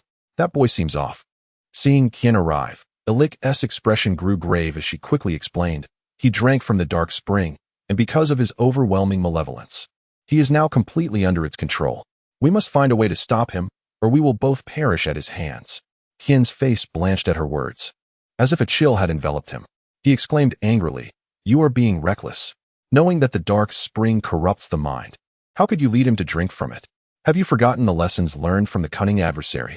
At Hien's reprimand, a shadow of despair crossed Alik's face, her spirits dampened. "I'm sorry. I thought I could control the situation and prevent his corruption. I didn't anticipate he would become this powerful. I had hoped he would assist me in defeating the cunning adversary. But now, such reflections were futile. They could only strive to defeat him with all their might." Hien's expression was grave, his tone resolute.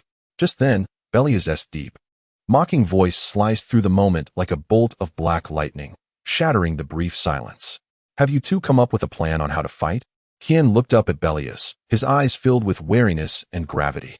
He took a deep breath, feeling the energy within him begin to surge, his clothing rustling as if it were banners of war. "Alik, I will distract him. You must seize the moment to strike at his weakness." Hien whispered rapidly, strategizing with Alik. She nodded slightly, a glimmer of fierce determination igniting in her gaze. Gripping her sword tightly, the energy within her surged like a roaring tide. Preparing for the impending battle, Hien launched the first attack, propelling himself off the ground with immense force, like a bullet poised to strike, hurtling towards the airborne Belias.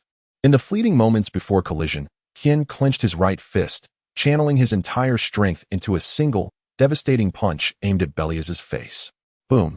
The punch, infused with nearly 20,000 combat power, struck Belias squarely. Yet, to Hien's astonishment, Belias, with a deranged grin, absorbed the blow without so much as flinching. "Now, it's my turn." Belias's voice dripped with menace as he tightened his fist, muscles bulging, and unleashed a powerful strike towards Hien's abdomen. Bang! A fierce shockwave erupted, tearing through Hien's back as the devastating force penetrated his body. Alik, meanwhile, transformed before their very eyes. The elegant features of her face vanished, and with a fierce liberation of power, sharp fangs sprouted from her mouth. Her face contorted in anguish, her once refined hair now whipped chaotically by the released energy. In that moment, her muscles swelled dramatically, veins bulging visibly, her stature increasing by 2 meters. With a thunderous roar, her combat power surged to an astonishing 50,000. Dark, perilous energy radiated from her, spreading outward and eroding the ground beneath her, forming a semicircular crater. Yet this overwhelming power brought with it a frenzy and malice that filled her gaze. Cloaked in a tempestuous aura, she appeared as a reborn demon, her eyes ablaze with fury as she rocketed skyward. In the blink of an eye, she was behind Belias, her fists clenched tightly, as if to crush all evils of the world, and with a fierce shout, she bellowed, "Die!" Chapter 48. The Great Battle 3. This strike descended upon Belias like a cannonball, enveloped in boundless power. Belias perceived the howling wind behind him. Eric's movements were glaringly evident, his aura unmistakable, presenting numerous vulnerabilities in Belias's eyes. He had already sensed Eric's presence. Almost instantaneously as Eric launched his attack, Belias swiftly turned his gaze, his body flipping backward with astonishing speed. With his legs inverted and thigh muscles taut, he executed a powerful kick, propelling Keen's body like a projectile toward Eric. Boom! A thunderous sound reverberated, akin to a heavy hammer striking the heart. Caught off guard, Eric was catapulted by Keen's unexpected impact, his body soaring through the air like a kite with its strings severed, tracing a chaotic arc. Is this the power you gained from drinking the dark spring? It seems rather insufficient. Belias swiftly pivoted, seizing the opportune moment, his fervor surging as he charged violently towards the two. Fortunately, the pair quickly adjusted their positions mid-air to stabilize themselves. Belias advanced with ferocious intent. Observing this, Keen hastily raised both hands, channeling all his energy into them, preparing to unleash a colossal energy blast. Eric, witnessing the unfolding scenario, felt a surge of malevolence, her eyes glinting with ferocity as she shouted at Keen, "You fool! Do not use the energy wave against him." At that moment, her own heart was consumed by darkness, leading her actions towards wickedness. Eric's warning proved futile. As she cried out, the torrent of energy, imbued with all of Keen's might, surged forward toward Belias. Belias, upon seeing this, wore a sinister grin. "Since you insist, I shall graciously accept it." With that, he extended his right hand, and a ripple of energy instantly spread forth, employing his uncanny superpower. In the blink of an eye, the formidable energy blast was silently absorbed as if engulfed by a black hole, provoking not even the slightest disturbance. Keen's eyes widened in disbelief, gasping for breath. "How is this possible?" Eric yelled in frustration. "You dolt! He's capable of absorbing energy." Keen, chastised by Eric's scolding, felt a mix of embarrassment and anger, rendering him speechless. Meanwhile, after absorbing the energy, Belias wore a chilling smile and ominously declared, "Now, I shall return it to you." He thrust his left palm toward the two, unleashing the absorbed energy blast back at them with even greater ferocity. The air where the energy passed was scorched and distorted, enveloping the two in a maelstrom of power. As the overwhelming energy wave barreled towards them, both felt their breath hitch. Eric, witnessing this, resisted the impulse to pull Keen in front of her. Gritting her teeth, she clasped her hands together, dark energy swirling around her, illuminating her with an eerie glow. She bellowed at the energy blast, extending her palm. "Rebound for me." Instantaneously, a counter-energy barrier manifested before Eric, intercepting Belias's energy blast and rapidly rebounding it back towards him. Boom! The energy sphere collided violently with Belias, erupting into a blaze of fire. Yet, as the smoke dissipated, it revealed Belias standing unharmed, chin raised with a defiant smirk directed at the two. It appears that had no desirable effect.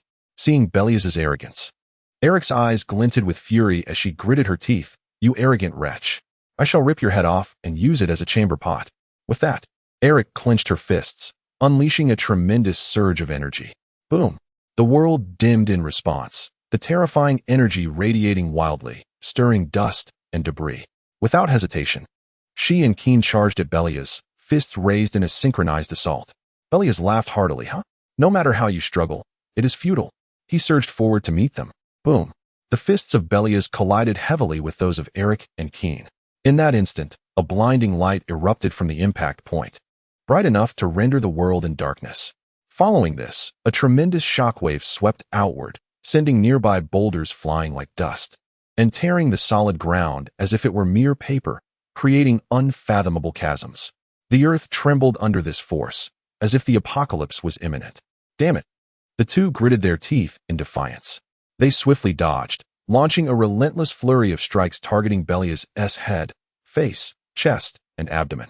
Belias, with an exhilarating bloodlust, raised his arms to meet their storm of attacks head-on. Swish, swish, swish. Bang, bang, bang. Boom, boom, boom. The sounds of their fierce combat echoed as the surrounding air ignited with intensity, swirling with heated currents, while the ground quaked beneath them. Thus, Belias engaged in a fervent battle with the two for several rounds. Suddenly, his gaze sharpened. He seized an opening between their attacks, swiftly pivoting and delivering a spinning kick with ferocity. Bang! A muffled thud resounded as Keen was sent flying, crashing heavily to the ground. At that moment, Eric seized her chance, closing in. Standing 2 meters tall, with a menacing physique, she towered over Belias, her fingers converging to form a blade of energy. Aiming directly at Belias' throat, Eric's eyes widened with the thrill of impending victory. She roared, "Die!" In the next instant, Belias leaned back swiftly, narrowly avoiding Eric's energy blade. Frustrated, Eric believed she had the upper hand. Simultaneously, Belias capitalized on the momentum, executing a rapid backflip and delivering a crushing kick to Eric's neck. Boom! The impact struck Eric, sending her reeling as if struck by lightning. Her vision darkened from the excruciating pain in her neck, and her body uncontrollably plummeted towards the ground, crashing heavily amidst the rubble. "Huh, did you truly think you could strike me?" Belias proclaimed, stabilizing himself and laughing maniacally, as he hurled an energy blast towards the two amidst the debris. In Lily's terrified gaze, a violent explosion erupted. Chapter 49, The Demon Energy Beam Boom. 2 formidable energy projectiles erupted violently under the bloodthirsty and cold gaze of Belias. The sound reverberated through the valley, as intense flames surged skyward, stirring a billowing cloud of dust and debris. The surrounding air seemed to twist and dissipate under the force of the explosion. Soon, as the smoke cleared, 2 battered and bloodied figures emerged from the crater. With a bloodthirsty glare, Belias descended beside Alec, looking down upon the two of them. "Get up. I have only just begun to enjoy myself, and you're already down? How infuriating. I was planning to take you to drink from the dark spring." At that moment, within the crater, Kien lay motionless, barely clinging to life, while Alec, having reverted to her human form, lay in a pool of blood, struggling to rise. "Get up. Is this all the strength you possess as a slave? If you don't rise soon, you shall become my sustenance." Swish. Seeing Alec unmoving, Belias furrowed his brow and, in a moment of erratic madness, pointed a finger, unleashing a beam that pierced Alec instantly. "Ah!" Alec screamed in agony. At that moment, Lily, who had been hiding and watching the battle, could no longer contain herself. She ran out, tears streaming down her face, rushing to Alec's side. "Sister, are you all right?" "Oh, I had forgotten about you, and you, little brat." Upon seeing Lily suddenly appear, Belias recalled her presence, a cruel smirk curling at the corners of his mouth. He stepped closer, the crunch of gravel underfoot echoing ominously. "Lily, run!" Alec gasped, drenched in sweat and enduring the pain. Lily shook her head, crying, refusing to abandon her sister. Soon, Belias stood over them, gazing down at Lily with a glimmer of malice in his eyes. "You know, it's all your fault, little brat, for damaging my ship. I had yet to settle the score with you, and you dare appear before me?" As Lily knelt beside Alec, weeping, she suddenly heard Belias' voice behind her, causing her to shudder and turn in fear. There he stood, his face dark with menace. "Be brother." Belias, observing Lily's dazed expression, twisted his mouth into a maniacal grin. "I initially thought to make you my slave, but upon seeing your loathsome face, I realized my anger outweighs any amusement. How about this? You shall serve as my sustenance." As he spoke, Belias raised his right hand, waves of energy rippling from his palm as he reached for Lily's head. "Lily, don't mind me. Run." Alex screamed desperately, her heart racing as she struggled to rise, ignoring her agonizing injuries. However, Lily stood frozen, paralyzed by fear, staring at Belias. Just as Alec was on the verge of despair, a pair of hands suddenly emerged from behind Belias, tightly binding him. Kien had awakened. "What?" Belias exclaimed, shocked that Kien had regained consciousness without his notice. As Kien's arms locked around him like iron bands, Belias felt a wave of foreboding wash over him. "You bastard! What do you think you're doing? His eyes widened in alarm, his expression shifting dramatically. Alec, I'll hold this guy back. You take Lily and flee. Kien's deep voice resonated, filled with an unyielding determination, each word seeming to be forced out through clenched teeth. His body trembled from exertion, blood trickling from the corner of his mouth onto Belias' shoulder. Kien's gaze was resolute, focused on Alec, as if he were carving a path to survival for her with his very sight. Alec, witnessing Kien's battered yet resilient form, was overwhelmed with sorrow. No, Kien, don't do this.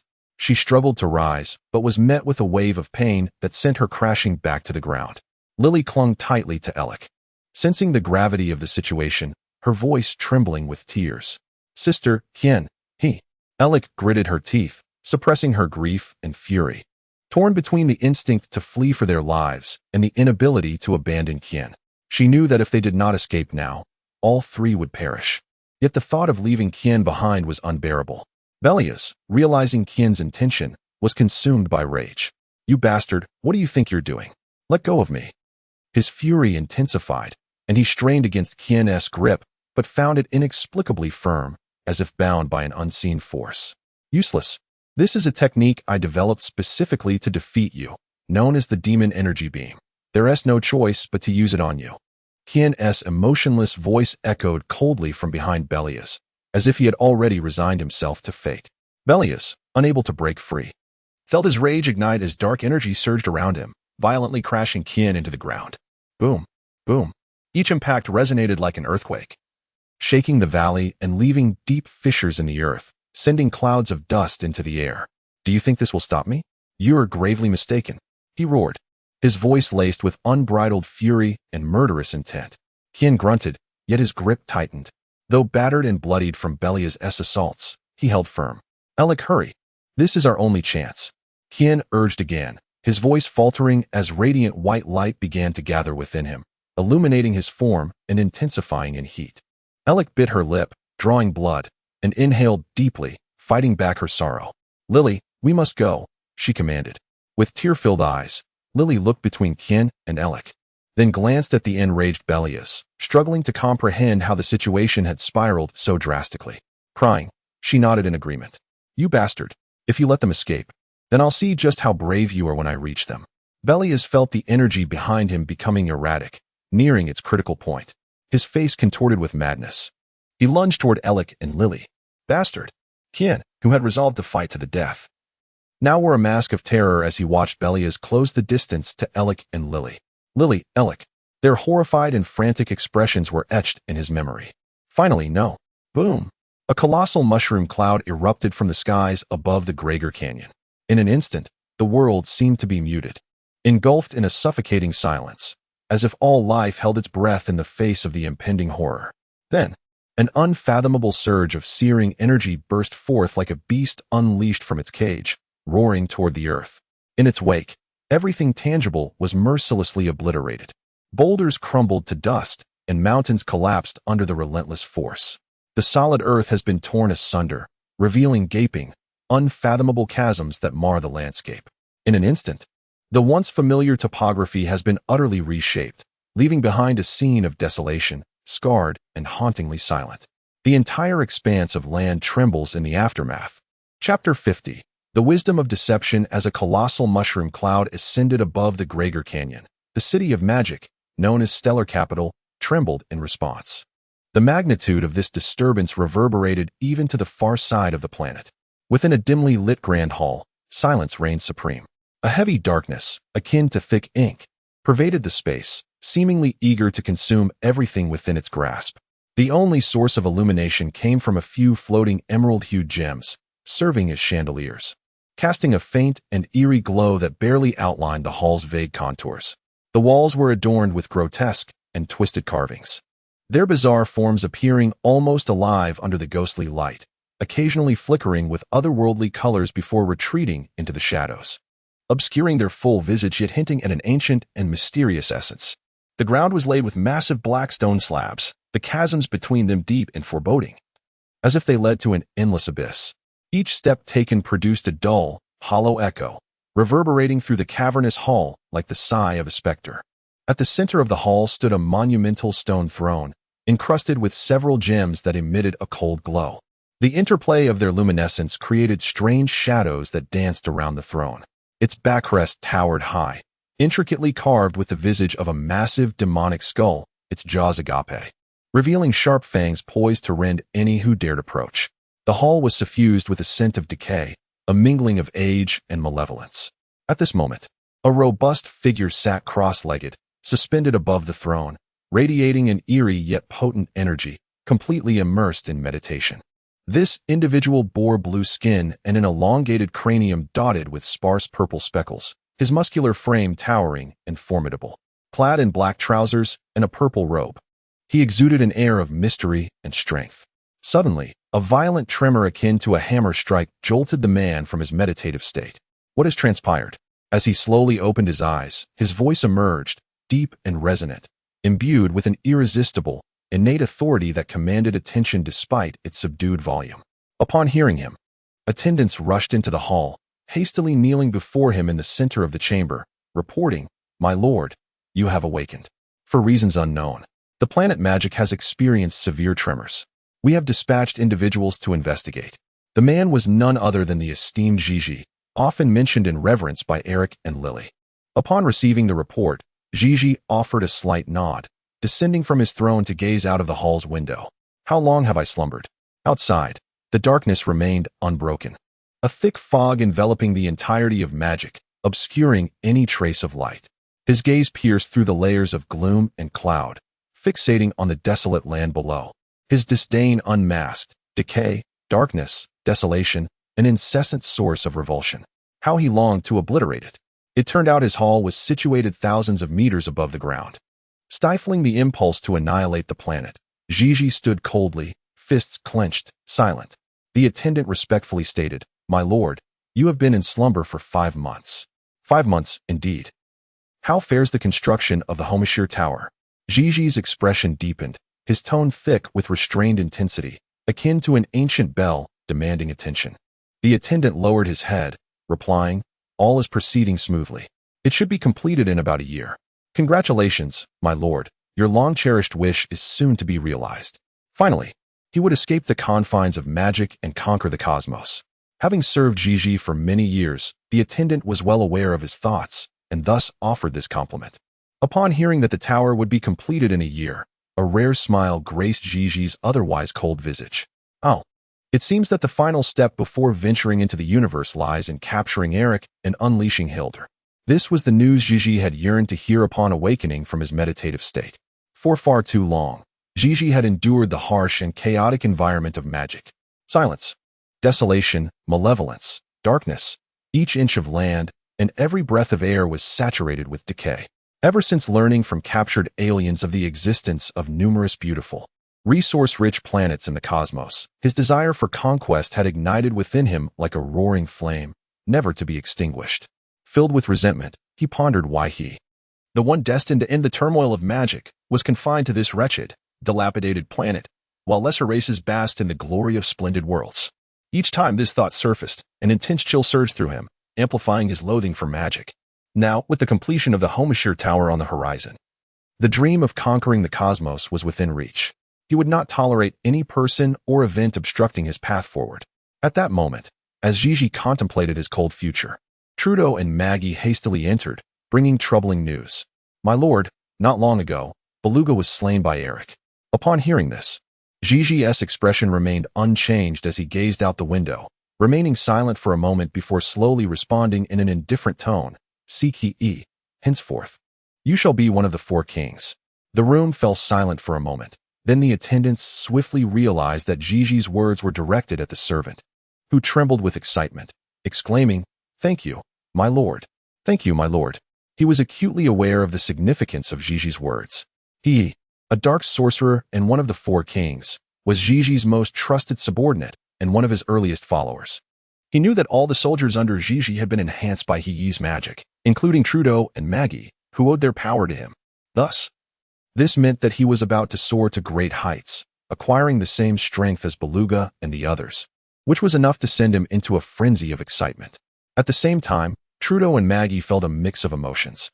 Though they both looked down upon Beluga's abilities, The fact that Gigi had merely uttered a sentence to appoint a new four-king, while discarding Beluga into the depths of obscurity, made them realize that, to Gigi, the four kings were not particularly significant. In that instant, they finally grasped the extent of Gigi's ruthlessness and recalled his legendary reputation. Chapter 51. Escape. Hanshi, born in the most insignificant village of the demon capital Star, faced a tumultuous existence. At that time, the demon capital Star was devoid of order, with the law of the jungle manifesting in its most extreme form.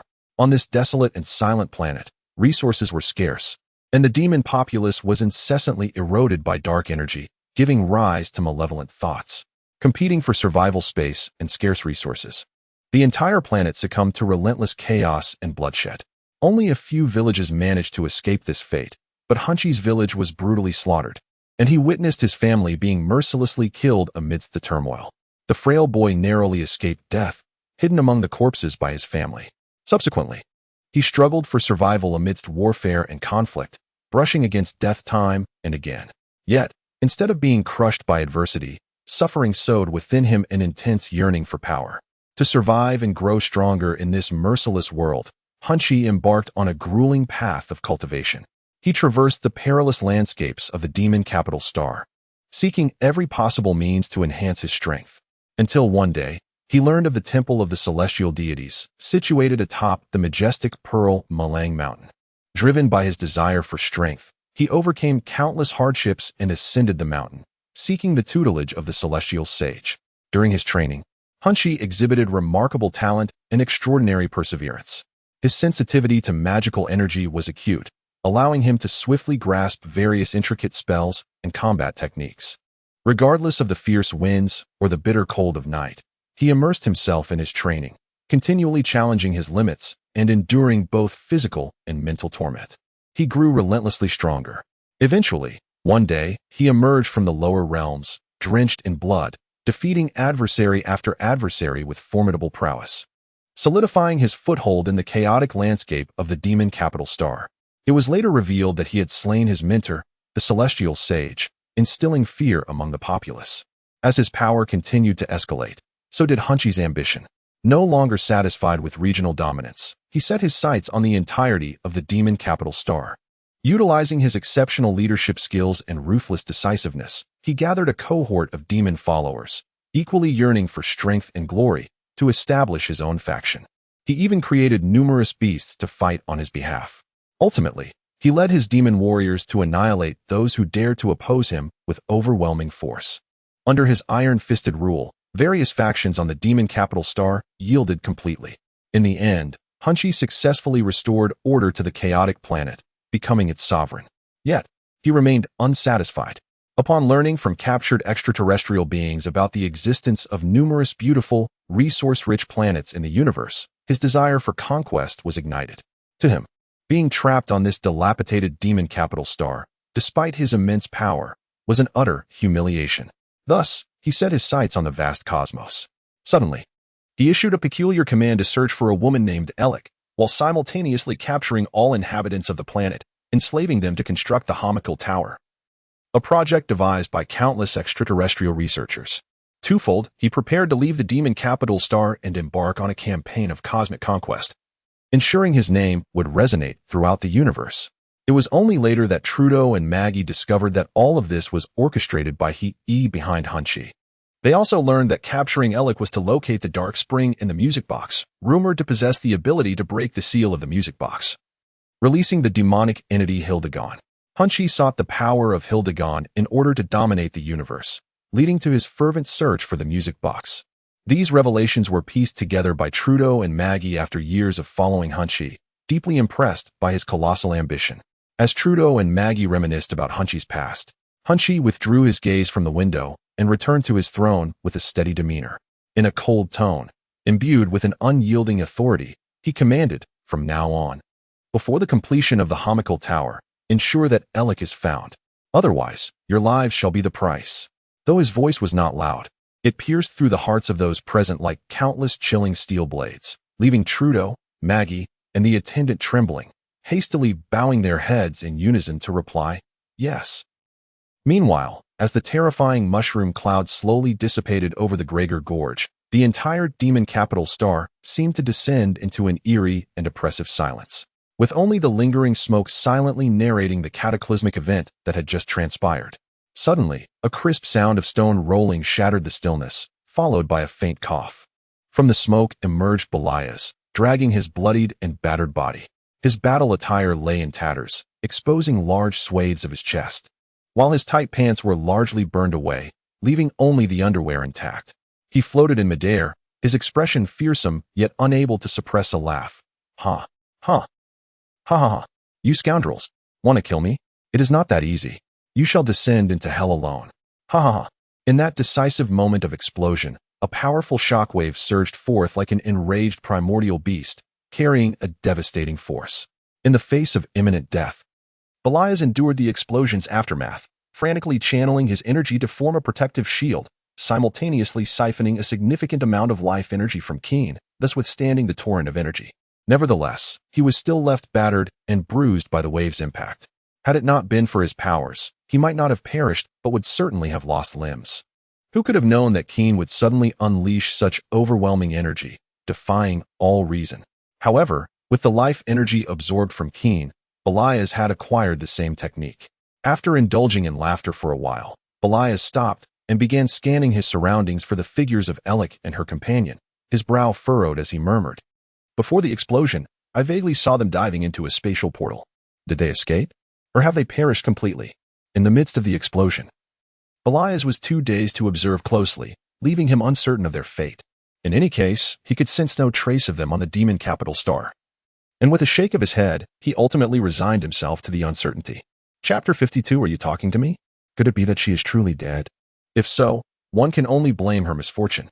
Belias's gaze wandered over the desolate planet, filled with malevolence, just as he pondered whether to pay a visit to that fool. After all, upon arriving on this planet, he had heard tales of this fool's remarkable prowess. Two figures streaked across the horizon at great speed. They were two beings with crimson skin, long horns atop their heads, and thick, sausage-like lips. They belonged to the entourage of the fool, dispatched to assess the situation. Hey, why are we the only ones assigned to this miserable task? This planet has always been like this. After all these years, what disasters haven't we witnessed? It's infuriating that only the two of us have to do this work. I wish I could oversee operations within the Homashir Tower instead. During their flight, one of the more Nava-looking ones, with thick, blue-purple lips, incessantly complained, his words dripping with disdain for the task at hand. Upon hearing his grievances, the other, who appeared more cunning, with dark green lips and cylindrical ear piercings, couldn't he help but smirk maliciously. Hey, shut your mouth. How dare you speak ill of Lord Fool behind his back? When we return, I shall report your words to Lord High. I wonder how he will feel about tossing you into the Homashir Tower. Hey, you scoundrel. You often ridicule Lord High's stature, comparing him to an ugly alien. If that's the case, I shall report your words as well. The moment the green-lipped fellow spoke, the Navi one panicked, his eyes widening as he protested in a thick voice. You rascal. The green-lipped one, momentarily taken aback, clenched his teeth, ready to retort. Suddenly, a figure appeared ahead, causing him to straighten up and urgently call to his companion. Look. Isn't there a silhouette in front? What silhouette? The Navi one dismissed, but as he casually glanced upward, he exclaimed, It seems to be a person? He squinted in surprise, realizing, wait, is that an alien child? Upon uttering this, the two exchanged glances and couldn't help but reveal sinister grins. According to the fool's orders, any alien landing on the Demon City Star was to be deemed an illegal intrusion and promptly captured to serve as a slave in the construction of the Homashir Tower. This was their first encounter with an alien. Typically, they'd seen others capture aliens for rewards, and now it was finally their turn. How could they contain their joy? Swiftly, they approached Belias. The blue-purple-lipped one initiated, his voice deceptively cheerful yet menacing. Hey, alien brat, you're in the wrong place. You have unlawfully trespassed onto our planet. Are you alone? Belias regarded the two with keen interest. The dark green-lipped demon, sensing the moment, sneered. What's the matter? Are you scared to see us? Or do you lowly aliens not comprehend our language? Upon hearing this, Belias grinned, baring his teeth, his eyes gleaming with malice as he inquired. Are you addressing me? The two, momentarily taken aback by Belias's question, exchanged bewildered glances before erupting in laughter. Ha ha ha. Little brat, it seems you've lost your wits. How dare you speak to me this way? The green-lipped demon guffawed, dismissing Belias as an inexperienced simpleton. After a moment, his expression shifted to a chilling seriousness as he warned. Do you even know where you are? This is Demon City Star. The blue-purple-lipped demon, with his pointed ears, floated closer to Belias, maintaining a foolish grin. Listen, little brat, you think we're playing house here? This is a notorious wasteland. As he drew near, circling Belias with a feigned familiarity, he leaned in closer, whispering, I must inform you, many cosmic beings have fallen here before you, all boasting grandly. Yet now they toil under the whip, hauling stones. He finished with a mockingly benevolent tone. If you plead for mercy now, we might just let you go. The other demon chuckled. Greenhorn, look at him. He seems like he is about to wet his pants. The two demons continued to taunt Belias, oblivious to the ominous vastness of the crater beneath them. Belias watched the two fools perform their antics before him, a cold smile creeping onto his lips. Enough of this. You'd best come along quietly, lest you suffer some physical retribution. With that, the one named Greenhorn placed his hands on his hips, grinning widely as he reached out to ruffle Belias's hair. In response, Belias narrowed his eyes, a dangerous smile forming at the corners of his mouth. Then, with remarkable speed, he struck out, delivering a powerful slap to the face of the demon known as Greenhorn. With a resounding crash, the demon was sent flying like a rocket, his face adorned with a distinct five-fingered imprint, contorted in agony as he plummeted headfirst into the ground below, raising clouds of dust. The impact cracked the earth, fissures spider-webbing outward in a grotesque display. What? The other demon, with large ears, could only watch in disbelief as Greenhorn suddenly soared away from him. His eyes widened in shock as he shouted, Greenhorn, what on earth are you doing? Even now, he could not comprehend what had transpired. However, Greenhorn was in no position to answer. His eyes rolled, blood streamed from his nose and mouth, and he lay unconscious amidst the rubble, utterly incapable of uttering a sound. Realizing this was all Belias's doing, the remaining demon glared at him, his eyes bloodshot with rage as he seethed, You scoundrel! What have you done? Before Belias could respond, a powerful aura erupted from him, his expression menacing as he bellowed. Just as Belias anticipated the demon would charge at him, something utterly absurd occurred. With a mighty shout, the demon shot backward, fleeing in the opposite direction at great speed. Belias stood in stunned silence. Chapter 53. Conquering the Universe begins with me. Upon witnessing the rapid retreat of the demon, Belias found himself caught between amusement and incredulity. He had initially expected some form of resistance, but the sight of the fleeing figure elicited a bemused smile and a shake of his head. However, it was beyond doubt that Belias would not allow this individual to escape. With a surge of energy, he propelled himself towards the fleeing demon. Meanwhile, the demon was gripped by fear, desperately mustering his strength to flee while internally ruminating with guilt. Greenhorn, do not blame me. You are more formidable than I. Having been defeated so swiftly, even if I had intervened, I would have fared no better. I promised to return with reinforcements to rescue you. Hold on, my brother. At that moment, a chilling thought crossed his mind. That extraterrestrial, so young yet capable of sending Greenhorn flying, must possess formidable strength. I have heard tales of unusual alien races. Perhaps he belongs to one of them. Just as he was lost in these trepidations, a sudden flash caught his eye, the extraterrestrial. Once a distant silhouette, now blazed with flames, blocking his path. Startled, he abruptly halted, the force of his aura solidifying his stance. Where do you think you're going? Your companions are still waiting for you, Belias taunted, his voice a low, mocking growl. The demon gritted his teeth, his expression contorted with rage. Suddenly, he bellowed, raising his hands to unleash a ferocious energy wave towards Belias. Dismissively, Belias lifted his right hand, and in an instant, the energy wave was devoured as if drawn into a black hole. What? The demon's face contorted in disbelief. Focusing his energy, he launched himself to the right in a desperate bid for escape. Yet, Belias appeared before him once more, blocking his path with ease.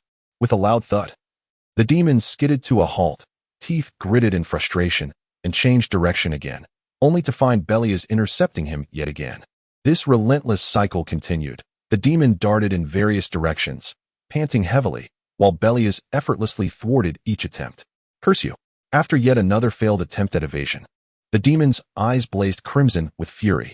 He roared, launching a furious barrage of punches, a tempest of strikes aimed at Belias. In a whirlwind of motion, He unleashed a flurry of rapid, fierce attacks, targeting Belias with relentless precision. Yet, all his efforts proved futile. Belias stood unfazed, merely crossing his arms and evading each blow with an air of nonchalance. Eventually, the demon, exhausted and breathless, was forced to cease his assault, suspended in midair, utterly spent. "What's wrong? Have you tired yourself to the point of folly? I stand here, come and attack me." Belias narrowed his eyes, a smirk playing on his lips. The demon, utterly fatigued, could only glare in frustration. Seeing him relent, Belias's smile faded. "Since you're not going to attack, I shall take the initiative," he declared, a glint of mischief flashing in his eyes. In an instant, he surged forward like a cannonball, racing towards the demon. The demon watched in horror, his body unresponsive, unable to react in time. He could only brace himself as Belias's leg came crashing down upon his chin with a resounding thud. The impact sent the demon hurtling backward like a fired projectile, crashing heavily beside Greenhorn, raising a cloud of dust. As the haze settled, he lay in tatters, injuries marring his body, teeth scattered, and his jaw disfigured, his eyes filled with despair.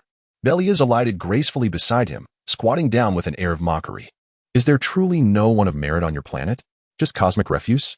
With a faint whisper, the demon replied, "Do not get too cocky. With your strength, it is impossible for you to defeat Lord Hunchi. He will surely kill you." Belias chuckled. "It seems since my arrival on this planet, all I've heard is how formidable Hunchi is. I must admit, my curiosity is piqued."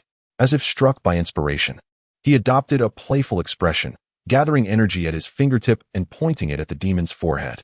"How about this? If I defeat Hunchi, you shall serve me, though your prowess is rather lacking." A malicious gleam sparkled in Belias's eyes as he smiled broadly. This was a sudden whim of Belias's. While he sought to conquer the universe, he realized that a lack of allies would hinder his ambitions. Thus, he decided to start with the man before him, inching towards his grand conquest. Who knows, in the near future, he might boast, "Conquering the universe begins with me," the indispensable process of Lord Belias. The demon, initially resigned to meet his end, now saw a flicker of hope in this alien's proposal. Eager to save his life, he hastily agreed. "Very well, I accept." After all, preserving his life was paramount. Should he perish at the hands of Hunchi, he could still pledge allegiance to him without losing anything. "Excellent. Now rise and awaken him. Ask if he wishes to serve me. If not, then dispose of him," Belias instructed, his gaze filled with mirth, seemingly oblivious to the demon's hidden intentions. "Yes, my lord," the demon replied, quickly falling into his new role. Belias observed this creature with interest, finding him somewhat amusing. Soon enough, the demon managed to rouse Greenhorn, promptly relaying Belias's intentions. In no time, he convinced Greenhorn to join them, and together they approached Belias, bowing without hesitation. "Respected lord, please accept the loyalty of Redhorn, Greenhorn."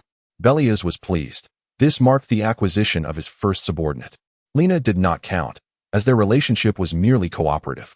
He pondered the whereabouts of his other companions, who had ventured to Emerald Star, while he remained uncertain about the continuity of their collaboration. Lost in thought, a smile lingered on his lips, excitement and madness gleaming in his eyes. "Very well, let us pay a visit to this Hunchi." "What?" The two were taken aback. Although they had agreed to serve Belias, whether before or after defeating Hunchi, their allegiance was insincere. They had initially contemplated using this opportunity to flee, but now, unprepared, they faced an immediate confrontation with Hunchi, causing their hearts to race with dread. Yet, Belias paid no heed to their trepidation. Chapter 54. The inheritor of the celestial legacy Red Horn and Green Horn, feeling helpless, pressed on ahead. Along the way, their minds were consumed with thoughts of how to escape or at the very least safeguard their lives in a critical moment.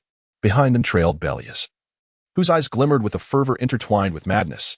He sensed that this cunning adversary possessed formidable combat prowess, and the impending confrontation would undoubtedly be fierce. As they journeyed, Redhorn and Greenhorn provided Belias with some insights into the fundamentals of Cunning's background. Although neither harbored intentions of betraying Cunning nor believed he could defeat him, they contemplated the peril of leading someone into danger. If discovered, they would likely face dire consequences. Yet, they could not shake the thought. What if this audacious individual truly possessed the strength to prevail? What hidden cards might he hold? Their gazes met, and the pain in each other's eyes was unmistakable. Ultimately, they resolved to place their bets separately. They would offer Belias a brief introduction to Cunning's past, hoping to instill in him a sense of caution. Then, they would keep their distance, ensuring that regardless of the outcome, they would remain unscathed. It could be said that he was quite the clever little rogue. Thus, Belias learned from the duo that even in the demon capital star, there existed a celestial being, though he had been vanquished by cunning. However, the Temple of Ashugar, a magnificent edifice constructed from stone and suspended at an altitude of 10,000 meters, had been completely seized by cunning, transforming it into his palace. The Homashir Tower was erected in close proximity to Ashugar, and Belias also discovered that cunning had built the tower with the intention of leaving this planet, aspiring to conquer the cosmos. Yet, with his current strength, he was far from adequate. Not only him, but Belias was equally insufficient. However, unlike Belias, cunning had a clear objective and understood how to enhance his power, harboring confidence that he would one day achieve his goal. What remained uncertain was the source of cunning's reliance. Information regarding Hildigan was unknown to Red Horn and Green Horn, as such knowledge was confined to the upper echelons. As they flew onward, the oppressive atmosphere intensified as they neared the Ashugar Temple. Soon, the two towering black edifices loomed before Belias. From a distance, the soaring black towers stood amidst desolation, resembling colossal sentinels, with walls that obstructed all that passed before them. The tower emitted a deep, shadowy luster, akin to a giant beast lurking in darkness, surveying the entirety of the demon capital star. Surrounding the base of the Homashir Tower, numerous construction works sprawled, and patrolling demon soldiers scurried about like ants. Countless beings, resembling both cunning and the creatures of Tata village, mingled together, laboring tirelessly to transport dark stones into the tower. According to Red Horn and Green Horn, these individuals would continuously ferry the materials from within the tower to its pinnacle, a repetitive cycle aimed at reaching the heavens and breaching the interference layer of the demon capital star. Upon completion, spaceships could launch from that point and soar into the cosmos. Belias realized that this was essentially a space elevator, a plan both simple and effective, albeit requiring a significant workforce, resulting in many casualties each year. Fortunately, the magical department had developed protective gear, significantly reducing the mortality rate. After absorbing such captivating tales, Belias felt an increasing desire to meet cunning. Ascending further, the group finally approached the vicinity of the Ashugar Temple. "Is this the temple of your planet?"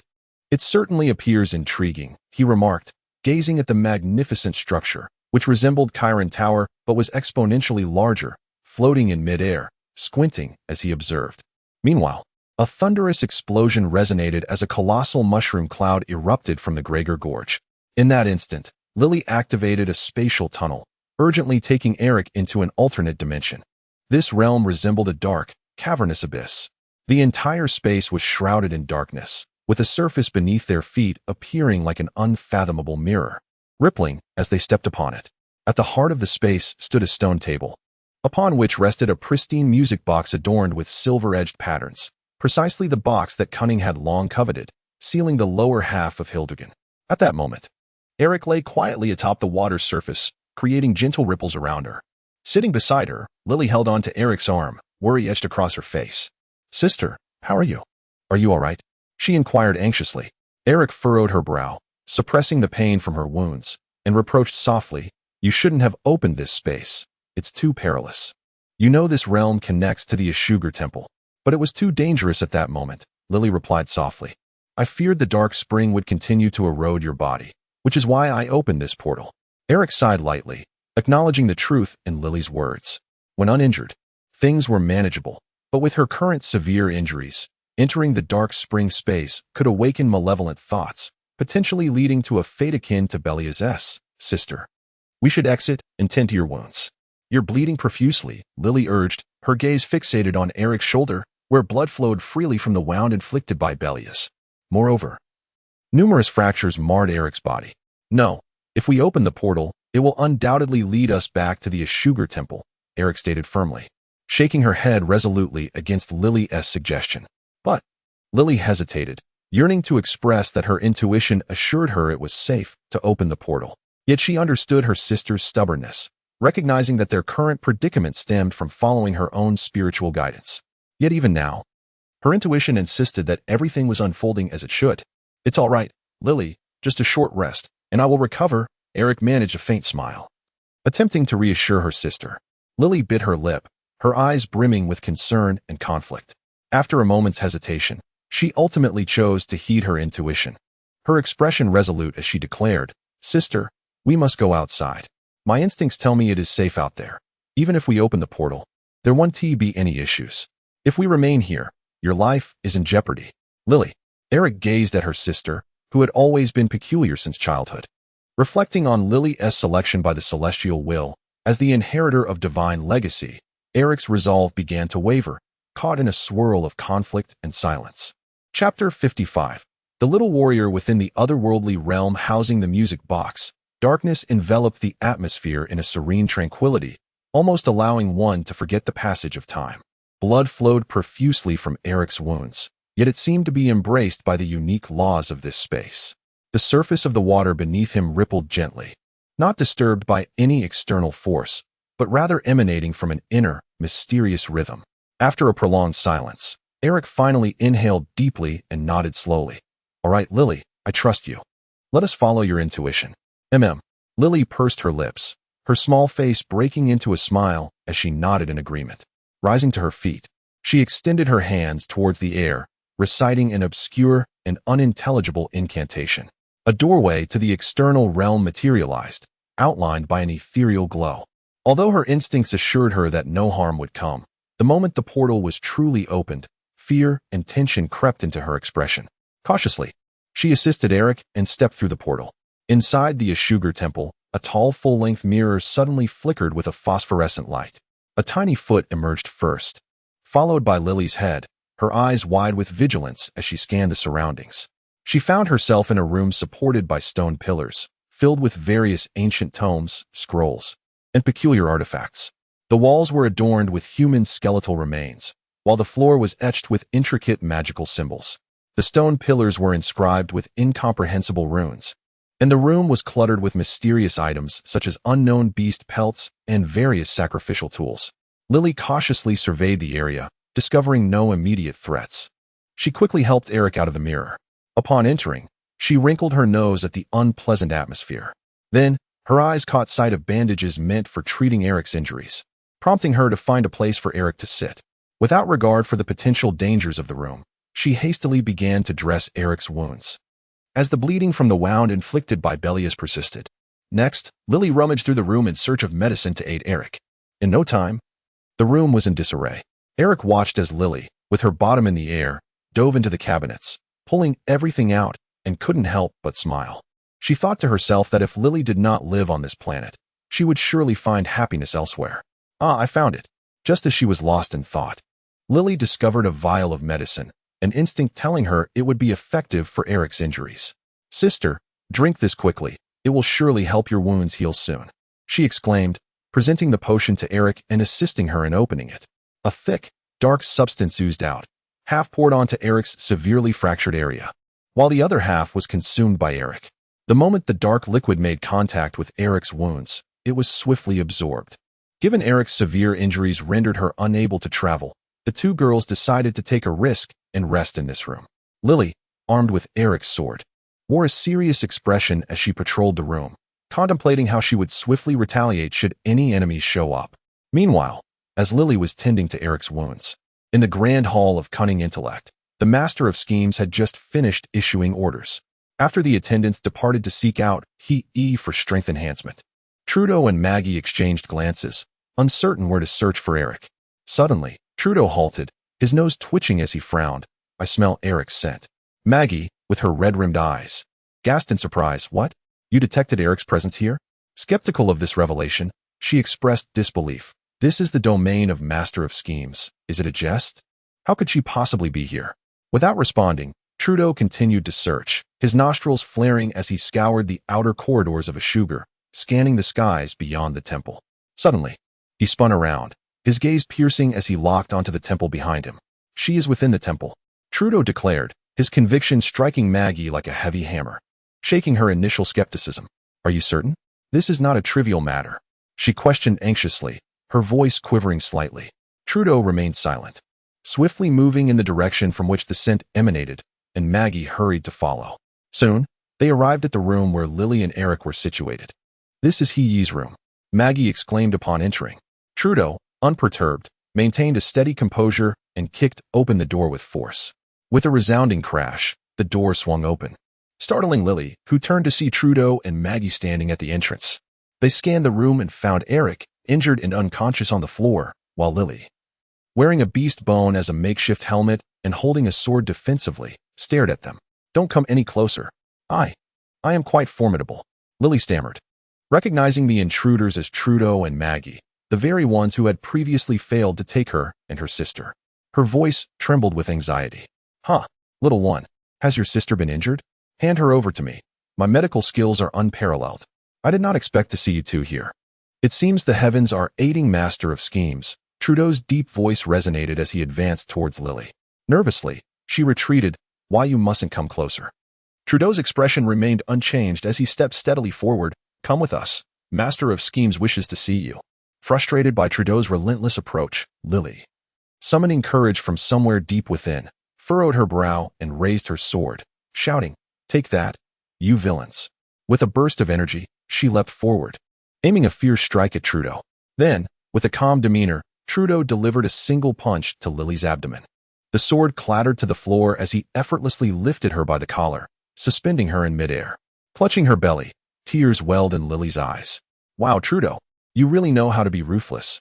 Maggie chuckled, covering her mouth. At that moment, Eric, who had been dozing, stirred awake at the commotion.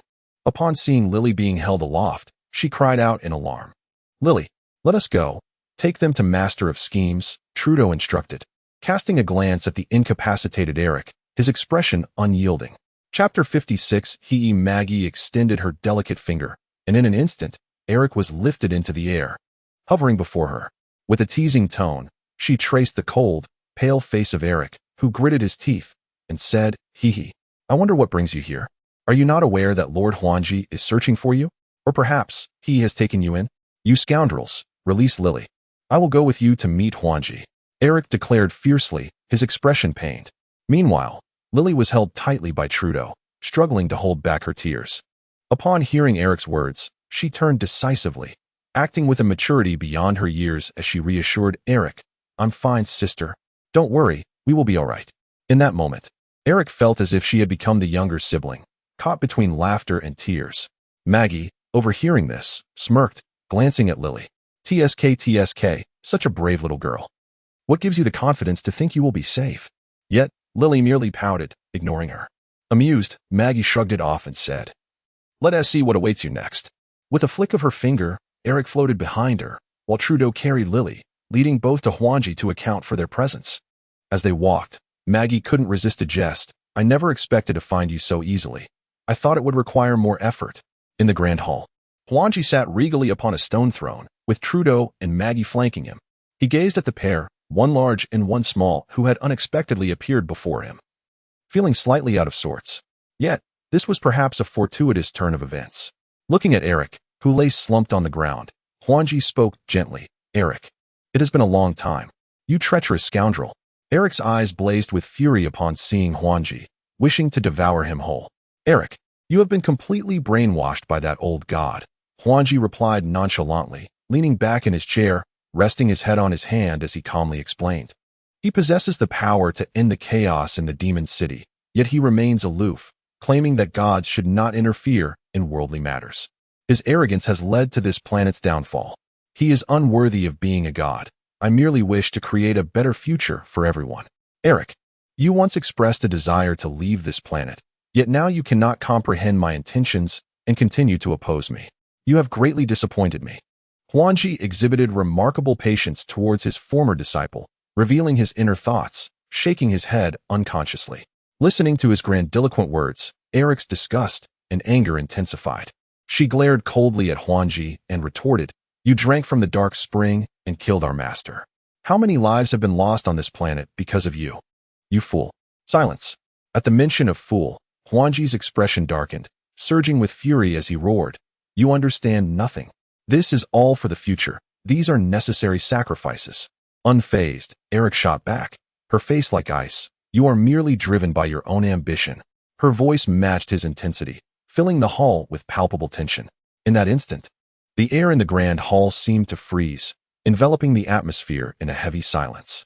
Huangji's chest heaved as he struggled to calm the tempest within. He slowly closed his eyes, inhaling deeply. When he opened them again, his expression was carefully composed, though a palpable darkness loomed in his gaze. Reminiscent of a stormy sky before a tempest, sending chills down the spine. At that moment, two more figures entered. One was a former attendant, now with a more rugged appearance, his once smooth face now angular and his physique robust. The other was He, a peculiar-looking old man, short with two tendrils at the corners of his mouth and dark red skin. Their arrival shattered the tense silence. He bowed to Huangji and reported, "Lord Huangji, the modifications regarding Yuba have been completed." Then, He cast a cunning glance at Eric and Lily, his eyes glimmering with excitement. "So this is Eric, finally captured?" He mused, though his gaze lingered on Lily, as if she stirred a sense of familiarity within him. Lily shivered under his stare, yet defiantly raised her chin, refusing to show weakness. Her instincts warned her that this old man was no ally. Huangji regained his composure, nodding slowly in acknowledgement. "Yes, they were captured in your room." He chuckled, unfazed by the implication, and responded with a smile. "The mirror in my room serves as an exit to the alternate space where Hilda was kept. They must have entered that space and, upon their emergence, ended up in my quarters." He was acutely aware of Huangji's subtle warning. Unlike others who were mere subordinates, he considered himself a collaborator, or perhaps a player on the board. He smirked inwardly. Huangji understood this dynamic as well. His words served to solidify his position and send a message. He then turned his attention to Lily. "You are the heir the old god seeks, aren't you? So, little girl, will you share the locations of the music box and the entrance to the dark spring with me?" Seated high upon his stone throne, Huangji rested his chin on his hand, his tone icy and his gaze piercing as he bore down on Lily. "You will not get anything from me," Lily interjected defiantly. Before she could continue, Eric interjected, attempting to stop the conversation. However, Maggie swiftly restrained her with her powers, rendering her unable to speak. All eyes shifted to Lily within the dimly lit hall, where she stood isolated, akin to a frightened chick in the center, surrounded by adversaries with malicious intent. Their cold stares fixated upon her. Heart pounding with fear, Lily blinked rapidly, and under the immense pressure, she finally relented, muttering, "Fine, here you go. You won't achieve anything anyway." Her voice was barely audible, yet everyone heard her. As she spoke, her hands shimmered, and a music box materialized in her grasp, accompanied by a swirling portal of dark mist. He's eyes gleamed with desire as he reached out to take it. Eric, in a state of panic, began to protest. Just then, a sudden, fierce energy blast struck from above. Boom! The deafening explosion tore a gaping hole through the grand hall, a violent gust of wind rushing in, startling everyone. Chapter 57. Interruption. With a thunderous boom that resonated like the very collapse of the heavens, the conversations among the gathered were abruptly shattered. "Oh, it seems quite lively here." At that moment, Belias arrived without a moment's hesitation, greeting everyone with a powerful shockwave. He then emerged with an evil grin, his voice dripping with provocation as he surveyed the hall. His gaze fell upon the blue-skinned Huangji, the menacingly fanged Trudeau, the slender, red-eyed Maggie, the diminutive, crimson-skinned He, and the elegantly coiffed, white-haired, elf-eared attendant, Gola. He also noted the presence of Alec and Lily. This revelation only deepened Belias' amusement. "So it is you all here. I knew you wouldn't perish so easily. Big brother," Lily exclaimed, her eyes lighting up at the sight of Belias. Her voice filled with joy. Yet, the memory of Kian's demise at his hands darkened her expression almost instantly. This turmoil left her emotions tangled, while she cherished Belias' company. He had transformed into a figure of malice, injuring her sister and taking her brother's life, casting her into an abyss of conflict. Simultaneously, she understood why she felt a sense of security in this place. It was due to Belias' unexpected arrival. On the other side, Huangji, witnessing this brazen intruder wreaking havoc upon his sacred domain, felt his countenance darken like a stormy night. It had been years since he had endured such an affront. "Who are you to dare act so recklessly here?" Huangji's voice was as cold as ice, capable of freezing the very air. Yet as a king, he suppressed the volcanic fury boiling within, maintaining the most basic restraint, refraining from immediate confrontation. "I am a Saiyan from outer space. I have heard you are the most formidable being on this planet, and I have come to meet you, to inform you that this planet is now mine." Belias tilted his chin defiantly, his demeanor suggesting he had the universe beneath his feet. "Huh, how nostalgic. It has been years since anyone dared speak to me in such a manner."